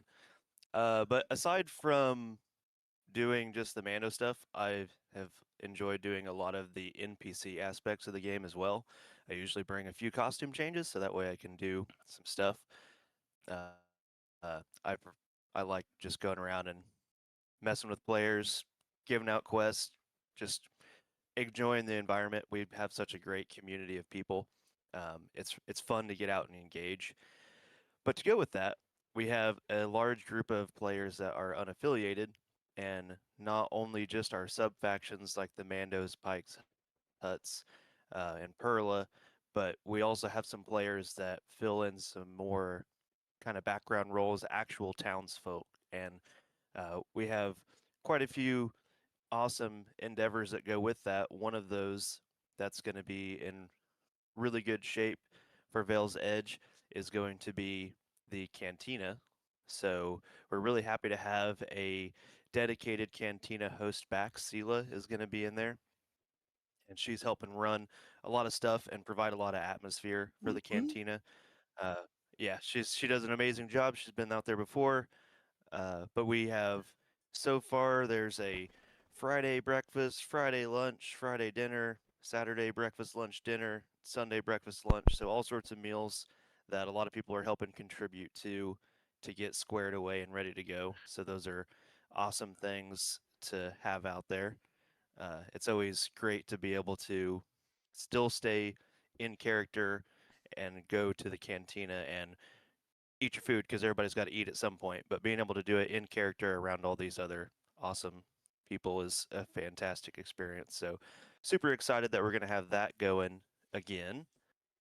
As well as I know Recklin mentioned we have a new shop that's going to be opening up for some droid repairs, and they actually are providing components that you could actually repair gear real life if need be. So their shop is multifunctional. It's not only there so that way they can provide an in-game service, but also if your components do in fact break, you can fix it while you're there. So it's a really cool shop they're helping run.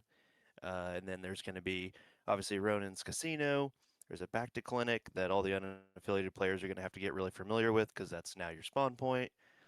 You got Spaceport doing a lot of our background functions, Blaster Shop and General Store from Recklin and Old Man Luke. So all sorts of great shops going on from the unaffiliated side of things. So just kind of wanted to step in and make that announcement, especially about the cantina. It's an awesome thing to have back. I personally always enjoy spending time in there and getting just to interact with players. I mean, people come in there all the time, just cool off, get a drink, and they're sharing the stories about what just happened. So even if you're in there running the cantina, it's fun because people come in and you get all these firsthand stories from one side, and then the next meal you get the story from the other faction the other way, and it's a really neat experience to be able to take part of. Right on. Um, so it sounds like the unaffiliated players and the cantina especially have a lot going on. I know there's been a lot of work about getting the what is it? What do we call them? The mission brokers or the faction liaisons for unaffiliated players, making getting work for them a little easier.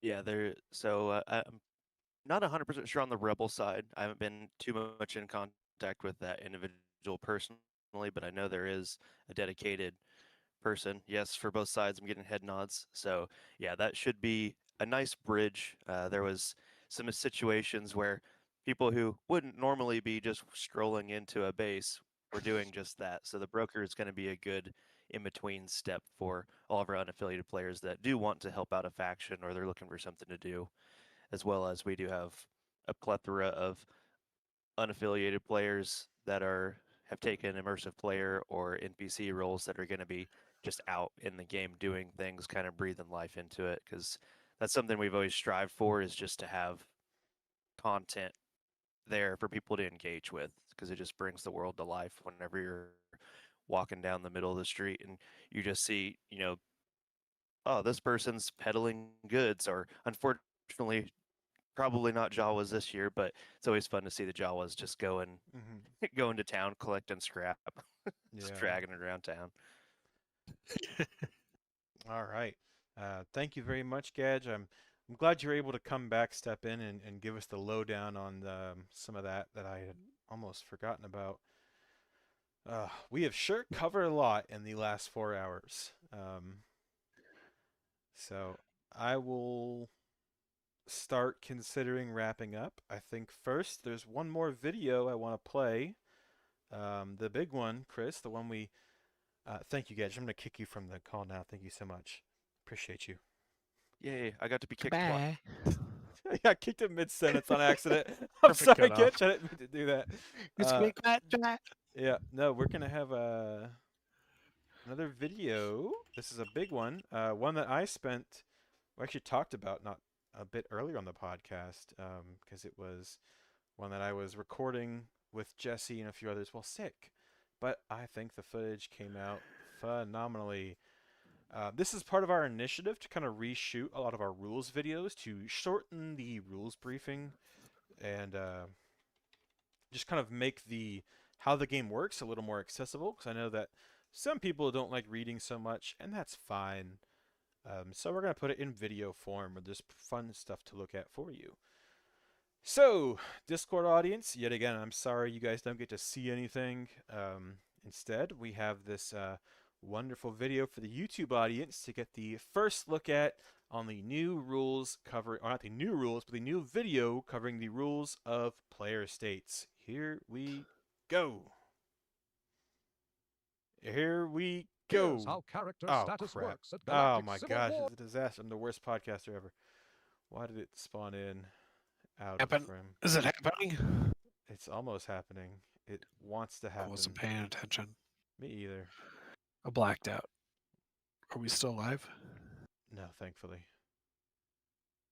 No, I'm kidding. All right, let's try that a Just kidding. third No, we time. All right, here we go. Status works at Galactic Civil War events.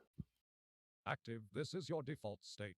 You're fully in play, moving, fighting, using abilities, and interacting with objectives. Stay active until something takes you out of it. Wounded, most characters become wounded from a single BB, hit anywhere on the body, unless you've unlocked special protections like Resilient, Headshot Immunity, Shields, or Juggernaut. When you're wounded, take a knee or go prone, and immediately put on your neon sash. You cannot fight, use abilities, use equipment, or speak unless calling for aid or role-playing your wound. You may crawl only if you heavily roll, playing your injuries. Do not shoot wounded characters unless they stash their sash. You've got 2 minutes to receive medical aid. If your medic revives you, you're back to active. If an enemy reaches you first and keeps a hand on your shoulder for 10 seconds, you're eliminated hand, you're out of play. Follow the respawn ruleless return to your faction's respawn point, pay any credit cost, and wait 2 minutes before re-entering. Some NPC creatures and special melee can also cause eliminations.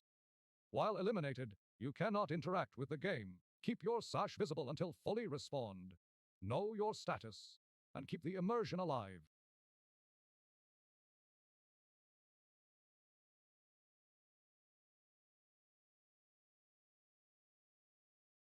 And we're back. All right. Wow, wow, wow, wow. Ooh, whoa, whoa, whoa. I hope you enjoyed that lovely 1-minute video featuring myself, featuring Jesse's wonderful wife, the alien. And the idea is these videos will cut down on our rules briefing so we can get the game started a lot faster.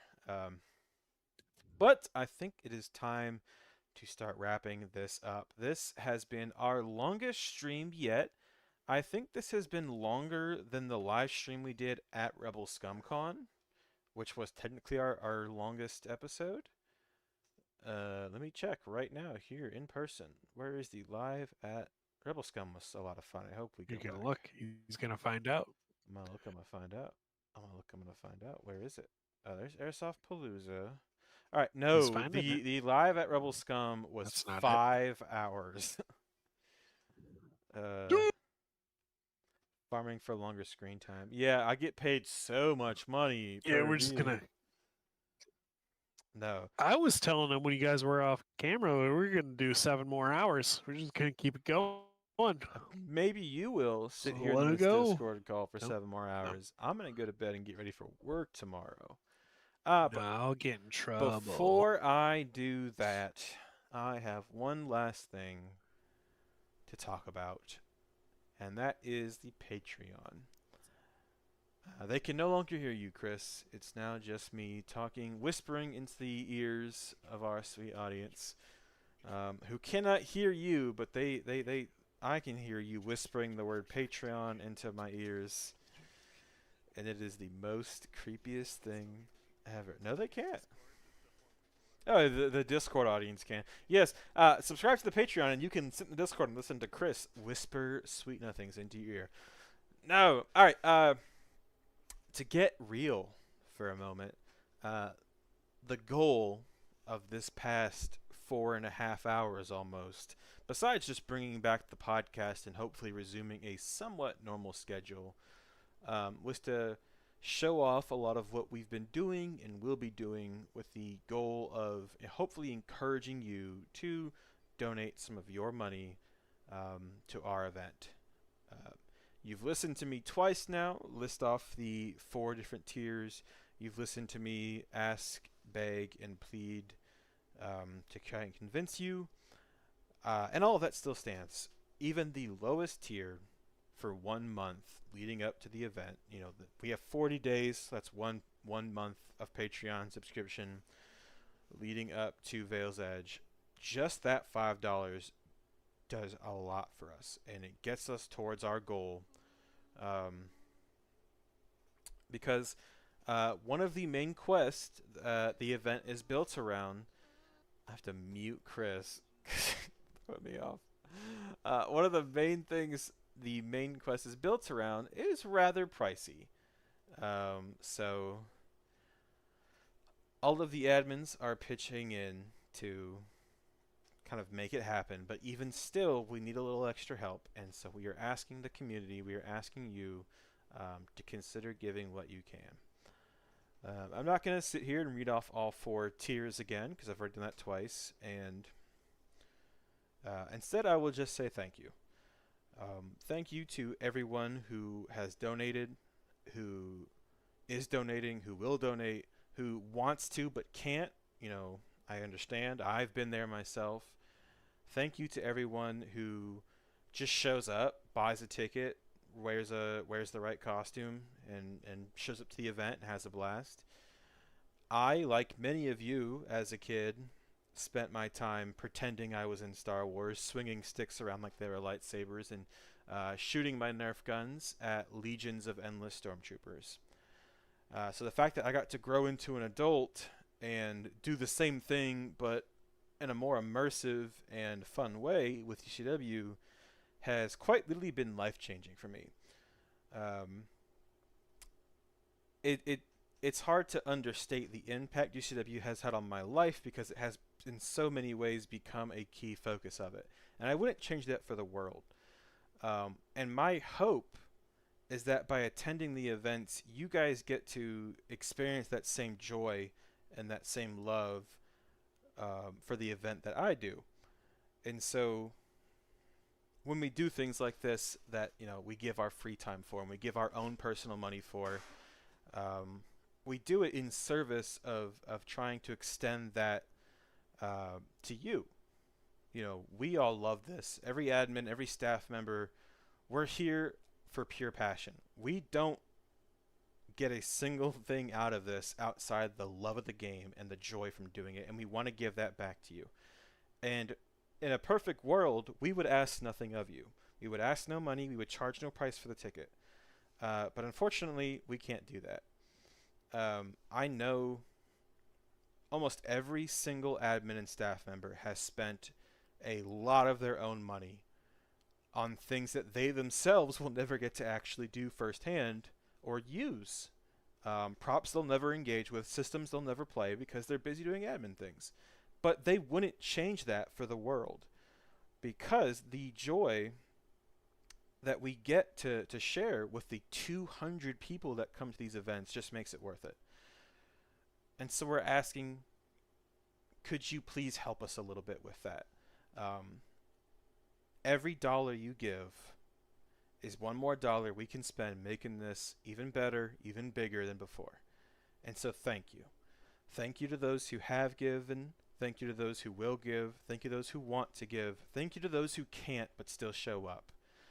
Thank you to the people that have to put a little money aside each paycheck just to buy their ticket, let alone their travel expenses to the event.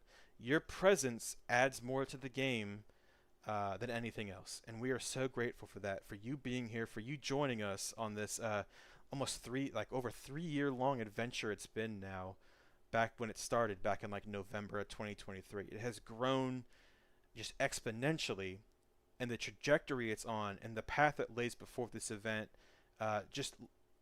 it prophesizes even greater growth. And I'm incredibly excited for the future of this event, because it's thanks to people like you and the support you give that we can continue to grow and we can continue on that path. So that's all I have to say, and that's where we're going to wrap things up. It has been 4.5 hours of me and everyone else sitting here talking to you. I hope you had fun. I hope you enjoyed it, and I hope you'll join us next time. This is Husky signing off. Thank you for being here, and thank you for being you. End stream. Oh my god, I'm so tired. Ugh.